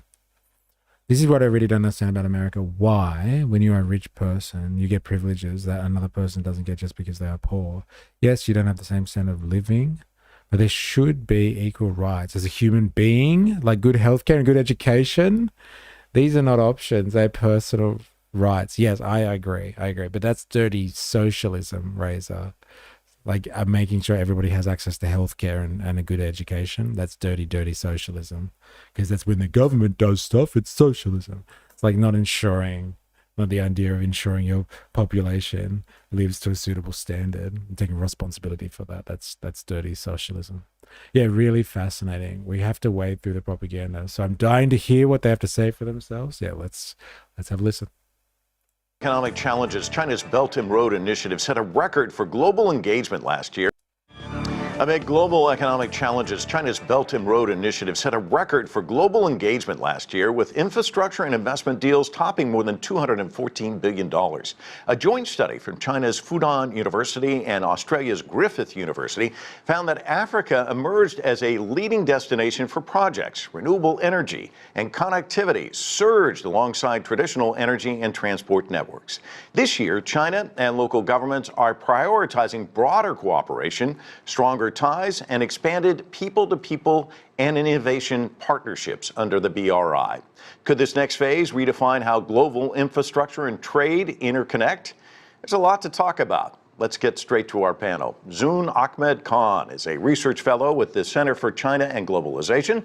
Saurabh Gupta is here in the studio with me. He's a senior Asia-Pacific International Policy Specialist with the Institute for China-America Studies. Also with us is Sanusha Naidu. She's a senior research fellow and foreign policy analyst with the Institute for Global Dialogue. And Yan Liang is a chair professor in economics at Willamette University in Yan. What a diverse panel. So good. Hey, where's the Westerner to balance it out? Just the host. Hey, and all of these other DEI selections. So good. Why don't I start with you? The tally, so impressive last year. Chinese companies' engagement with 150 countries as a part of the Belt and Road Initiative reached the highest level since its launch 12 years ago. Talk to us about what all of this means and the tangible economic benefits for China. Right. Well, so I think the report that you talked about really, I think, is a broader measure of the BRI engagement that includes construction of $128 billion and also investment of over $85 billion. So you're right, this is one of the highest record that we have seen in terms of engagement. And so I think that really defines some of these sort of claim that BRI is declining.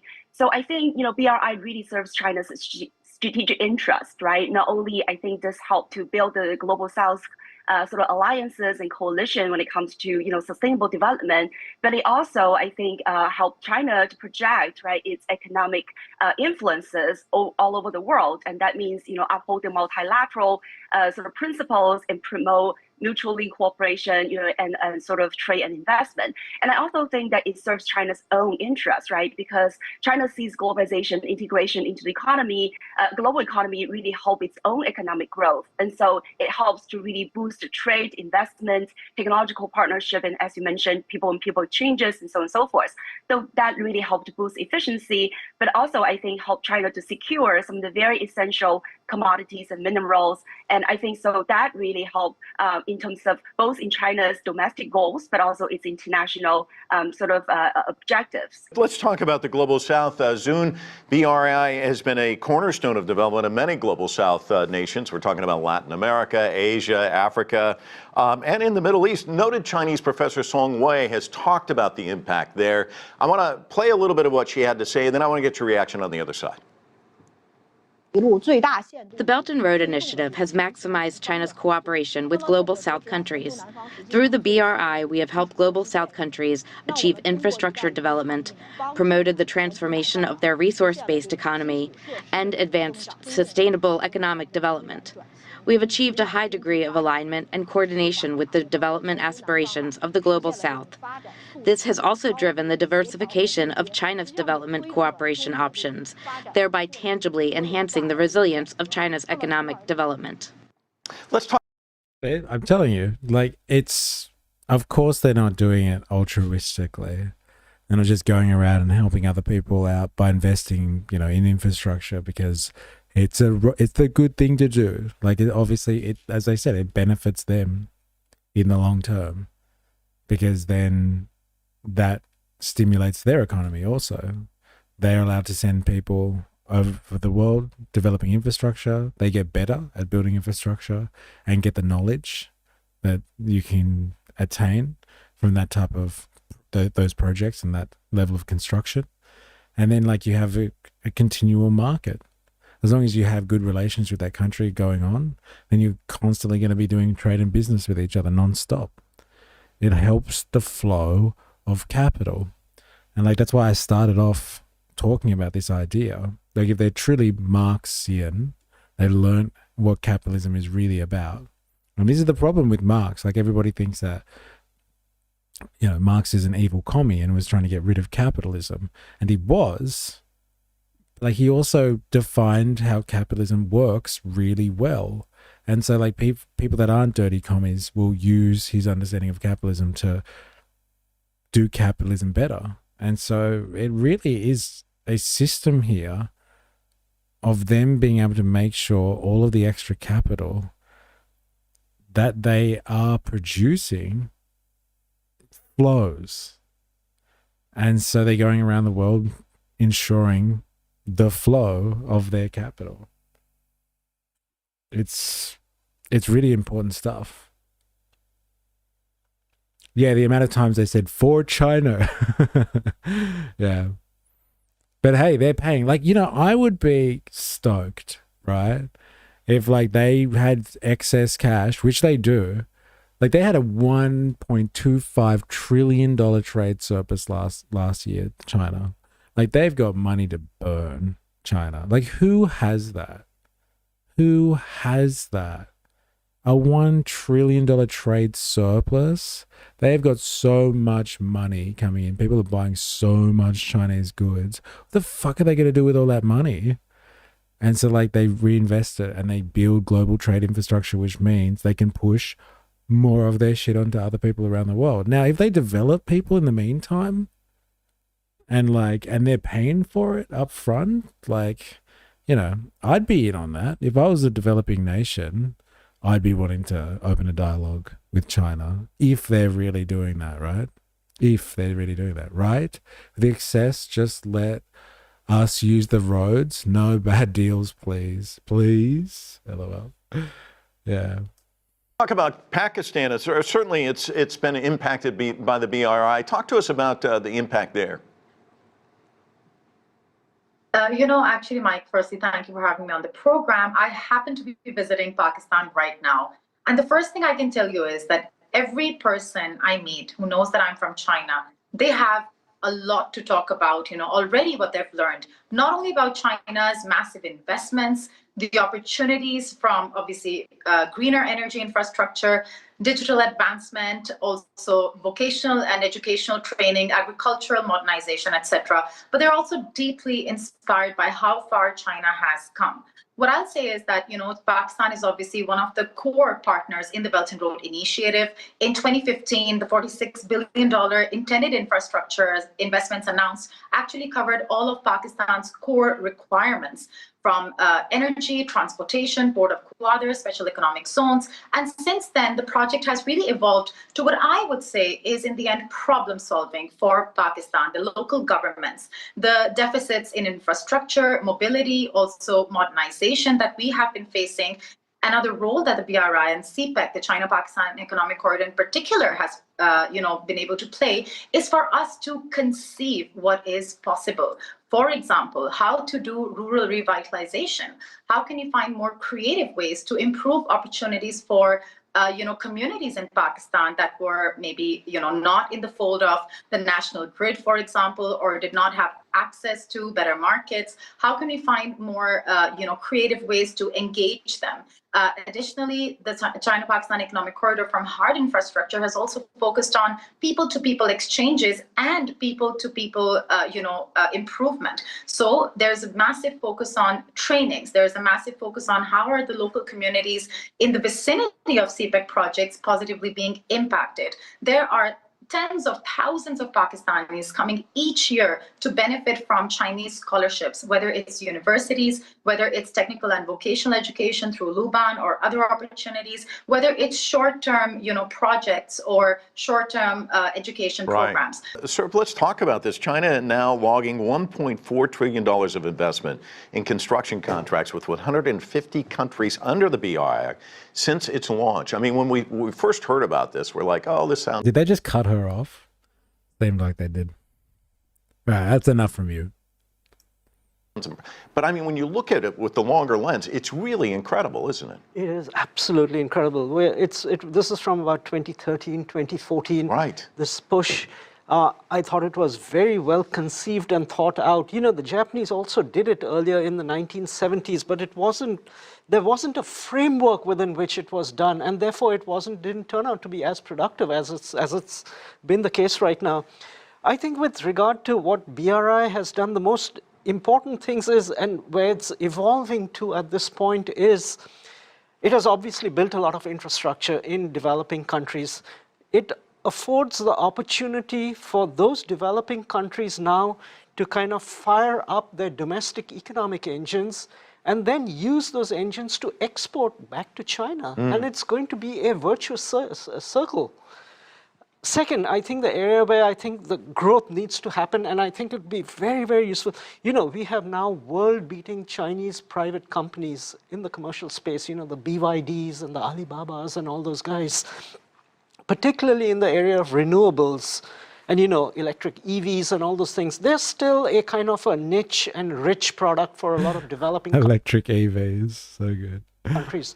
BRI should go in and help commercialize and help those private companies actually work in poor countries, incentivize the process, just like it had been incentivized in China. That will be an enormous area, so it won't just be state-to-state cooperation. It will be at the private level, and that will really dramatically expand it. Finally, I would say, and China is already kind of dabbling in this area, it's got its feet wet, it's in terms of debt relief. And, you know, there has been the case from the kind of post-COVID era where there has been debt issues in poor countries, and China has now come to the table in which how to restructure those debts and how to provide debt relief and all. There isn't a good playbook, and this is China's opportunity to kind of, from an intellectual and policy standpoint, in the context of BRI, create that policy playbook with regard to how you provide debt relief and do restructuring. I need to find out something. What they mean, because I thought BRI was literally just about providing infrastructure. We are just looking at the BRI.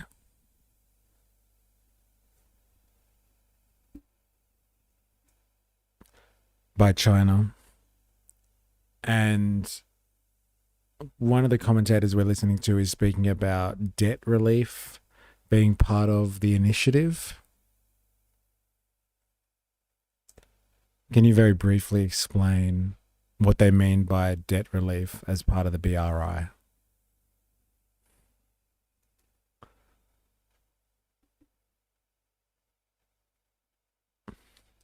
Under the Belt and Road Initiative, China lends money to countries for infrastructure.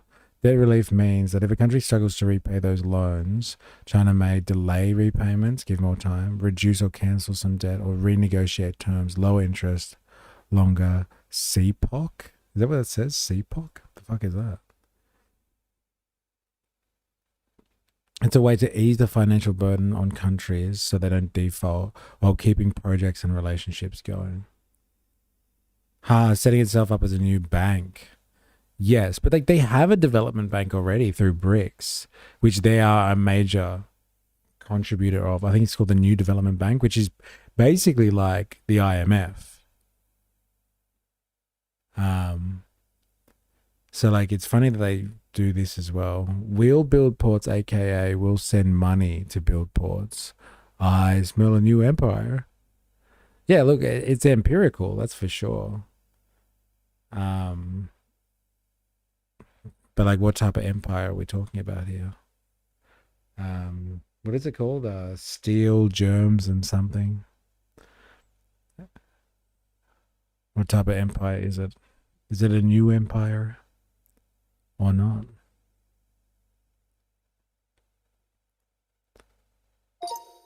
So part of the BRI is dedicated to providing finance for projects. Do China offer loans so people build their own infrastructure?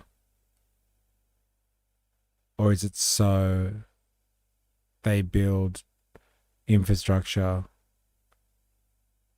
using Chinese resources and construction companies and labor.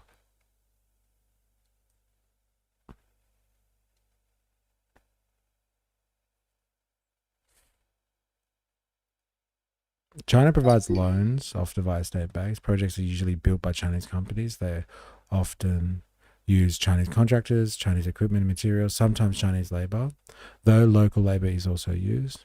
It's not just here's the money, go build it yourself. It's more like we'll finance it and our firms will help design and build it. This helps China support its own companies, maintain quality control of the projects, expand economic and strategic ties. BRI equals financing plus Chinese-led construction, not just standalone loans. Okay. So this is what makes it empirical. Empirical. Not empirical. Empirical. It's like Chinese led. Like that's the deal though, right? And that's why what's his name, Dan Andrews, sparked such outrage. It's outrageous that he was trying to get BRI funding from the Chinese, right? In poor developing countries. Sanusha, let me talk to you about Africa because it's become one of the largest markets for these engagements. Belt and Road Partners on the continent saw more than $61 billion worth of engagement. That is a staggering 283% increase over 2024, according to the study that we've been citing. I want to drill a little bit deeper, but I want to get your thoughts on just that mammoth number that we're seeing. Good day, Mike, and good day to the panel. Yeah, that's the kicker. It's also just circling the loan money straight back into the Chinese economy. Smart. It is. It's interesting. So I'm saying, like, if you understand capital, and it's called capitalism for a reason. Like, and you don't just have the mindset of a corporation, but like you think of capital as a system, an economic mode, then like you can really take it and run with it, right? Expansion and economic growth. Like you do it as a system, an economic model, as opposed to, thinking of it like just like an individual private player would, a corporation and a private individual, even a bunch of shareholders or an entrepreneur. If you're thinking of this systematically at a societal scale, then very different conversation, let's just say. Like the outcomes are potentially enormous by comparison. Yeah, like opening the dam and the stream starts rushing. The flow rate matters. Yes. Yes. Which they are focusing on heavily. Well, like look at their production capacity. You'd have to focus on nothing but that flow, right? If you are running up $1 trillion trade surplus. Hey, just back from work, short day today. Captain Bucket in the house. If you're wondering what we're doing, we're learning about the Belt and Road Initiative from the perspective of Chinese state media. Because the Belt and Road Initiative propaganda that we get in the West is always just like, did you hear what China did to people in what's a good example? People in Sri Lanka. They dead trapped him. They got him.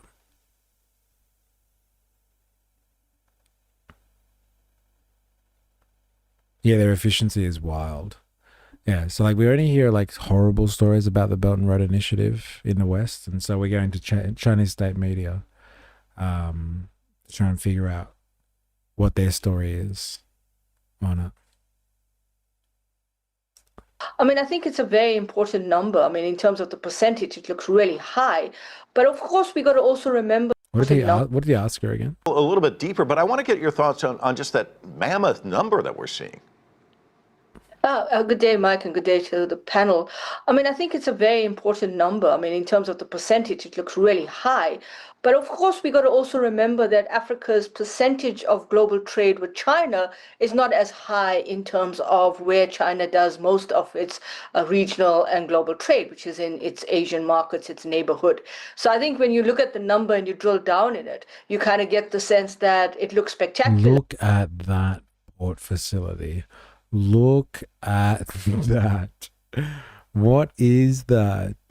Yeah, building infrastructure for Africa instead of giving them iPads. What monsters? So they're giving them iPads. Or what is that orb thing? Did you see that? There's some orb thing that they rolled out across like African nations as part of I don't know. I don't want to attribute it to OpenAI, but it's some company that's affiliated with them somehow, so they could just surveil Africans or African people and learn, like, get, like, scrape their data off them and stuff like that. That's fucking hilarious. Building infrastructure instead of giving people iPads. Because it's coming from a low base. I also want to pick up a little bit on this nexus between the BRI and where the BRI is going, and of course in the context of Africa's relationship with China. And we had the announcement by President Xi Jinping recently that Africa will have 53 countries in Africa, which is all countries that have diplomatic relations with China, with the exception of the Kingdom of Eswatini, will have duty-free, market-free, and lowering of tariffs to access the Chinese market, which is really an important aspect in terms of how do you increase the trade engagement with China in terms of accessing the Chinese market. But at the same time, it also requires from the African side, and I think in terms of understanding how this actually... They were awarded a 99-year lease over the land somewhere for their build. Sri Lanka, was it? Yeah, I'm pretty sure there's something happened in Sri Lanka and like everyone was jumping on that one. It'd be like, see, look at the Belt and Road Initiative. I think what happened was they built a port for Sri Lanka. Sri Lanka failed to live up to whatever debt arrangement that they had. They couldn't meet the payments, and so like China restructured the loan, and part of the restructuring of the loan was they got 99-year lease over the control of the port, and so like that was part of the debt, like the refinance situation. So they lowered, I'm pretty sure what happened is they lowered the interest rates on them, and so like reduced the terms of the loan, but like in compensation for the restructuring, they got control over the port instead of the Sri Lankans who had been controlling the port and like managing it. And so China took over the management of the port and restructured the debt. And like everyone in the West was like, see, I knew it. It was just a way to fucking build a port and then start controlling Sri Lanka. And it was like, oh, maybe that is the long game. I guess we'll never know. The biggest problem with poverty in Africa, Captain Bucket, is the lack of connected villages, towns, and cities. Building them infrastructure reduces poverty and opens Africa up.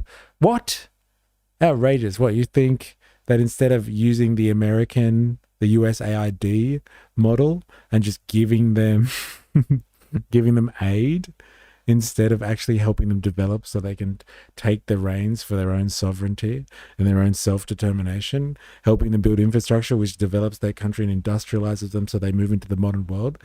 That's what's going to open up Africa and build them up instead of just giving them some charity through various aid organizations. That's outrageous. That's outrageous.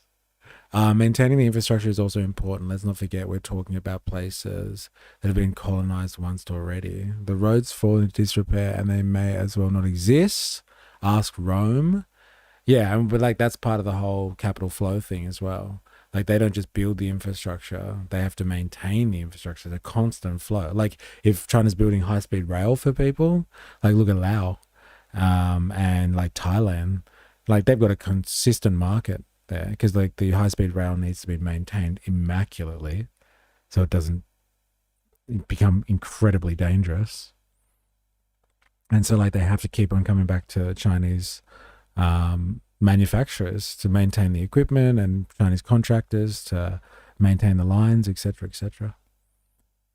So cares if China owns a few ports around Africa and they are the one they are the ones. Oh, who cares? Who cares if China owns a few ports around Africa? They're the ones actually helping Africa grow.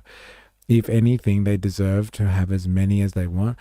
This is what we've been discussing. Like, if they are helping people industrialize who have been kept in an undeveloped or maldeveloped position on purpose, might I add, that's a conversation for another time, but who have been, strategically kept underdeveloped, if they're going around and they get to manage that infrastructure, but like those people reap the benefits. And what it does is, like, this is the thing with infrastructure, right? You build the railway line and then the shops open up around it and the houses get built up around it, and then everything branches organically off the infrastructure. If you build the infrastructure and organically it boosts the local economy, then like that's what matters.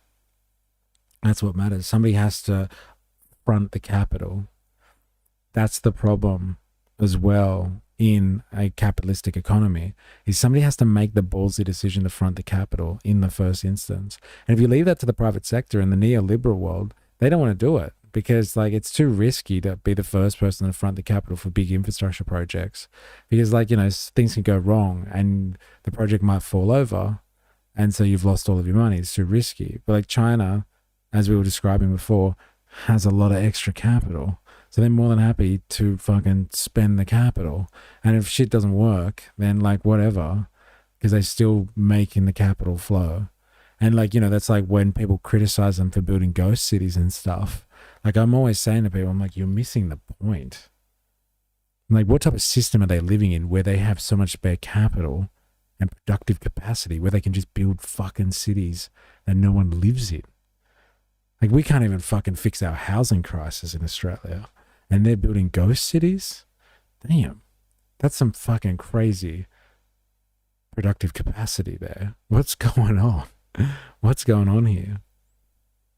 Spandock, yeah, I'm just wary of any massive empire expanding. They're always friendly and helpful when expanding, but when there's a crisis or a war or shortages of some kind, it'll be interesting to see what happens. Yes, I agree. But in the current situation, it does appear that they've got an overabundance. And I use that word intentionally. I didn't just use overproduction. They've got an overabundance. And in the world where they're overproduced and can push infrastructure development onto other places, which might kickstart their economies and allow them to then start industrializing, then like maybe this is the starting point where other people get their self-determination from. Maybe. But like it looks pretty likely. That's how, like, you need someone to front the capital in the first place. That's how all capitalistic countries and economies have started. Somebody started fronting the capital and then coercing governments into subsidizing them fronting capital. And that's the story from now on. Spendog, if you're worried about empires expanding and building ports, just look how many US bases are around the world. It's so funny. That's like the example of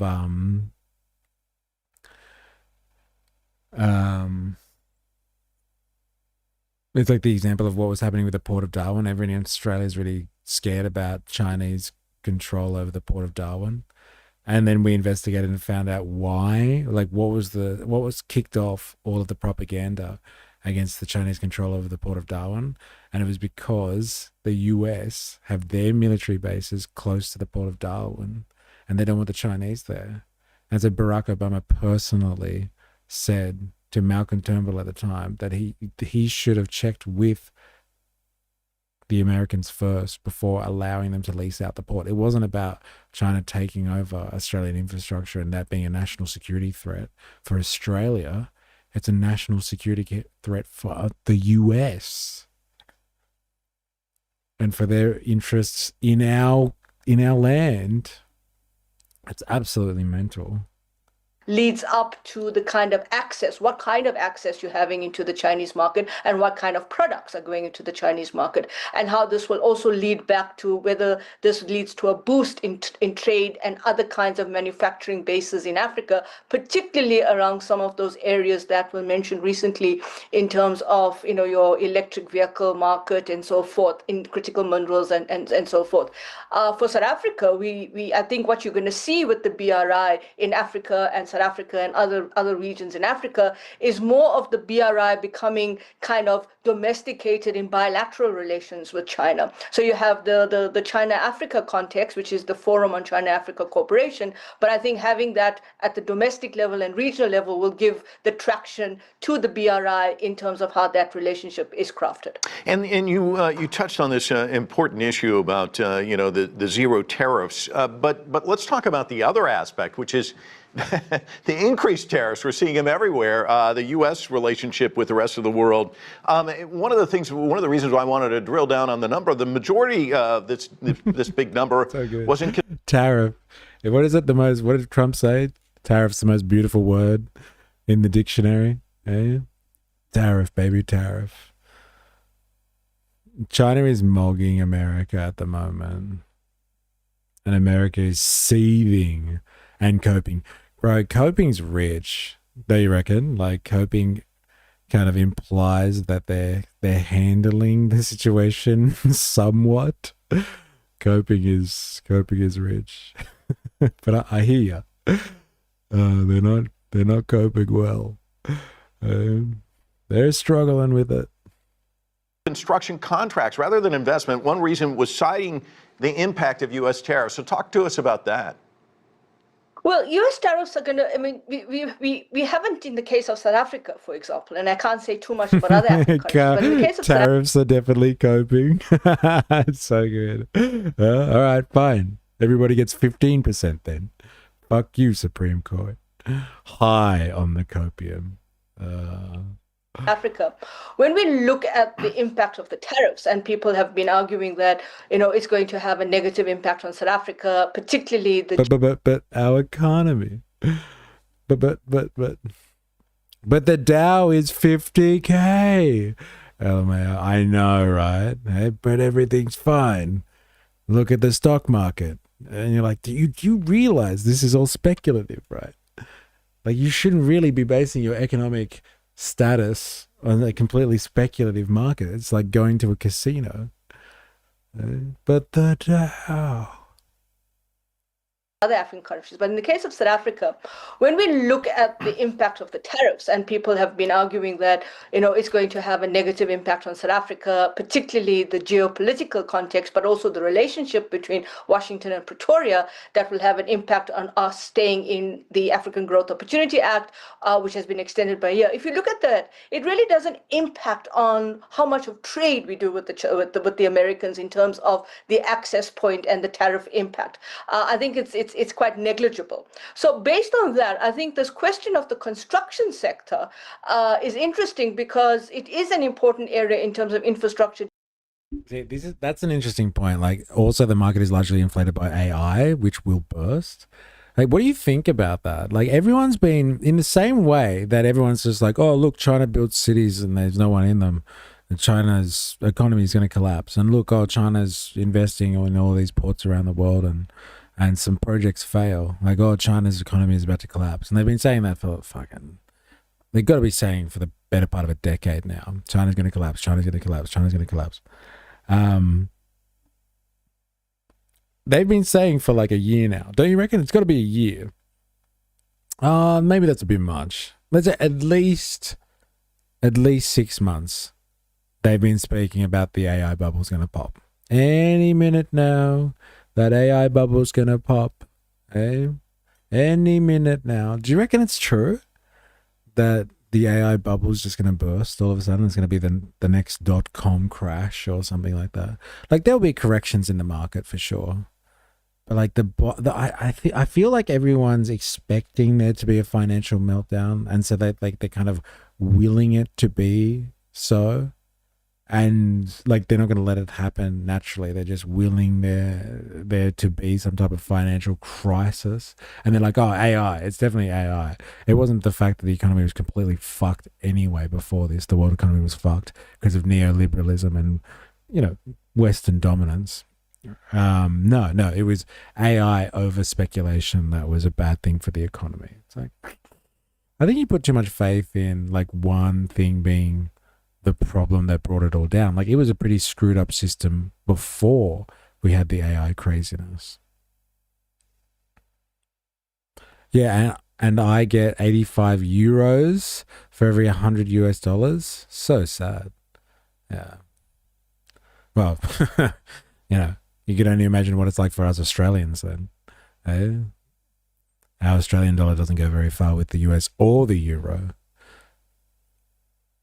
It's got a while to go yet. It may not burst, but there will be sad and seething and possibly coping decline. Yeah, like, look, it may burst, but like, you know how like people are like, oh, it's imminent. It's going to burst. It's going to burst. It's going to burst. Like they've been saying that for months. Like I definitely think there's going to be a market correction of some sort. But like, yeah, like they hyped the AI bubble months and months ago. And I just think they're just trying to, they're willing a financial crisis of some point for some reason. Like they're kind of just upset the fact that they thought that AI, this time last year, everyone was talking about like how AI was going to just, you know, replace the human race basically. And like, basically it's just, you know, writes us poetry and helps us use chatbots a little bit better. Actually, yeah, it fills the internet with fucking chatbots. And that's like pretty much all it's done effectively. And people are just a little bit upset about that. The only thing that will burst is Sam Altman. I think he will have a meltdown. Yeah, he seems to be in the firing line at the moment, actually. Yeah, the bubble isn't real. It's fairly linear positive growth, still projected to keep going near future-wise. Interesting. I wonder what will be the thing that brings down the financial market. Because, like, if Trump showed anything, like, every time, like, he does stuff, like, there's a lot of people with a lot of confidence in Wall Street, quite happy with what Trump's doing, actually, despite the economic warfare and the uncertainty. Development and how much of investment goes in there. But again, the question is, you know, does this have a kind of resonating effect for how this impacts on? If you're watching this on YouTube and you haven't already, make sure you hit the like button. Hey, do me a favor, do yourself a favor. Hey, help grow the community. On the zero tariffing as well, in terms of access to the Chinese market, in terms of private equity. Hey, what's going on here? Jag, you still hanging out? Private equity, what's that in relation to? The private equity firms that have a silent stake in the entire stock market? Is this what we're talking about here? Products. And one of the areas that we are thinking about very seriously is how does this kind of build into, say, the agriculture? Oh, private equity will bring the financial system down. Interesting. Them like buying and shelling out companies, selling them for inflated profits, then running away and doing it all again. A lot of people don't realize this, but AI growth will affect consumer goods like computers and TVs because the components AI needs go into them. And prices will go up, causing a possible recession. And that's interesting. Yeah, they're just sapping up resources everywhere. They're taking away from other consumer goods. They're taking away from the energy sector. Like, look at all those American towns that we have witnessed over, I don't know, the last 9 months now. Continually being like, oh, they said that they were going to bring jobs. And all they've done is increase our electricity prices, taken away our water, and destroyed the local environment, all for their big data centers. Like, I don't have electricity anymore. I don't even have fresh water. I got to check out work tomorrow. Almost 11 p.m. here. It's nice to have you. Hope you subscribe for more. And we do this daily. Enjoy, Val Mac. Enjoy. Yeah, hence the RAM-pocalypse. I've heard about that. Yeah, NVIDIA already see a hit in their processors and GPUs. But it will also affect other electronic goods. Sector and how that may actually be an important actor or an important space for the kind of integration into the Chinese market. So I think there's a bit of... RAM price is through the roof, but it'll trickle down to other resources eventually if it doesn't get better.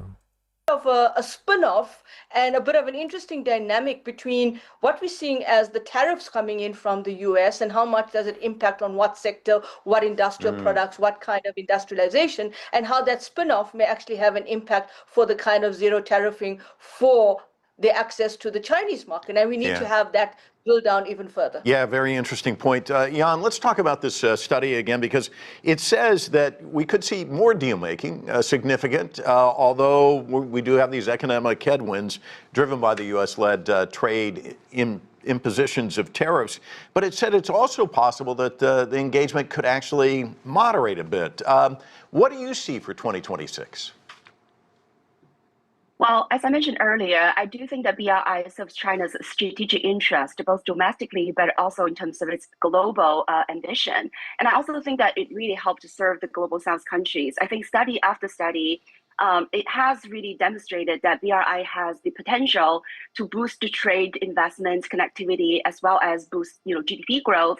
And also some studies have shown that with all these construction in terms of transportation corridor, it helped to reduce the concentration of economic activities. In other words, it also helped to reduce the regional disparity in many of the recipient countries. So I do think this is a mutually, beneficial project, and so I think it will continue to thrive. But of course, it will be evolving. And I would also go back to the point about, market assets and boosting trade.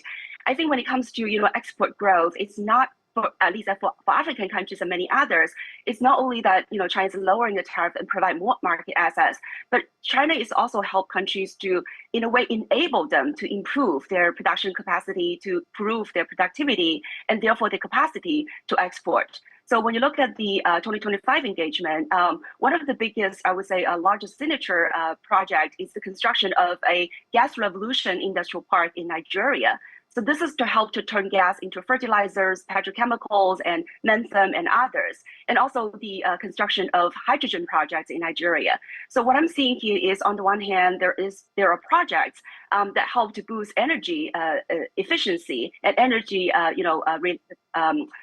sufficiency in many of these countries. They're really lacking, affordable and accessible energy sources to industrialize. And on the other hand, these kinds of industrial parks really help to boost their production capacity and allow these countries to be able to climb up, the value chain and to be able to export some of the more processing industrial products. So that's why I think, this BRI is important, not only by, providing the assets and also, connectivity in terms of digital and physical infrastructure, but really is a capacity building exercise. Zun, let's talk a little bit more about that, because with CPEC, we're joking about it now, but wait until you're arguing with your rep over getting water routed to the town or the local AI cooling center.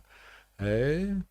Yeah, well, let's just hope that doesn't happen everywhere, and that's just a localized issue for, I'm sorry to throw you guys under the bus, but for Americans or something like that. I hope that Australians have better regulations in construction and environmental management than imagine that, arguing with your rep over getting water routed to the town or the local AI cooling center. It's fucking crazy stuff. We've looked at a few documentaries now in regards to this kind of stuff, and it's legit. These towns were oh my God, we're running out of water kind of thing, or we have massive deficiencies in our water, because the cooling of these data centers does require a lot of water, and it can't be any water. They can't use seawater or something like that, because it's corrosive. They need fresh water, and we were looking at one that was in Texas or something like that. And it was a massive, massive facility. So it's in the fucking desert anyway. So it probably needs extra cooling. Yeah, we watched it here. Yeah, okay. Yeah. So it needs extra cooling, and it's taking water from the local community. Goddamn. Wait, what's this band on? Is it a remix of Pambandi? How many of Epstein's co-conspirators have you indicted? How many perpetrators are you even? The Dow right now is over 50,000. I don't know why you're laughing. That's what we should be talking about. The Dow right now. S&P and all my seventh Dow. The American people need to know this. Need to know how is the Dow. Let me address the survivors because that's How is the Dow. That guy in the background. The Dow. The Dow. The Dow. Oh my God. But the stock market's going swimmingly. Eh? You just don't have enough shares. You wouldn't understand. Oh, I couldn't resist after the Dow ran before. It's so good. I wish I'd played it earlier. Eh? The Dow. The Dow. Oh man.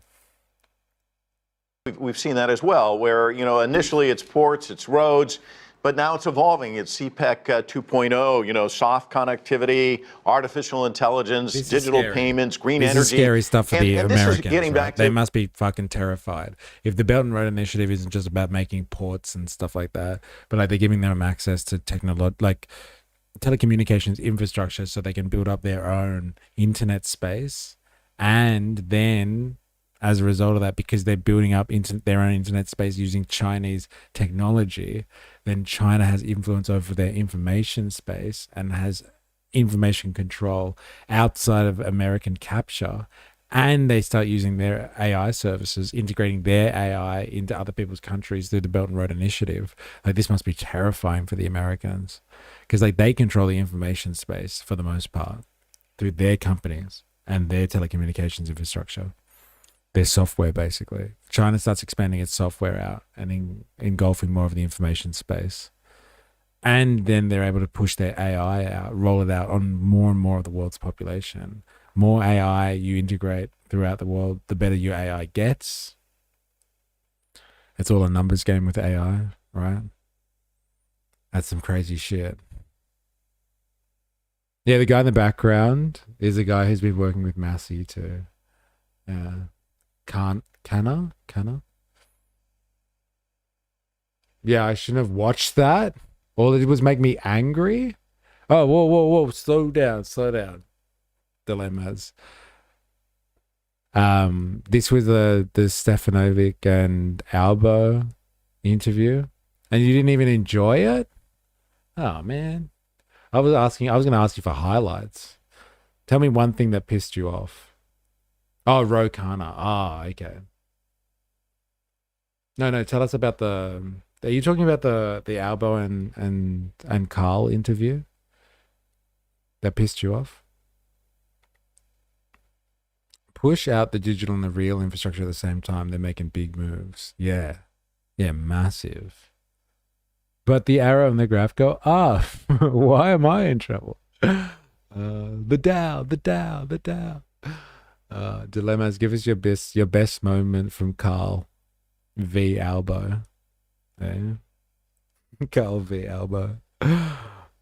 Some of the things we've discussed here in studio and with our other guests, this evolving kind of concept. The BRI, as we saw it initially, was just it's going to be roads, it's going to be bridges. Now it's much more, isn't it?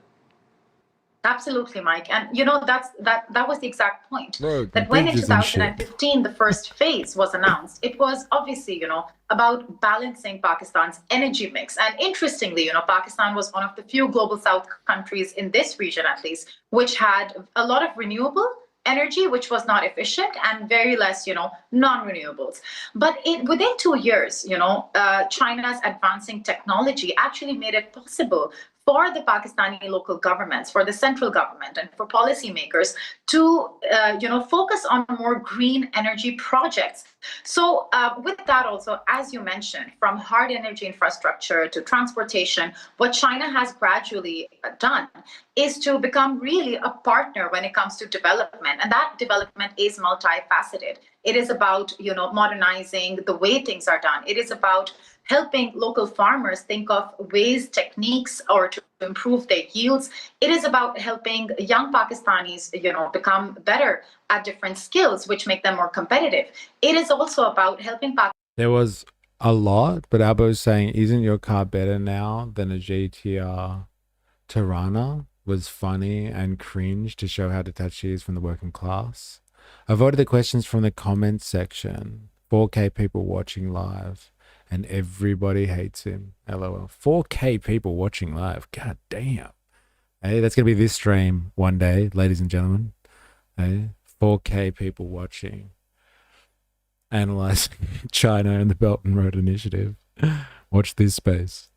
Pakistan conceive, how can they, looking at different local examples within China, think of local connections. This is some real wholehearted propaganda, like what we're watching right now. This is what I was saying before, like usually we watch quite depressing stuff on this stream. It's all like doom and gloom, like end of the world kind of stuff. All right, the American Empire is about to kill somebody else. Everybody hold you onto your butts. But like this is just like, oh, isn't it wonderful? We're getting all these wonderful things and investment and green technology. It is wholehearted, that's for sure. If yeah, not surprised there. He's leaving a good legacy. He's not leaving a good legacy. Got asked about the beer tax bringing in more than corporate tax. How Pocock brought up in the Senate. Albo says it's not true, so someone is lying. Just glaze China and they will send you you AI viewer bots. Yeah, I'm gonna just keep, you know what, that's it. I'm gonna glaze China. That's my initiative, and soon I will have 4K viewers. Chinese AI viewer bots. Activity of regional platforms. So the way CPEC has transformed, I would say if there's one word to put it, it is to really emerge, for China to really emerge as a true partner in Pakistan's local development. It is to also showcase that for Pakistan to focus on economic growth, we do not need to neglect our development challenges. We don't need to neglect addressing those challenges. Pakistan's, cities are also safer because of CPEC cooperation. Local governments are cooperating with the Chinese on how to, introduce smarter ways, smarter cities, where, obviously the local authorities are also able to enforce existing laws in a more efficient way. Normal Pakistanis, even businessmen, are able to access Chinese, events, Chinese enterprises, Chinese, emerging technologies to be able to become more competitive. So I completely agree with Yang Yang on the point that the BRI is not just about infrastructure. It is also about conceiving a way of moving forward that is more resilient, that is more advanced, that is greener, that is more multifaceted. And it is about helping countries like Pakistan, global South countries, think more strategically and 5-year, 10-year visions, and also evolve what is possible for them to achieve. Cairo in action. Yo, what's good, bro? How's it going? How are you going? Are you going to sell us something? We're about to find out. My bets are it's going to be views on Kick. Or maybe you follow me and I'll follow you. Cairo is always great. Yes, sir. I want to sell you my dick. Right. And how are you going to do that? Like, can you send it in the post? Because I have a feeling we're not in the same location. Is it detachable, your cock? Or is it not that type of dick enterprise that we're talking about here? I would like to know more. Threw his mum in the housing line, inflation is 6-figure in front of it. And he's helping the working class.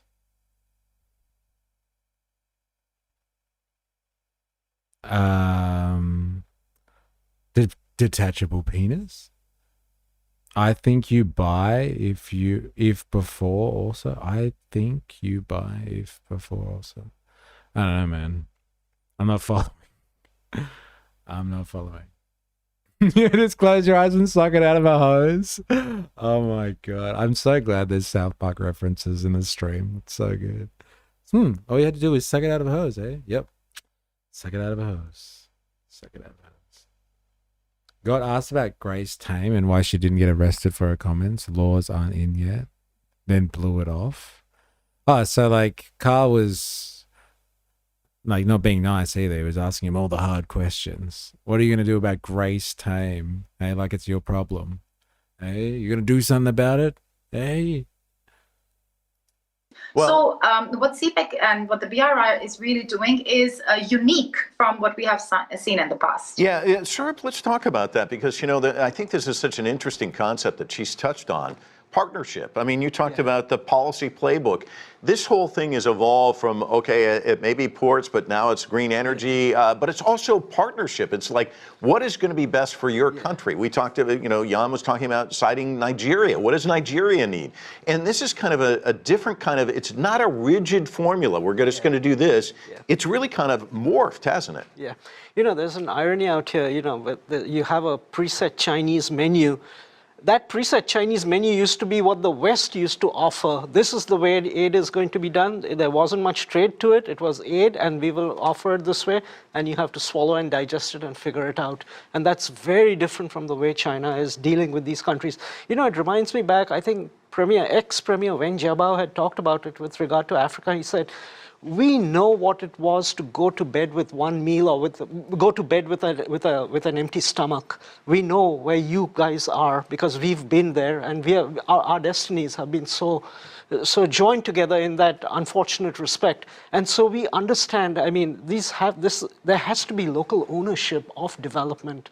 And if there isn't that local ownership, it's just not going to have deep roots, and you're not going to have development. And therefore there is that. This is a very different tune to what we've been talking about previously, what he's talking about here. He's like, you have to own your localized development. So China can come in all at once and like give you a port or a fucking railway line. But like if you don't own the development itself and own the development of your own society, then like it's meaningless. You have to develop yourself at the same time as, somebody's offering you capital investment to build up or industrialize your economy. You have to build up yourself to become self-determining. That is very antithetical to the message we get about the BRI being like a project of imperialism, and China's just forcing its will on everybody. And like buying them out with sweet bribes, and then like going to control them forever. Like he's talking about something completely different here. He's talking about a country, China, with a narrative, a national mythology, which is like, we were completely screwed over by colonialism and we were in the dirt 100 years ago almost. And like we built ourselves up like from a very, like a backwards country, a peasant country. We built ourselves up industrially, and now we write our own story. You guys have to go through this process. No one can avoid going through that development process. Like we can help you and like, help you build ports and infrastructure, but like you've got to own your own development kind of thing. It's not the usual take from the Belt and Road Initiative, that's for sure. It's not the usual story. Dilemmas, came across very entitled and completely disconnected from us plebs and what we are worried about. Carl brought up how people are struggling unless Albo has a great poker face. Yeah, back to the pile. Yeah. All right, everyone. Fuck it. Back to the pile. Oh, whoa. This is way, way gayer than what we were doing before. All right, everyone. Back to the pile. Dilemmas, he didn't seem too worried about it. Carl is going to have a whole boatload of haters now. He blew his chance to be the Aussie Joe Rogan. Just got back. What did I miss? Were you here before when he started on the Belt and Road Initiative stuff, Tagard? We're watching Chinese state propaganda now, it's like big noting the Belt and Road Initiative. And what we stumbled upon all of a sudden is like the usual talk about the Belt and Road Initiative is like, well, love it or hate it, at least they're building infrastructure, even if they have ambitions to control other countries and stuff like that. This guy's kind of saying, no, that's not what China is up to. China is like helping other people build, but they're also saying at the same time, you got to own your own development. It can't just be China building shit for you. You gotta develop yourselves as well.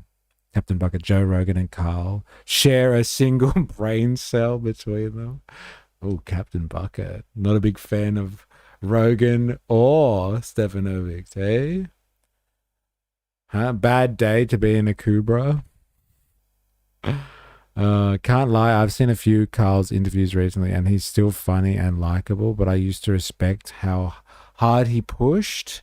Now it feels like he's just cashing in on the friendly, funny aspect. Yeah, pretty much. much more understanding between China and What do you think the about poorer this countries. Spandong? Like what this guy's saying is just like China isn't just trying to take over. It's trying to help everybody realize their own potential. Do you buy it, Spandong? I know, when we first started this video, you wouldn't have bought it. Which came out of colonialism, of how do we conceive development and how we work together. Let me ask you a follow-up on the empty stomach analogy that you brought up, which, you've seen how many people lifted out of poverty in China. And a lot of that, when you think about it, is infrastructure. It's just connecting and actually creating commerce and lifting people up. We're seeing that in other parts of the world as a part of BRI, aren't we? Oh, absolutely, we're seeing. And that's why I think there's a great deal of enthusiasm and positivity in these countries about what their future prospects are. They see a horizon where they will just get richer and more stable and more prosperous. And that's why they want to have nothing to do with geopolitical, bloc-based competition and all. They see a wide horizon and even in Asia, in Southeast Asia, 20, 30, 50 years, we can catch up to being an advanced nation. That's what they dreamt about, and that's the thing that which animates them. The one other point I will make is that, development cannot happen on the cheap. There's just no way around it. You can jawbone and talk about, I'm going to do this and they're going to do this, but at the end of it, it requires cold, hard cash. It requires sustainability, and you need to go through and implement. Just don't make commitments. Commitments need to be implemented. That's the area, over the last 10 years, how many, there was a Blue Dot network and this network, and then Mr. Biden and Boris Johnson had God knows what else, global partnership. Where are they? You just can't talk about it. You have to implement it, commit and implement, and that's how you build trust. And development is something for the long horizon. That's how they've done it. The talk is the talk. That's all it is. Sanusha, let me ask. The talk is the talk. Hey? He pushed harder than Mark Burrows did, LOL. But so many times he could have pushed for a real answer. You guys understand he's a professional grifter, right? This job is literally to sell whatever idea gets him paid the most. Savage. Savage KK take, as always, destroying everybody's hopes and dreams for Carl being the next Joe Rogan. Spandog, hey, maybe I feel like I've heard it all. I've heard it a lot before. It's a great argument if it's true. Just every empire will tell you that to get what they want, once they have it, we will see their true colors. Yeah, only time will tell. Yeah.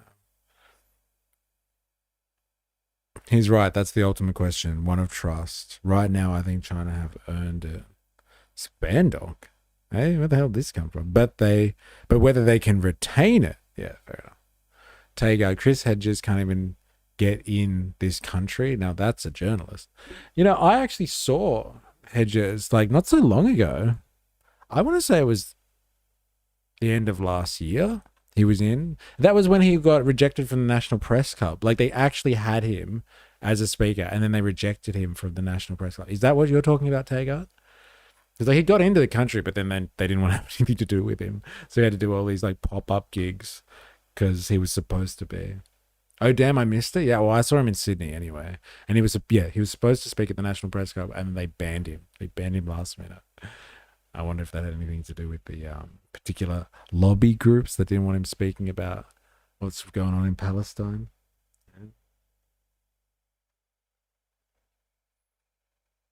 Ask you about was kind of what Surup was talking about, the reshaping perhaps of Africa's geopolitical thinking over the past decade as a result of this. Can you talk about that? Yeah, I think what you're seeing in Africa is definitely the idea or the shift in terms of how much China has featured and will continue to feature in the African landscape. Bearing in mind that China, based on part of the issue of the experience of colonialism and imperialism, that plays an important narrative in the China-Africa engagement, the China-Africa relationship, showing that level of empathy that China has towards Africa in terms of where Africa's own underdevelopment has been in terms of relationships with former colonial partners. And I think when you look at China's trade footprint in Africa, I mean, it's really, shifted dramatically in terms of the present, the footprint, and so forth.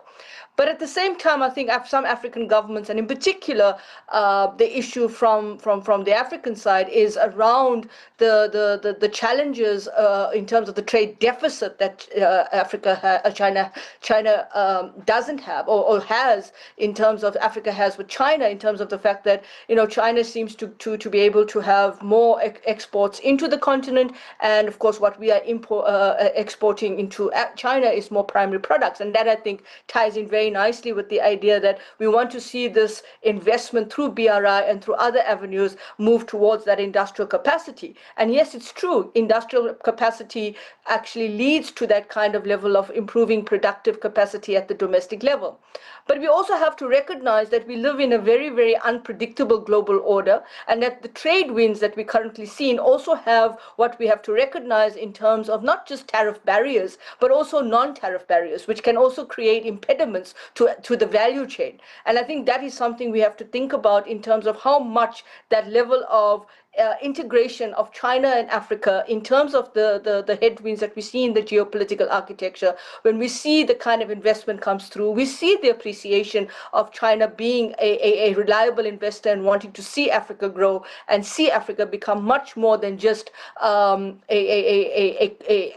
continent of primary exports of critical minerals. We also have to understand that this requires certain kinds of access to the Chinese market that also has barriers to it when the value addition increases. So I think one of the interesting things that would be important going forward for both China and Africa to think about is how do you actually create beneficiation at source, not necessarily to compete with the BYDs, but rather to create the kind of components that you now have in terms of creating that specification and technical specification of production in Africa around critical minerals. Well, let me ask you about that, Jan. This is kind of part of this evolution that you've been talking about, and obviously with the increase here, there's going to be an issue over here. So Africa could be to China what we are to the US. Yeah, kind of. I think that's what they're talking about here. But like she was like, it doesn't have to just be a big hole in the ground that they extract resources from, though. Like they could process their resources and like build up their industry around ensuring that they are value adding before exporting to the world or to China or something like that. So they're not just a big, like I said, a big hole in the ground kind of thing. Sounds like what we are to China as well. Yes, it does actually. Taiga, the best get punished, and we are here arguing about Carl on YouTube in the Kubra. He wore in a Kubra. This needs immediate discussion on a bale of hay. Absolutely wild. I think China has a one world agenda. It's not the same way America has a controlling agenda.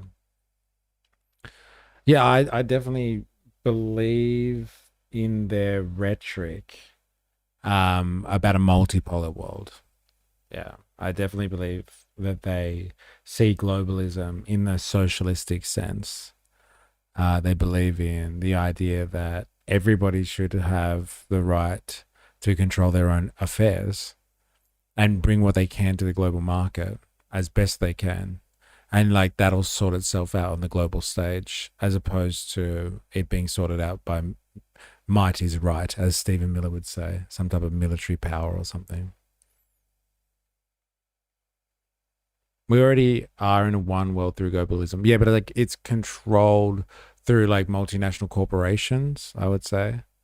Like we're talking about here an international consortium of countries, and like countries coming together on a world stage, as opposed to transnational corporations that like move across the world, preying upon weak economies and countries. Dilemmas, China doesn't want to take over the world. They just want to wait and become the world. Oh my God. And China ate shit by taking everyone's trash and turning it into profit. They got my respect. Middle Kingdom, something. Like EU. China is pretty interesting as it's a communist country, but has a different economic system dispersed through its states. It's interesting, a form of freedom within restrictions. They think long-term incredibly well. But would globalism not need an obvious leader? It's the same reason every country federalizes in the end instead of remaining states. Yeah, like federalizing doesn't have to ultimately turn into one leader kind of thing. Federalizing your country or the regions of your country into one unit is just for better management. So you could have a federalizing of the nations of the world, and like I guess you could elect, as long as it's democratic, you could elect a leader nation amongst you, instead of it being like I'm the powerful one, I'm in control. Take out literal trash and recycling. I mean, they took a lot of waste, and years later, look at them now. They still take a lot of waste, apparently. Smart, very smart. Monarchy does have its place. Imagine if Prince William is working on his 20-year plan when Charlie's finally drops. Yeah, with a single elected leader. I wonder who that'll be after the friendly expansion. Well, like if you have a true federalization and a democratic process, like that should even it out. If you have one big player that controls everything through friendly expansion, but then everybody else gets together and is like, well, no, you can't be leader, or we'll all decouple from your system, and like they go on general strike. Like that helps. That helps. If you have people that come together. Not unilaterally, but like multilaterally. No leader, a group that represents sex of society. Why give one person so much power? Yeah, fair enough. Fair enough. Why do it like that at all? Why even conceive of the fact that like if the world develops industrially, why even think that we will remain with countries and nation states? If everybody starts to industrialize and open up, the borders become meaningless. And then labor is able to freely move around the world and follow the capital, where the capital goes. That would be ideal. I'm also thinking incredibly long term. There's definitely checks and balances and systems we can introduce before we get to that stage. Yeah. But could this next phase actually redefine how global infrastructure and trade interconnect, do you think? Absolutely. I think the BRI is evolving. When you look at this most recent, 2025 report, and what we see a lot of investment is into the energy sector, into technology and manufacturing sector, as well as mineral and mining sector. And so I think what we need to pay attention to are at least two things. One is that we're also seeing a lot more, so-called small but beautiful, small yet smart projects. 700 of the livelihood projects were delivered overseas in 2025. And so that goes from, drilling wells to provide water access to solar panels for rural villages. And so I think a lot of these are helping to build the capacity, as Narusha talked about, allow these countries and enable them to build their industry sector, to build their technological... So it's not just like massive ports and freight railway lines.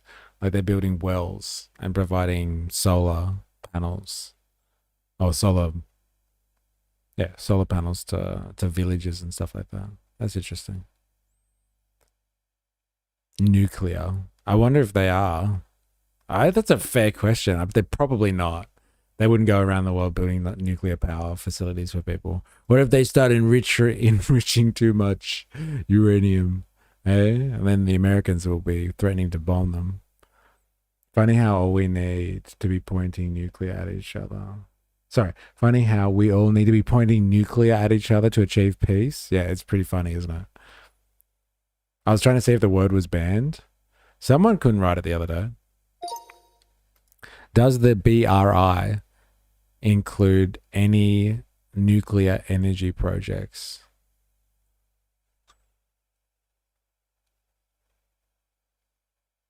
Whoa, no way. China promotes nuclear projects. Nuclear Silk Road. examples. China has been involved in nuclear projects in Pakistan, Argentina, United Kingdom. Oh, well, places that already have nukes. Maybe not Argentina, though. Wow, they're actually doing it. Really? Wow. Nuclear. They also do a lot of counter desertification, like at home though. Or are you talking about abroad? Capacity in order to grow and export. And I think the other important point here is that we're seeing a lot more private companies in China, especially tech, manufacturing, energy sectors, like East Hope Group, Xinfa Group. Wait. Slow down, dilemmas. So it's just us and us alone that doesn't get nuclear power. Look, we could apply to China if you want to be part of the Belt and Road Initiative. Like, we could do this. You know what I'm saying? You know what I'm saying, dilemmas? We could do this, brother. Me and you. Let's apply to China and be like, look, we want nuclear. Can we be getting on the Belt and Road Initiative? Wait, what the fuck? What happened? Yeah. Do you want to get in on this? Do you want to get in on this?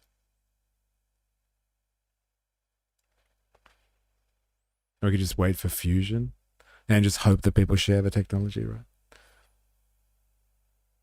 Or we could just build them ourselves. Vote One Nation. And how, like what speed are we working at here? I think it's going to work. Not worth investing in anything else now. They're going out again to invest in other countries, and their projects are much more commercially driven, meaning that they have done their viability studies and make sure that these projects are really, meeting the financial, but also the actual economic sort of needs for these countries. So I think these are really important trends that we're going to see some, continued sort of investments in transportation infrastructure, for example. But more and more, I think, the Chinese investment will really focus on, what would really help to build capacity in these various countries, be it energy needs, be it, technological needs, or be it manufacturing capacity building. It's been fascinating to watch, and history's still being written. Thank you so much for your. It's been fascinating to watch. They cut a lot of stuff out. Maybe they just wanted to hit that 30-minute timeline, I guess. Literally, we're just working on containment. With China's help, of course. I'm not anti-China. I'm pro-Australia and what's best for us. Well, then, let's just take their resources then. Like, if they're offering them, why not? And I bet you they give better terms than the fucking IMF, that's for sure. Yeah, I know, right? We would play both sides with USA and China if we were smart. 100%. And we play them off against each other, but we're completely captured by US. We're completely cocks for the US. Time machine, when? Excuse me. I want my time machine now. All right, we're going to continue frothing on China for a little bit. I want to have a look at this. This is from the same people. Froth on their infrastructure. Let's have a look at some more Chinese propaganda, shall we? This is Hangzhou Bay in eastern China. Here, China is building the world's longest cross-sea high-speed railway bridge. Stretching nearly 30 kilometers, the project reached a major milestone on Friday. Its first main tower was successfully topped out. This main tower rises 200 meters above the sea. That's the height of an 80-story building. But right below, the water is anything but calm. The bridge spans one of the world's strongest tidal bays. It's home to the famous Qiantang River tidal bore. Offshore construction is especially challenging. The tide here can change by almost 9 meters in a single day. But this bridge is designed to meet the standard for a 350 km/h high-speed rail, with each pier having a service life of 100 years. This presents a... Isn't it fucking mental? They're not just building high-speed rail, they're building it over an ocean, like 30 kilometers of high-speed rail network over the ocean, and over a place that is pretty kind of like, let's just say rough. Hey, goddamn. China's been leading leader in reversing desertification through technology and expertise over 3 decades of fighting this cause. China trains officials from Africa and Asia in land restoration measures. Very interesting. Albert won't push back on America. He knows what happened to Whitlam and he's too busy worried about one nation. Did the Epstizzle class have access to 5 eyes? Huge challenge. Construction teams have built a stable offshore working platform, effectively creating a land base at sea. At the same time, smart engineering technologies are playing a critical role. I joined project manager Jiang Benjun to see how they work. This system allows us to fully sense real-time conditions.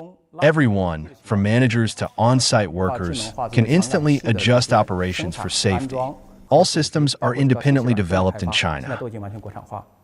When complete, the bridge will set 5 world records in crossy rail engineering. As of now, the total investment in the bridge has reached 11.2 billion yuan, with 75% of the work completed. The bridge is expected to be fully connected by September this year. I'm telling you, you just invest in infrastructure. Like, you want to do capitalism well, like, you just pour money into infrastructure. Look at all the jobs, look at all the benefit that will come from the economy after this thing is finished, during construction, whatever. Just keep pushing. And everyone's just like, China's going to collapse any minute now. They've got all these state finance projects. And it's just like, yes, what else should the state be doing?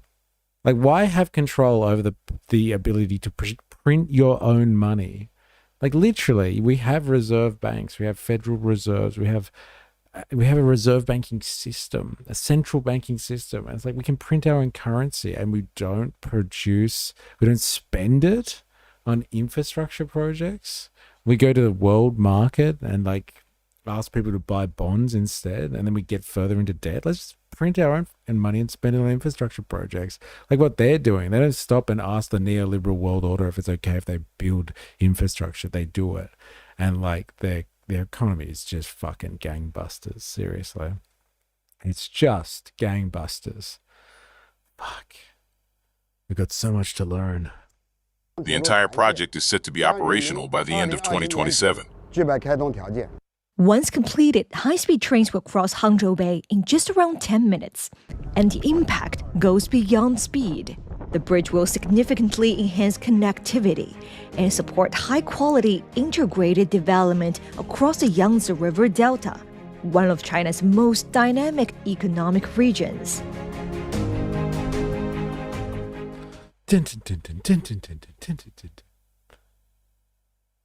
Interesting. Very interesting. I want some more China propaganda.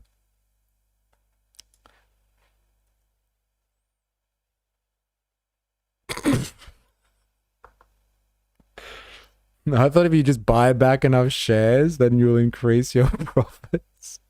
Yeah, that's capitalism. That's how you do capitalism in the fucking neoliberal era. Just buy back enough of your shares until you've inflated the price of your company so much that it's basically just one big Ponzi scheme. It doesn't actually exist. It only exists on paper. Oh my God. When was the last time you heard politicians talking about making dams? I'll answer. Barnaby. Last week, Vote One Nation. Yes. Yes, of course. And how is Barnaby going to pay for said dam? I would like to know more. All right, let's do this. From sprawling high-speed rail networks to massive dams and futuristic cities, it seems like China builds everything faster, bigger, and bolder. But it's actually not that easy to find reliable information about their most recent projects, at least not in Western media. And that's precisely why we're here today. Hey, I'm Luis, and here's what's really going on with 10 of their biggest mega projects. Some already finished and some still in the works. Let's start in the Pearl River Delta, where a major engineering project has just been completed. At number 10, we have the Shenzhen-Zhongshan link. This 24-kilometer mega crossing combines bridges, artificial islands, and an underwater tunnel into one continuous route. And that design wasn't optional, it was necessary. The Pearl River Delta is one of the busiest shipping corridors in China. Building a single long bridge would have been dangerous for passing ships during construction, like but also you during normal suggested, operations. I imagine. And not if he wants to keep his position as a politician in Australia's neoliberal machine. It wouldn't be that way, mate. I'm telling you. It wouldn't be that way. Well, actually, I'm more than happy to be corrected on that one.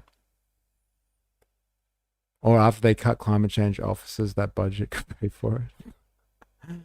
Oh man, hilarious. China set world record in nuclear fusion inside the Tamaki E. Yeah, I've heard some stuff about this. I haven't looked into it myself, but we're China glazing today by the sounds of it, as Captain Bucket would say.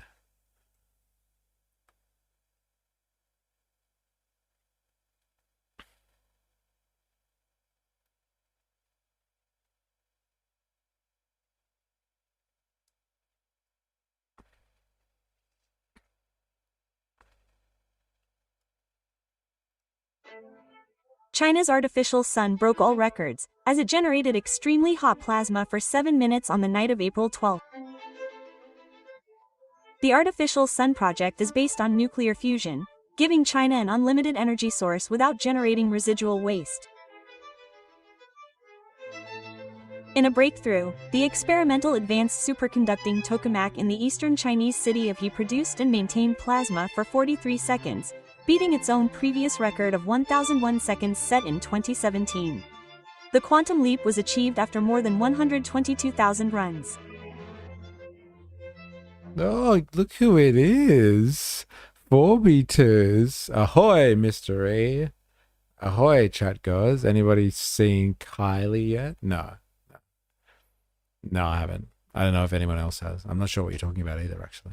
Who? It's a China jerk circle with additional context, with a little bit of additional context. The recent achievement represents another significant step toward developing highly effective, reasonably priced thermonuclear fusion reactors. Yeah, it's all AI slop, isn't it? Half of that info was AI slop. Yeah. Nah, just checking, eh? Kylie or Carl? Yeah, we had a discussion on Carl already. Just checking. You can't drop into the chat and just be like, hey, have you heard of this? No, you haven't. Too bad. Bifusion reactor is running. It just needs proper containment to go longer than 7 minutes. Pretty crazy, though. It's like some fucking Spider-Man shit. It's Spider-Man, isn't it? I forget which Marvel, whatever. Talk about. Yeah, who tries to develop fusion? I can't remember. Now back to it. We've already seen how catastrophic a collision can be with the Francis Scott Key Bridge collapse in Baltimore. While bridges are generally cheaper to construct, tunnels are better for busy shipping lanes. Man? Yeah, so maybe. Engineers decided to go for a combination. One nation will get us fusion flying cars. Oh my god. Then he rams it in the suit, right? Yeah, you're probably right. I'm really bad when it comes to all this type of stuff. One nation will get us fusion flying cars. I thought that was Dilemmas that wrote that. It's Utagard. One nation built this in a cave with a box of scraps. Designed a submerged tunnel section, placed deep beneath the shipping lanes. This is quite similar to another crossing just a few kilometers to the south that connects Hong Kong with Macau. In order to put the tunnels in place, they made use of specially made ships that would lower the prefabricated tunnels on the seafloor. Each tunnel element weighs tens of thousands of tons and had to be positioned with pinpoint precision. When the crossing opened back in 2024, it cut travel times between the two cities from over 2 hours to just about 30 minutes. The crossing is also directly connected to Shenzhen's Bao'an International Airport, which means it's not just a commuter route, it's also a key link for the airport and freight traffic. Let's move inland to another project that's reshaping China's logistics network. At number 9, we have the Pinglu Canal. Located in southern China's Guangxi region, this mega project is being built to directly connect the inland city of Nanning to the Baibu Gulf and the South China Sea. The canal is part of a greater project known as the New International Land-Sea Trade Corridor, a trade and logistics passage that aims to connect China's inland production hubs with the rest of Asia to the south. Construction began in 2022. From an engineering standpoint, the main challenge is going to be moving more than 300 million cubic meters of earthfill material. For some context, here's how much material was moved Here's how much earth was moved during the construction Suez Canal. Build the Panama and Suez Canals. Crews are also building new locks and reshaping existing rivers to control water levels and ship traffic. Once complete, the canal will stretch 130 kilometers, effectively turning cities like Nanning into coastal port cities. Currently, the project is expected to be completed in 2026. Moving on to number 8, we have the recently opened Chongqing East Railway Station. So good. That's like a Western joke. Chongqing. I'm getting a Bluetooth penis. Oh my god. Lovely. Fish and chips shops. Only serving white people. Where's Ninja Nurse? He needs to hear about this.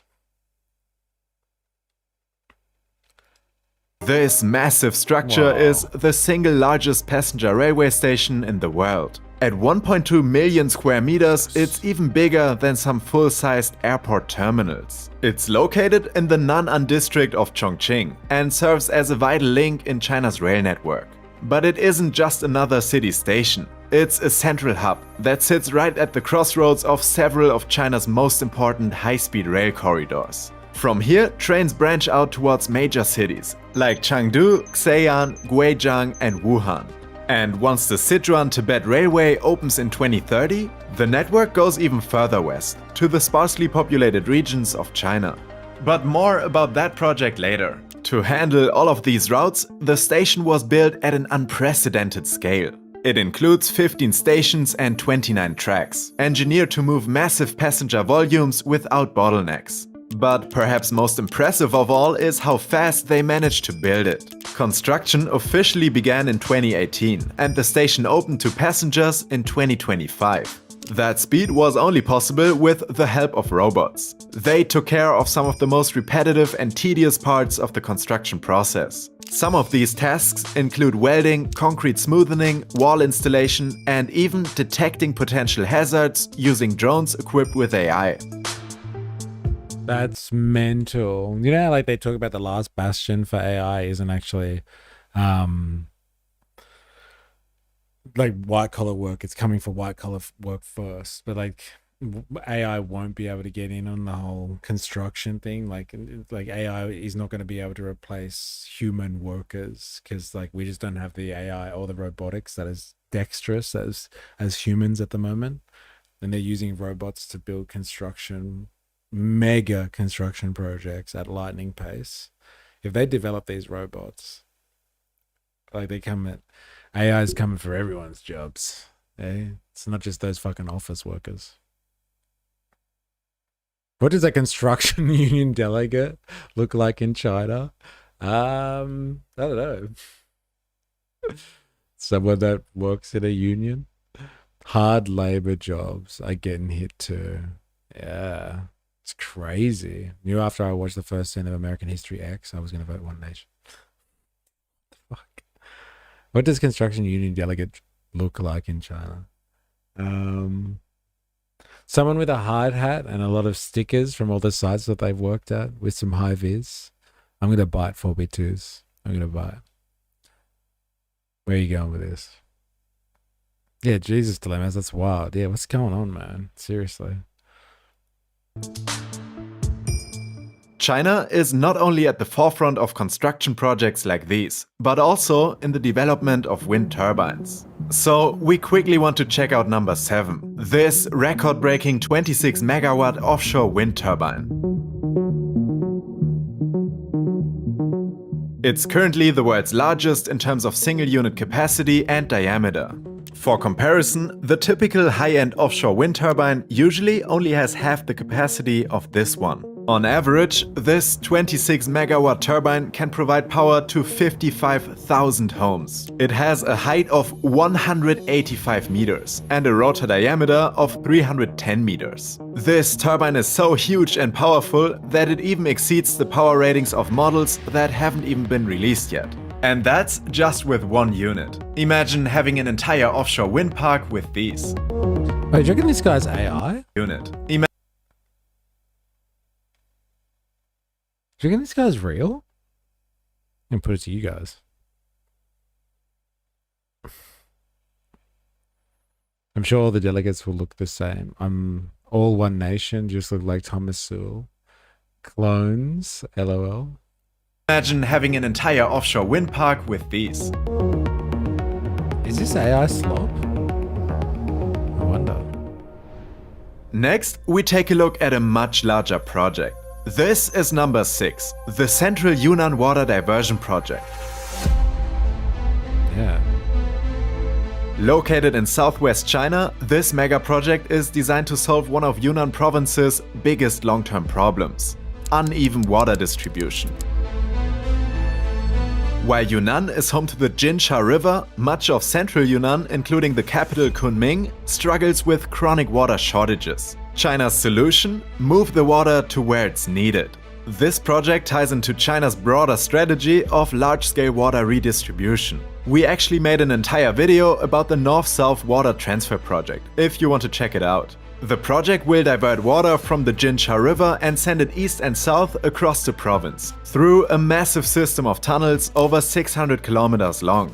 In fact, more than 90% of the system will be composed of underground tunnels. And with the region's... I'm telling you, man, they have got so much capital. Like, they're just building shit for the fun of it. Like, honestly. Like, they're just like, fuck it. Let's just divert the entire river. Like, why not? Hey? The capacity, the capacity is just fucked. Like, we have no conception of this stuff in the West. Like, honestly, we can't even decide whether we're going to invest in, like, upgrading fucking train lines. And we're all bitching about that. Like, we're going through housing crises. And, like, people are like, spending $10 billion on, like, housing, like, getting more houses built. It's a little bit too much. And, like, these guys are just diverting rivers because they fucking can. Like, it's just ridiculous. Yeah, that's what the ninth mega project. Like, what's even real? This is mental. Of terrain and geology, the construction process is anything but easy. Some interesting sections include the world's longest water tunnel, as well as the largest underground pump room in the world. Once fully operational, the system is expected to serve up to 11 million people. Like many of China's water mega projects, the Central Yunnan Water Diversion isn't just about infrastructure. It's about reshaping where people can live, where cities can grow, and how entire regions survive against all odds.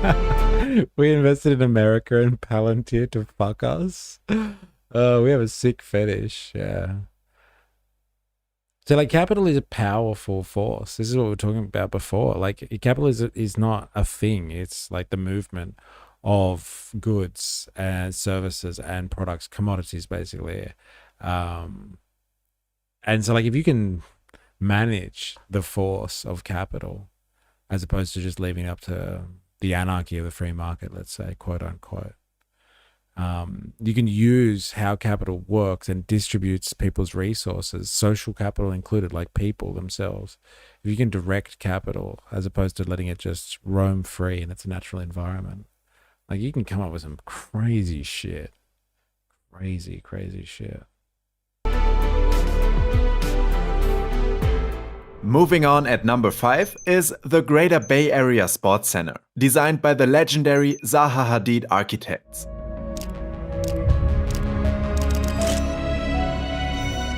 Construction on this massive complex began in August 2023, and just 2 years later, athletes were already competing inside. The centerpiece of this sports complex is a 60,000-seat stadium, meant for football and other major events. Aside from the stadium, the complex also includes a 20,000-seat arena for basketball and other indoor sports, as well as a 4,000-seat aquatic center with Olympic-sized pools. But apart from the speed and scale of construction, there's also a regional strategy at play here.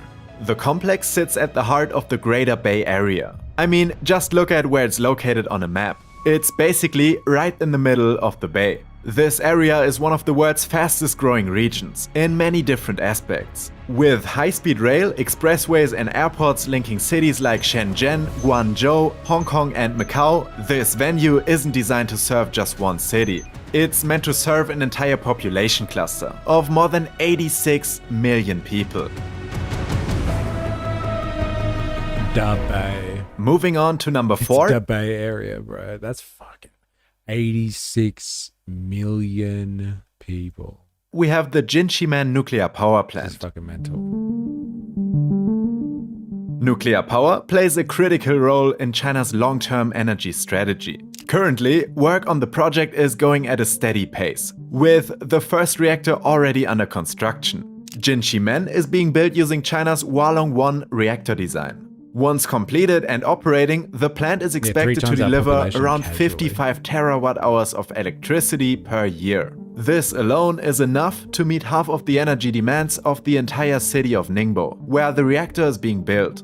That means this single site could power millions of homes, factories and services across the region, while sharply cutting reliance on fossil fuels. Analysts estimate the plant will reduce carbon dioxide emissions by around 48 million tons per year once it's fully operational. On the other hand, when it comes to the environment, nuclear power comes with its own set of challenges, from managing radioactive waste to ensuring safety at every stage of operation.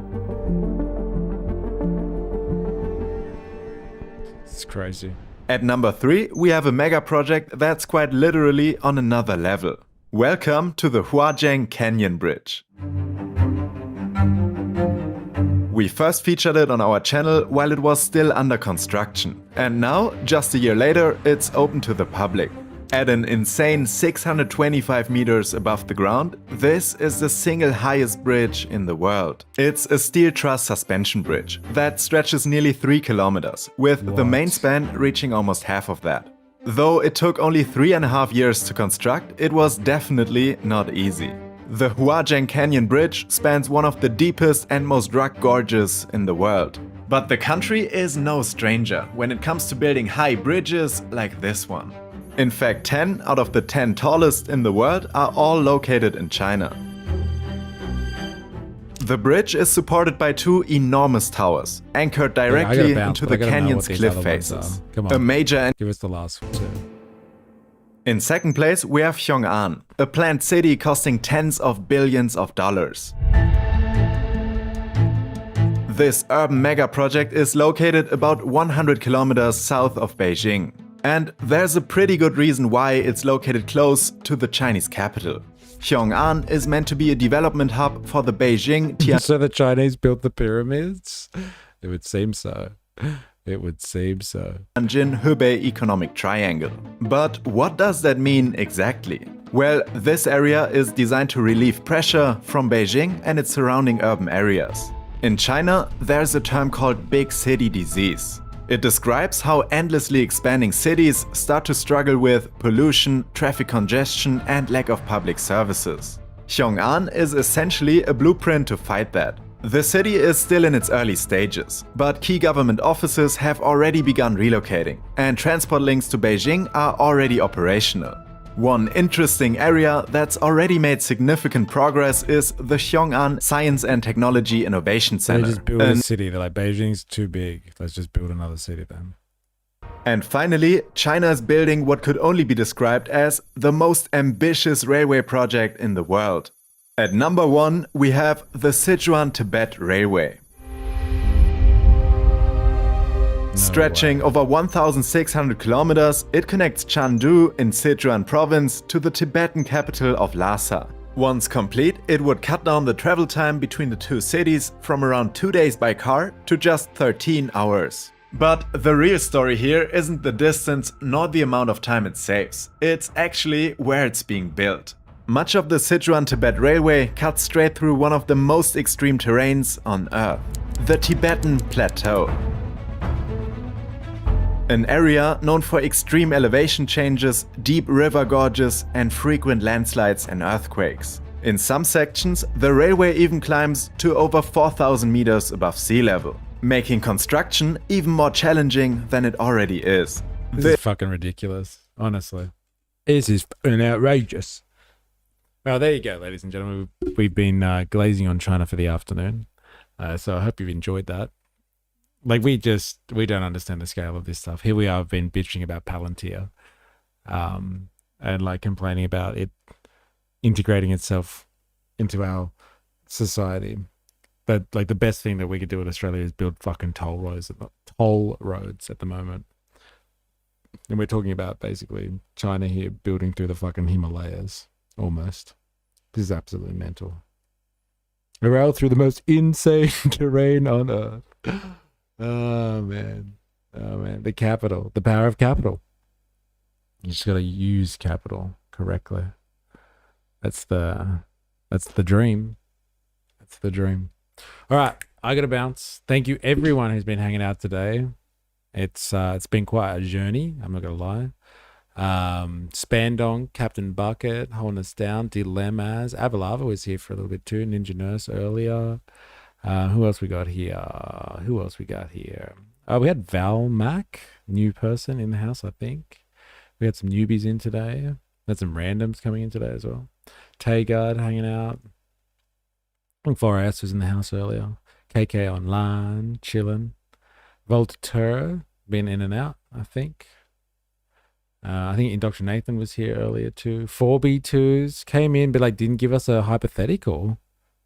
Where's the hypothetical? Never came. Yeah, thank you everybody.